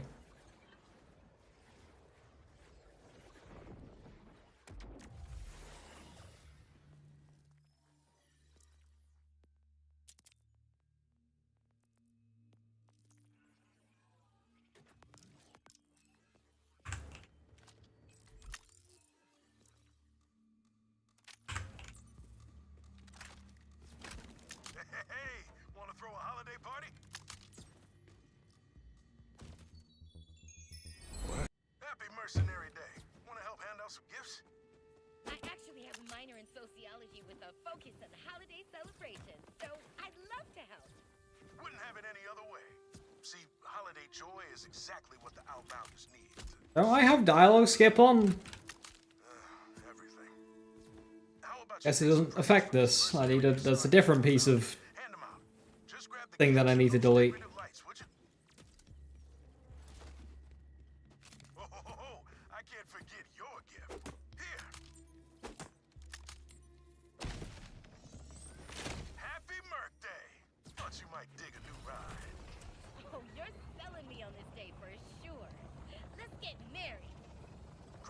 I'll send you the coordinates of a few outbounders who could use a pick-me-up. Anyway, what you waiting for? Go light up some faces. Let's spread some cheer.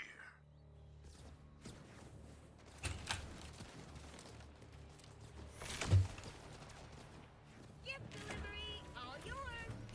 A new U-station? Thanks, Rush! Ah, that's the little things. I used to do a yearly gift exchange with my own family. Back before. Nope. Today is not a day for tears. On to the next package. Hope you enjoy it. No return, sorry. Ah, cool! Lube! Oh. Okay, maybe I should have scanned these packages first. But yeah, I guess everybody can use more lube, right? Better to have lube and not need it than to need it and not have it.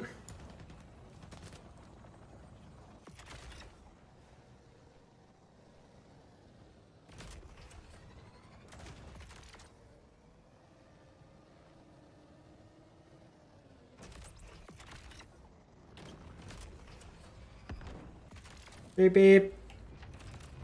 Beep beep.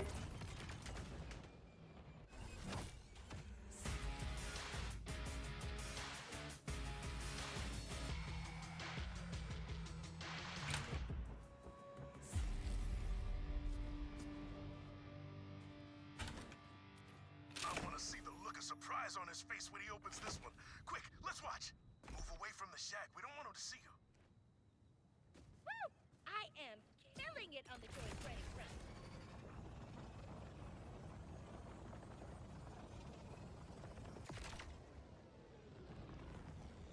Did I leave too soon?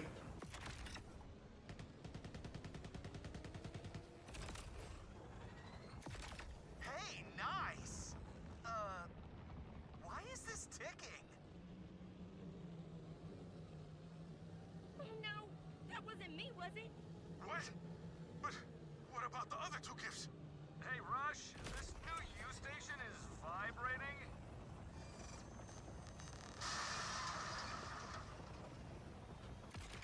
This lube is primo, man. It tinkles a little, but otherwise no problems. Greetings, blasphemers! Why have I never heard those sound effects before? Why is this the first time I've been hearing those? Ministry of Culture! Damn it! I didn't know those people had gory ends like that. Alright. Any droid left on Kairos. I want him. No. Focus. I'm tracking. YouTube chat's weird. Yeah, you're not the only one with issues with it. It's being a bit funky. The gift he deserves.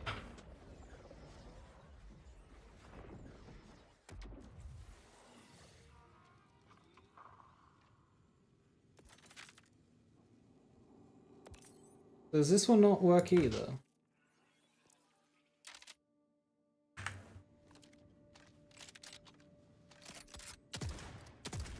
Oh, that was normal shotgun. Why does assault rifles have sticky rounds?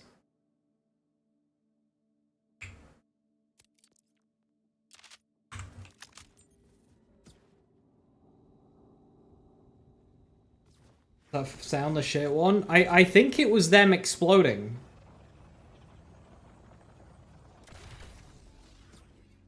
I think it was just their body just like splat after applying the tingly lube. You, dear Vault Hunter, have been found guilty of cultural crime.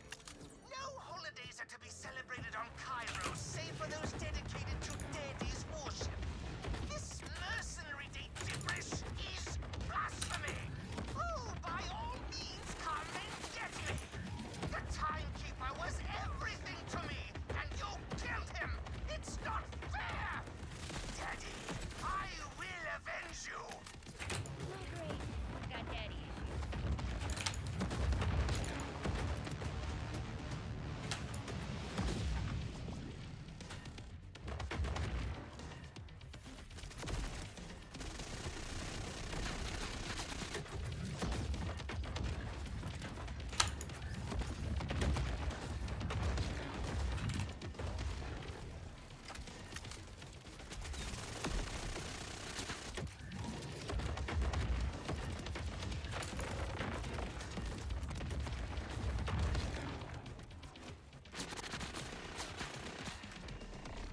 Uh-oh. I'm gonna equip my second wind weapon!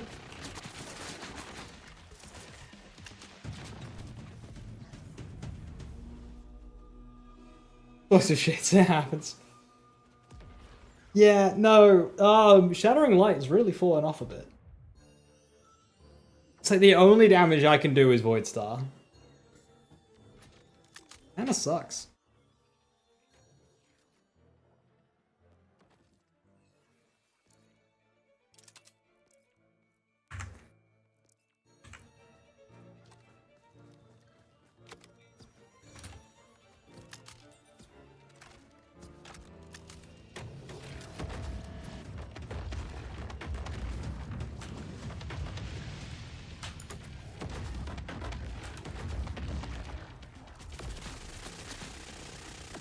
Like, it's taking 3 or 4 charges to kill a basic enemy.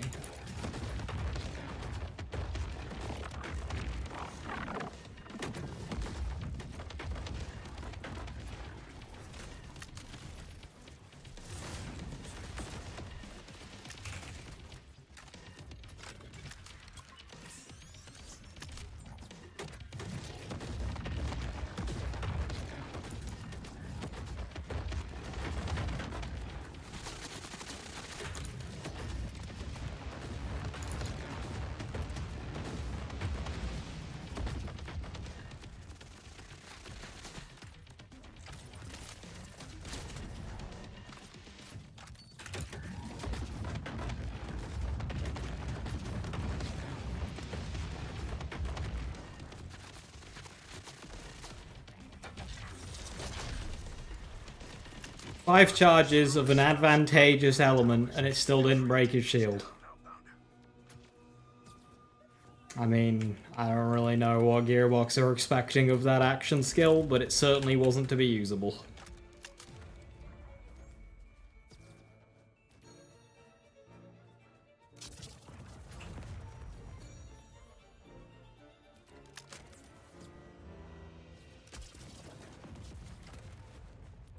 I feel my headache receding already. Keep popping those propaganda towers.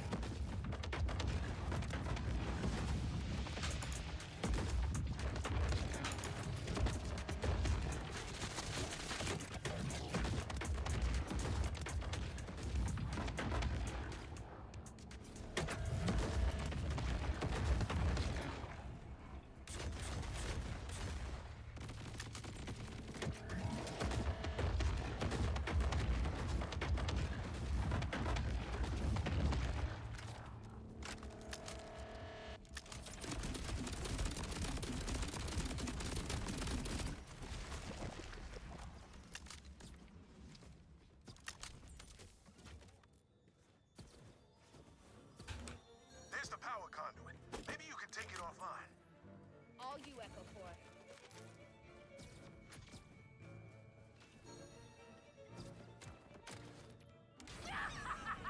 Suck it! Double locked! Damn, this guy's crafty. Hacking the power conduit only doubled security on the door. Psych!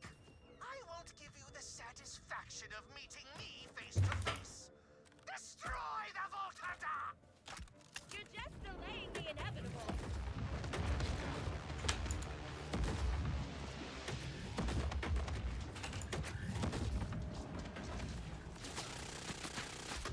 What's the best damaging action skill right now? Crucible. Tricky bastard locked the door. Peacebreakers is good too, but it's like kind of mainly carried by Mixologists, so whether or not you want to count that or not. Bet they're from the generators powering the locks. Could you short them out somehow? Same goes for Spectres. Typically, I'd need wire to do this kind of electrical work. Oh, the Merc Daylight. You're gonna the main ones are gonna be Amons. So Forge Waves, Crucible, Hammers, and That was my Onslaughter, Molten Royal, but only versus Flesh for that one. as destruction. Clever. I like it.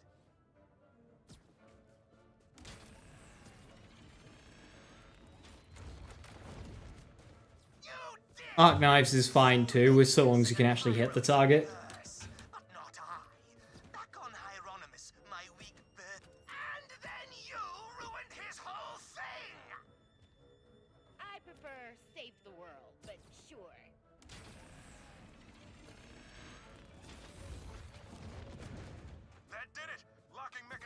short it out. If you hack the power conduit again, you should get in. Don't fail me now, Echo.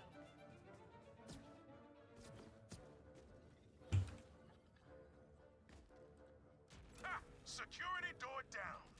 Fine! You've opened the path to my lair, big whoop. You know what you don't have? A family. And don't give me that found family I love thy friends BS. You're light years away from... Those look like mercenary day presents. They're mine! All presents belong to me! I thought you said these gifts were blasphemy. Shut up, shut up, shut up! My presents! Mine! All mine! I shut down the conveyor belts to stop Screw from taking any more presents. Ooh, pretty. You're spreading cheer! That's the exact opposite of what I want! The worst feeling ones? The ones that can't do damage and the damage they have is like locked behind RNG. So, trouble.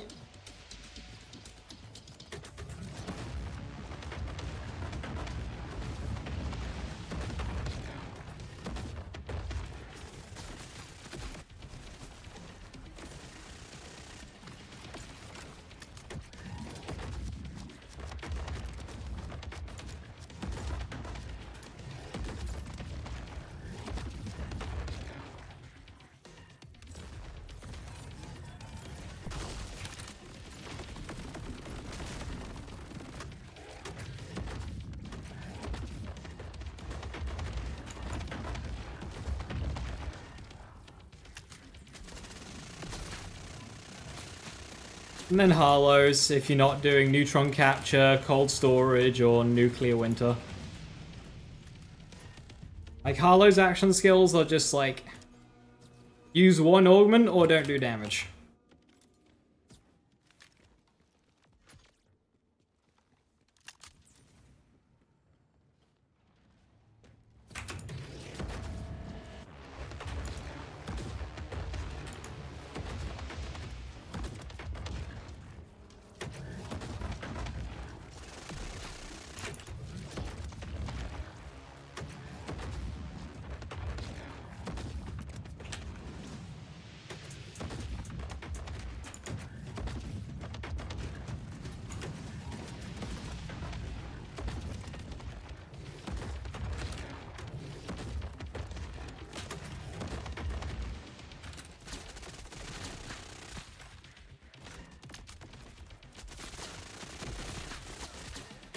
Did 3 out of Creative Overflow and put them absolute 0? I did, yes. And the reason for that is basically easier use of the Generator class mod. And the Generator class of mod makes up for a lot more damage than what I lost by losing Creative Overflow.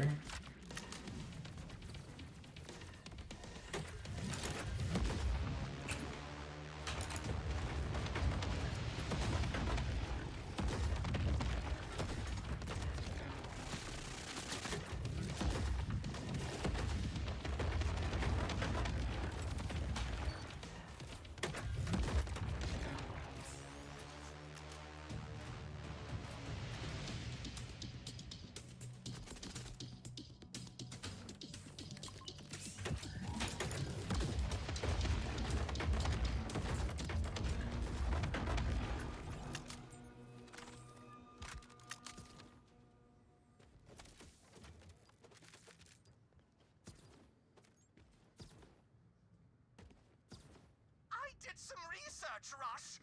Your friends back on Protea think you're dead. And they all had ugly babies.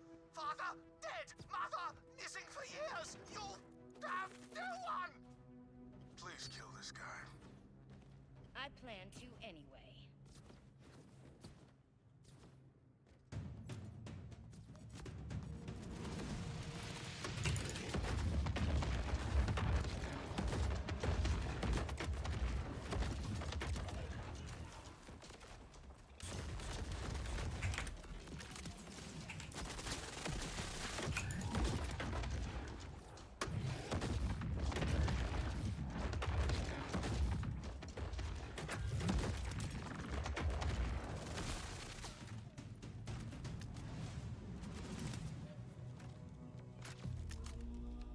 Finally home. Hey, Rabbit.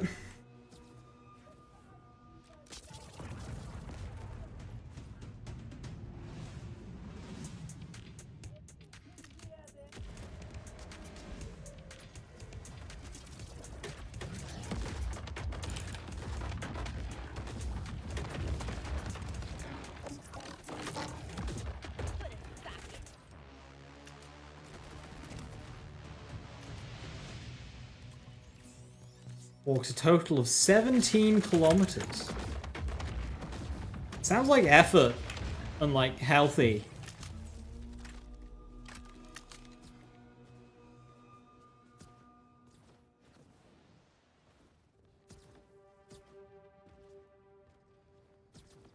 You made sure it wasn't healthy. Lots of pizza. Nothing worth messing with will be in that server room. It's just past that door.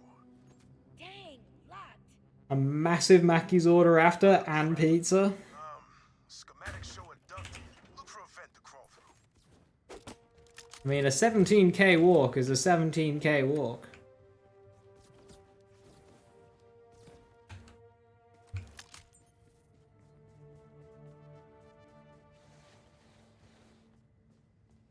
Looks like you can reach the server room by cutting through cooling. British pizza, yeah. So you know it was flat and sauceless. Damn it, fan's still running. Gotta find a way past it to get the cooling.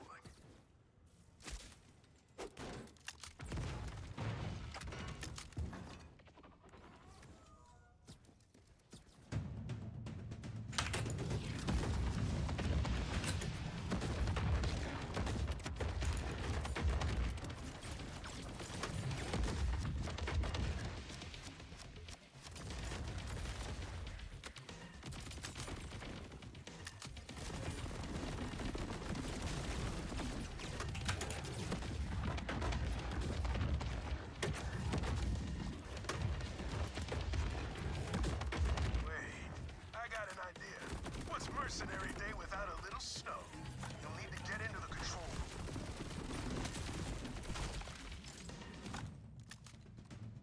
Italian place in Chester, ordering is a game isn't itself because they don't speak English. Hey, that just makes it exciting. You don't know what you're gonna get. Think of it like loot boxes, but pizza.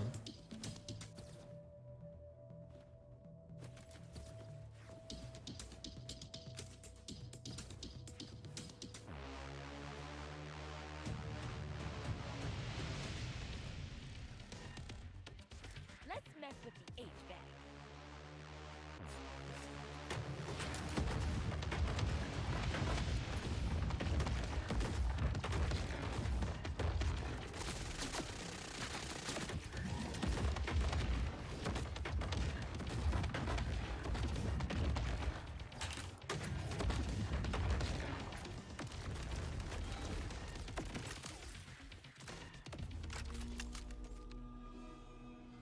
$300 to get a pizza with pineapple on it. 300 quid, sorry. Did you just say dollars? I did. Look, I was doing... Fuck, he's... I was managing money and I get paid in dollars, okay?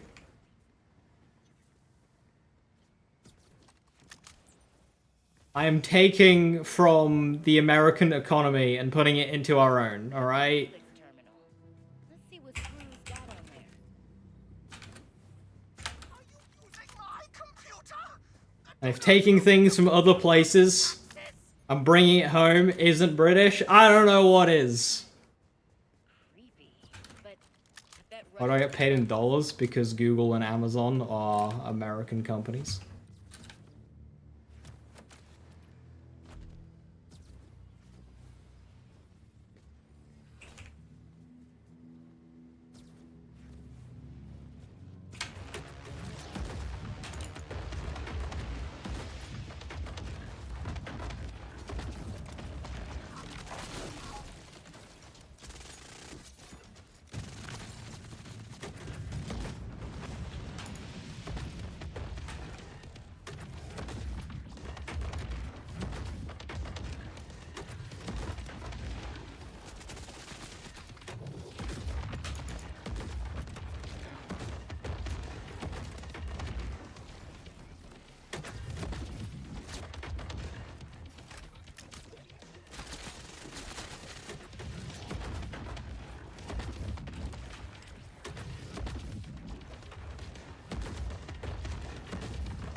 Pixel, thank you so very much for the sub, much appreciated. Here, have 5% of a pizza. Hell yeah. I'll put it in the pot.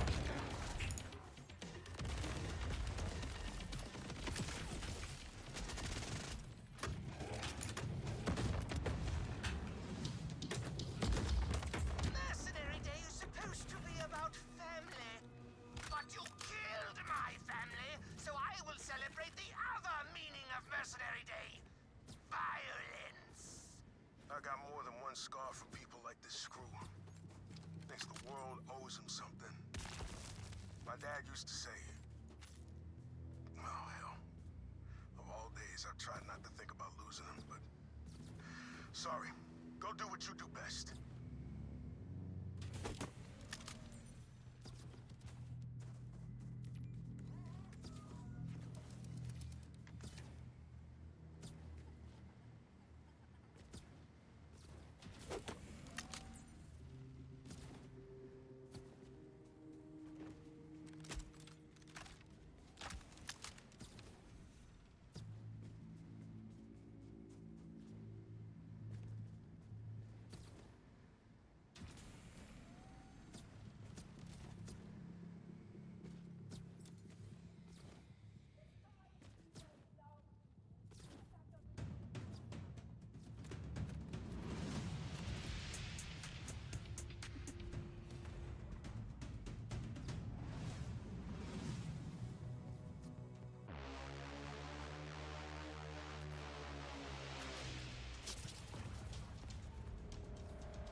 That's all the propaganda tower's taken care of. Thanks for clearing the airwaves, Outbounder. Would you like to know what Daddy's greatest gift to me was? A data scraper. Only I can pierce the cosmos and access the galactic echo net. I looked you up, Harlow. Hey Viper, how you doing? Hello, hello. On your university page, Harlow Tront, PhD candidate, big dweeb, murdered most of her brothers. Hey, I am not a weak.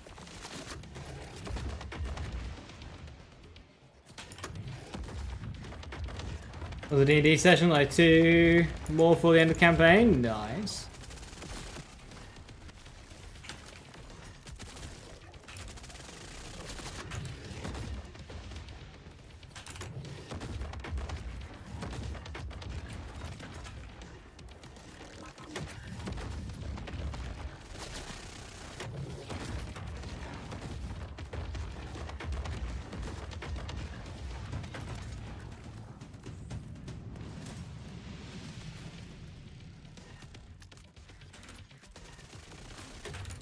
Gildo Brothers, we have questions.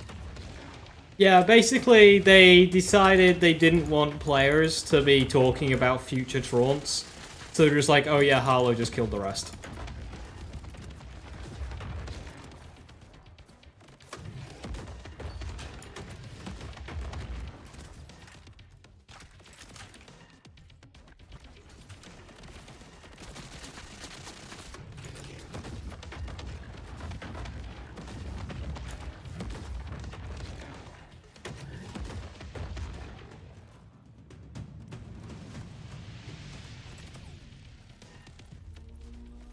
Why? I don't know. I'm not Sam. Hi, Roboto. How you doing? Hope you're doing well. It's so lame.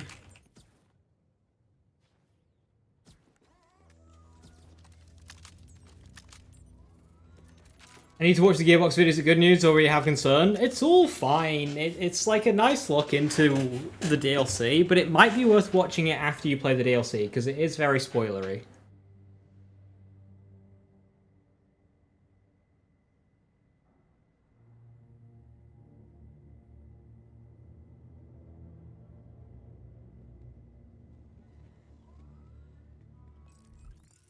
In terms of the build, basically Shattering Light is just the damage of Shattering Light is entirely Void Star, and Void Star is dropping off. The max health drain is just like capping out now. I don't know why they put a limit on these things. Like, it already has a limit on the enemy's health bar of 30%. So why do they also have the flat value as well? Like, it's got two limits, and it's whatever it hits first. So it's just, like, shit. Demon Core is great, and I'm starting to get new ideas with the Demon Core. So I might end up dropping Shattering Light entirely and using Demon Core for mobbing and bossing, which would be a shame. Very frustratingly, the darts that Demon Core send out do not trigger Void Star, so that's very annoying. So I will either just go Neutron Capture for mobbing, or Magnets if I at least want to be like, hey, look at me actually using something. I don't want to use Demon Core Neutron Capture for mobbing, but Void Star is the only damage that keeps up in UVH. I do that with Shattering Light, and it's UVH 6 is just capping out. Just can't keep up.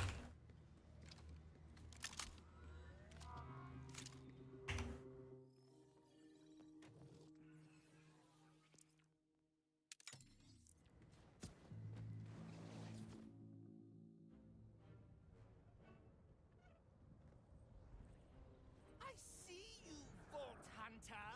But Daddy, can you see me? Can you see what a good boy I am? Today, I give you the greatest gift of all. A dead Vault Hunter! One issue with the Stone Demon is because it's an animal, it won't be talking to us.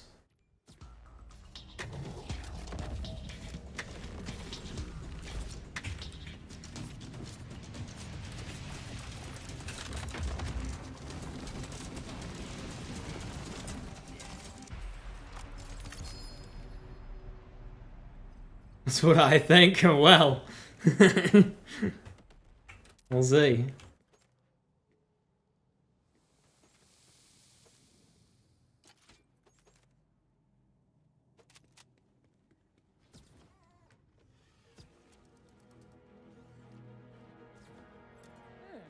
Mysterious switch.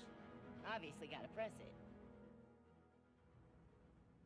You going in on Mon Hun? Back to AT Ray hunting now? Hell yeah. Have you done the new quest with the slimes?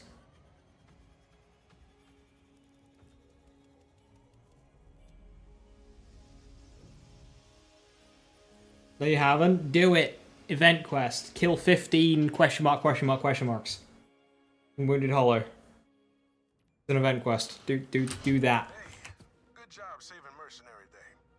Sorry I'm not more cheerful company. That guy got You get another little follower. well, the gifts we gave out killed people. Used up the decorations and the one Hey, thing. Camouflage, how you doing? Thank you for the 8 months. Much appreciated. Thank you. You know what? It's okay. I got something that'll turn that frown upside down.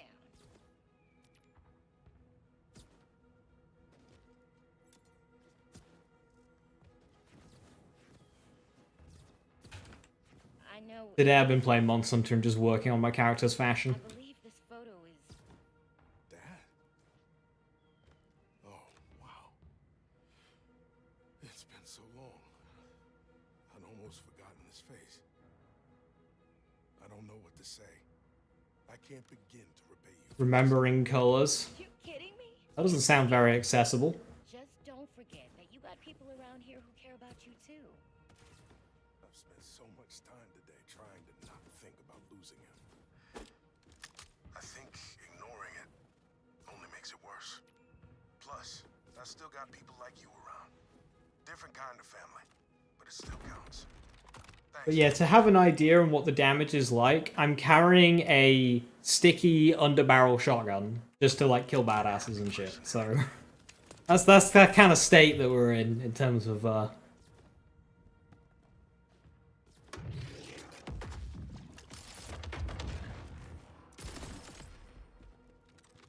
don't know how to trigger the bug that makes it like just spam shit. The box. There we got a very normal amount of loot. Boring. Why'd I get one shot by jelly?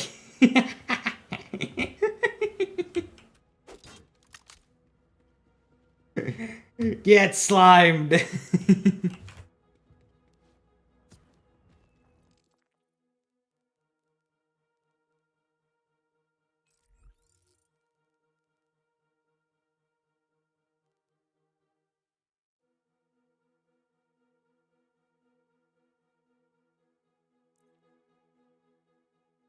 You do have 9 fates for the quest, so you're gonna be fine.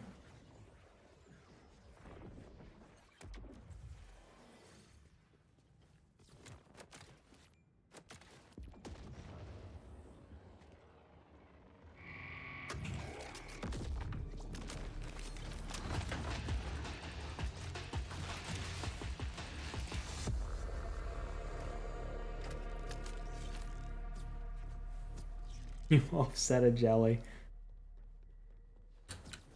The official Twitter account posted the I did a post on the quest, and somebody responded, "Help, they're annihilating me." And the official account just responded with a picture of a hunter getting eaten by the jelly, just saying, "Farewell." No help, no advice, no nothing, just perish.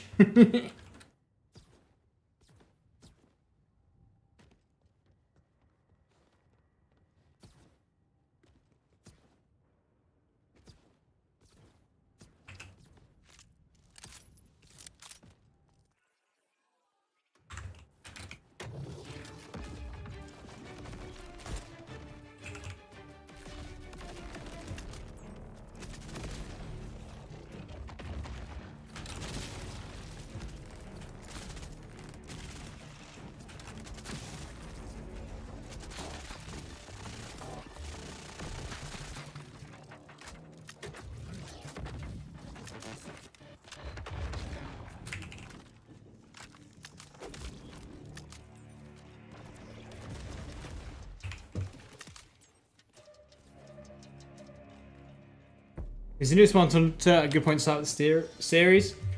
Basically, every new Monster Hunter game is the new best jumping on point.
Why are you, like, blocking bullets?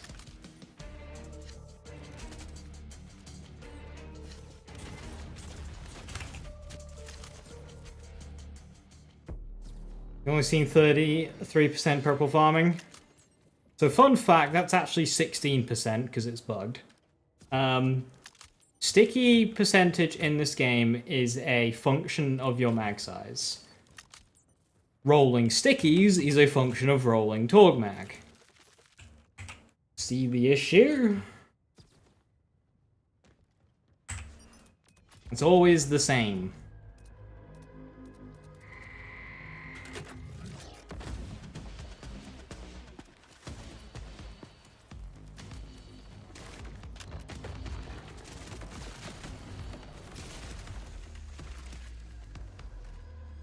So when you roll sticky Torg shotgun, it's always going to have a Torg mag, which is a mag of 12. So it's always going to be a mag of 12, which means it's always going to be listed 3%.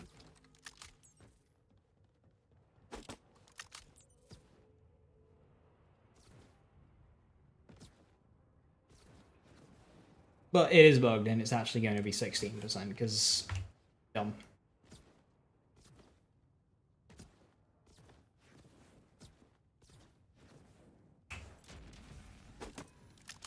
$16.7.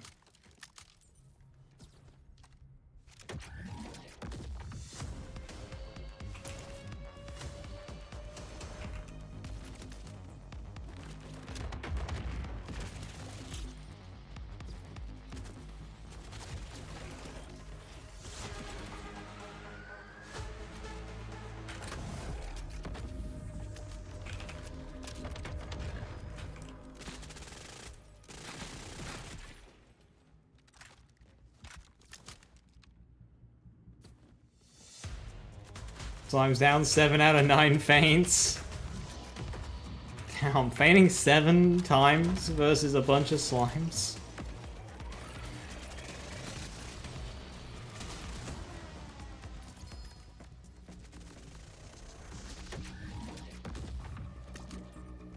Look, man, they got hands.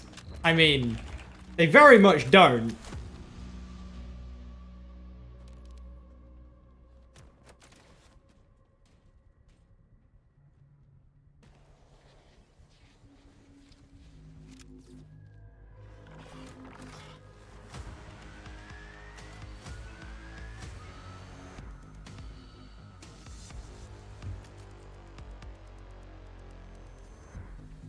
Oh, that's my 7 out of 9 feints. Them fuckers got hands. I could be toxic and tell you that I got 0 feints on all of my hunts to get all of the little cute followers. But I was also using a gun, so...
It's good you're not saying that then, to not be toxic.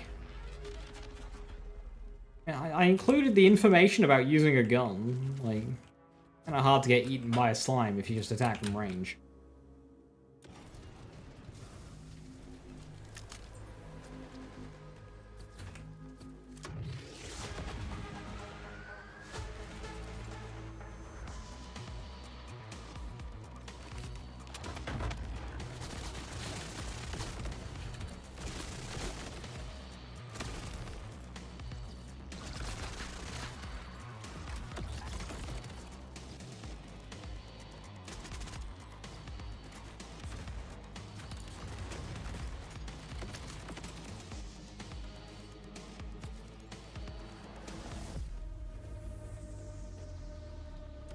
Artian farming.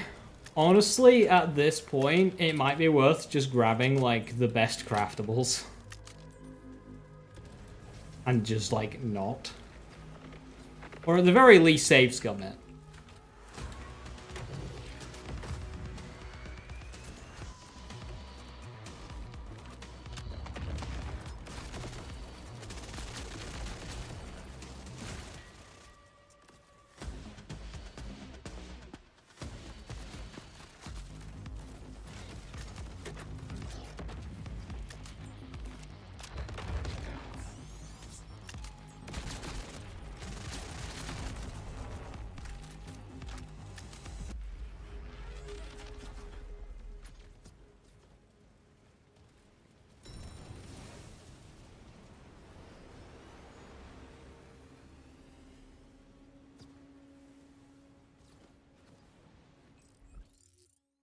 This is so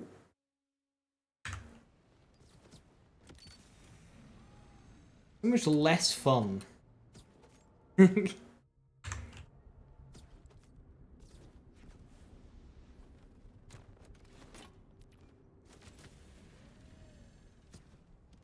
actually using your action skill to kill things.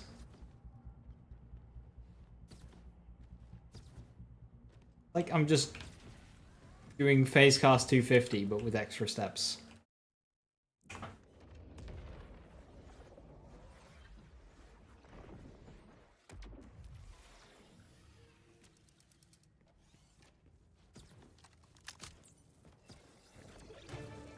Boring Gundava is the correct way. You got a bit of funky tech, but like... I just leave it there. We can slowly kill them.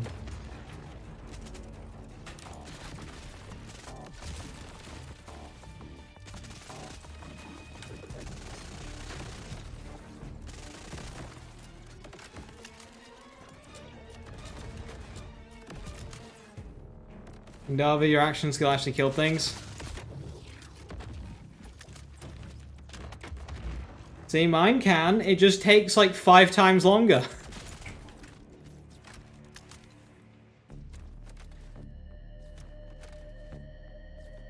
Like, it's so slow as well. It's so slow to be doing so little damage.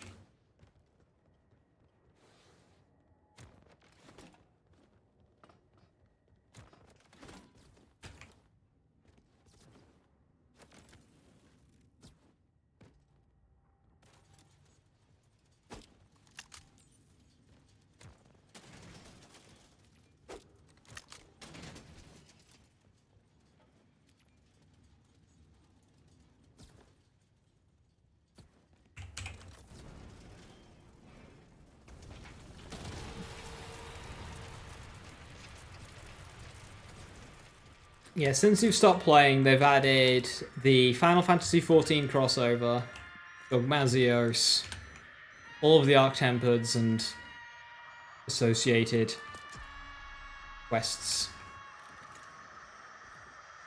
Up to 10-star. They've added a bunch of, like, 9-star of the other monsters, like 9-star Young Kutku, 9-star Blangonga, etc., etc. They've done a 10-star Rompopolo, who is apparently an absolute menace.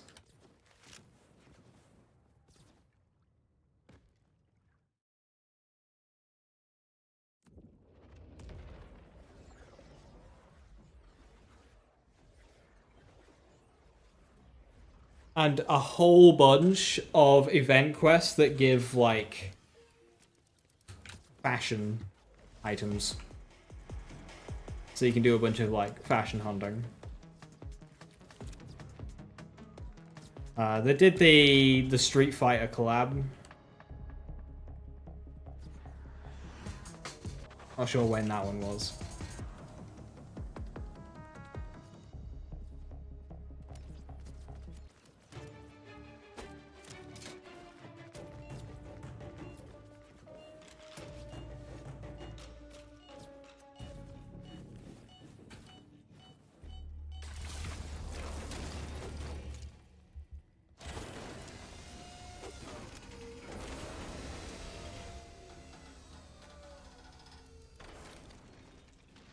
Hey, cosmetics that don't fit the game world. Okay, so out of, like, the 150 cosmetics, but there's one that you don't like.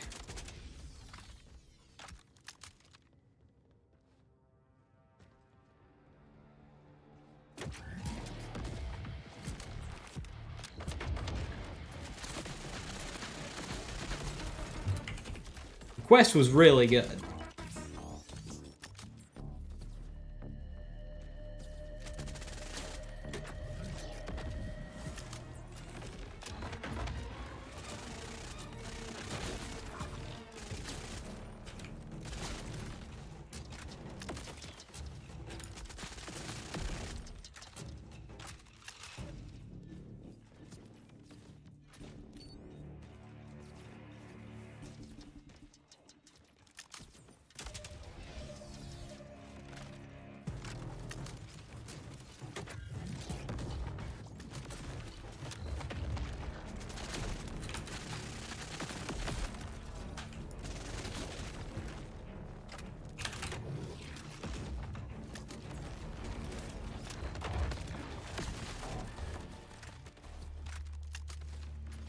Having an opinion? To be honest, your opinion was just ew. 2 letters, so like...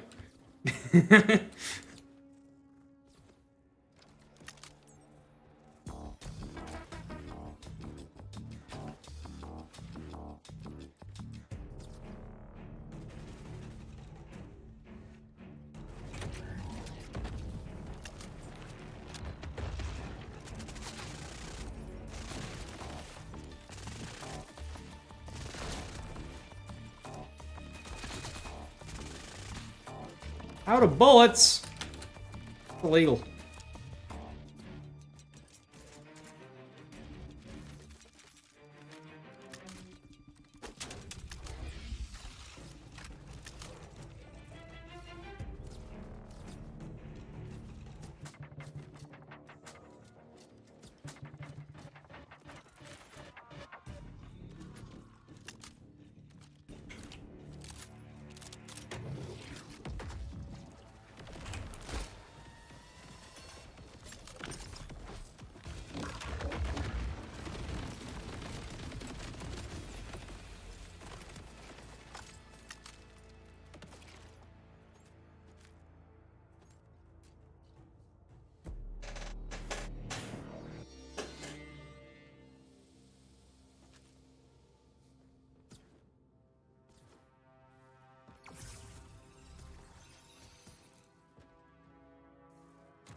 We've unlocked a Whiskey Foxtrot farm. The skill tree look like? It's currently a hybrid to allow me to do both Demon Core and Shattering Light. And then just the basics from here. However, if you want to skip Shattering Light, because it's not very good, you take these 10 points out, and then you can grab, like, Make Extraordinary and whatnot. What firmware I'm going to be using for Chroma Accelerator? I'm leaning Skillcraft 2, Bullets to Spare 3.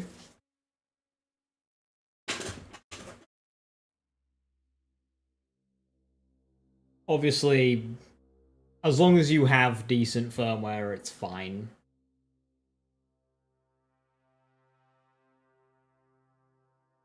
You could also go God Killer as well, because that'll feed into Neutron Capture's double dip.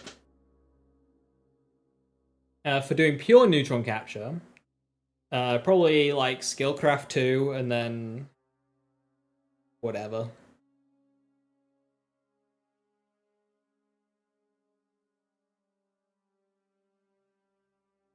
Bullets to Spare 3 is actually still be good on pure Chroma, just for Lucian's flank and getting our action skill back.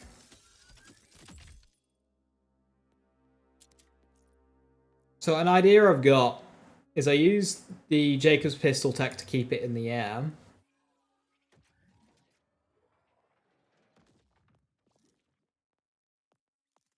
And then I use Absolute Zero to freeze my action skill duration with a class mod that gives me Flash Freeze. So that way, if there's enough enemies, I can just have perma uptime on Demon Core, and it's just like freezing and wrecking everything.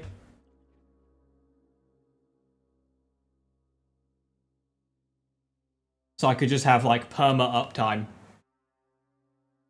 Just one activation. Just have it be the orb of death that just hangs around. Slow funny. Yeah, it's this what I'm doing.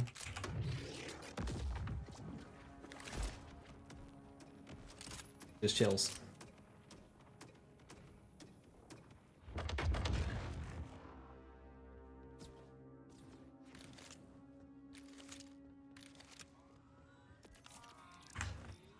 So you need a Jacob's pistol, which is why I killed Zadra earlier. And then, as soon as you detonate, you shoot.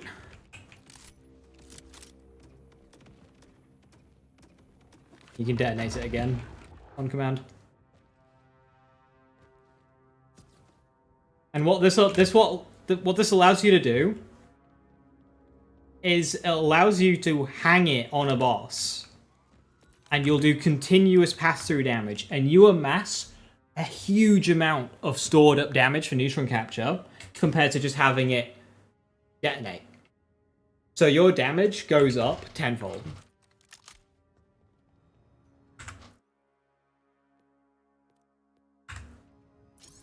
If I put on true and just kind of go normal, actually put on the right class mod, I'd find this techno.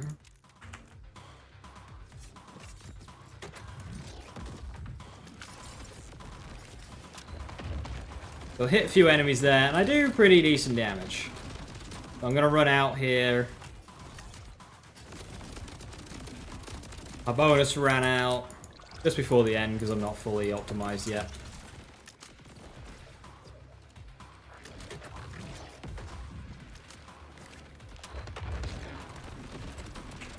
So yeah, better gear and whatnot. I could have one-phased him there. Warden. Guns.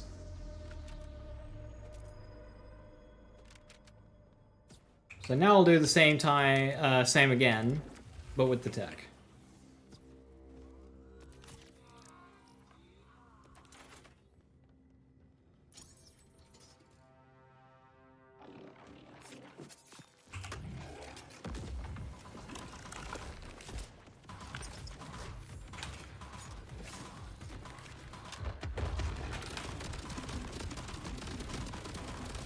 Oh no!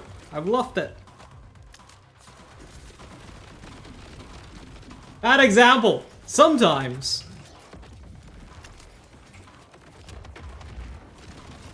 I'm wondering if on the other one I hit other enemies as well. I think the ads might have caused that to occur.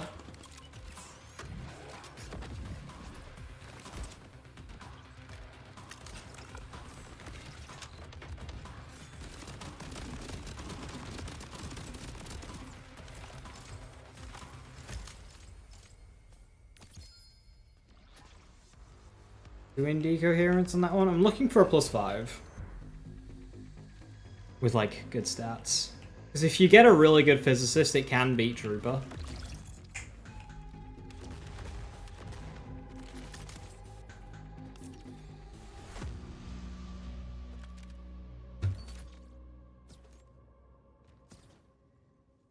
But Trooper's just so much easier, plug and play, and it has a fire rate skill, so.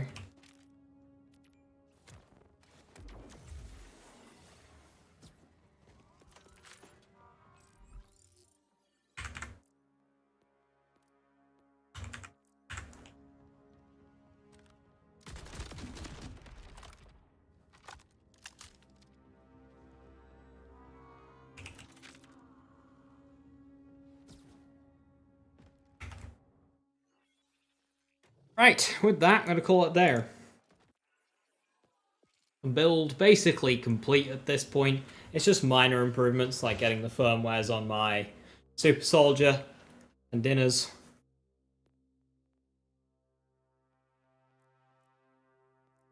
Gear-wise, I've got a Wombo, I've got a Lucian's Flank. I have a Jacob's Pistol. I have a really good enhancement.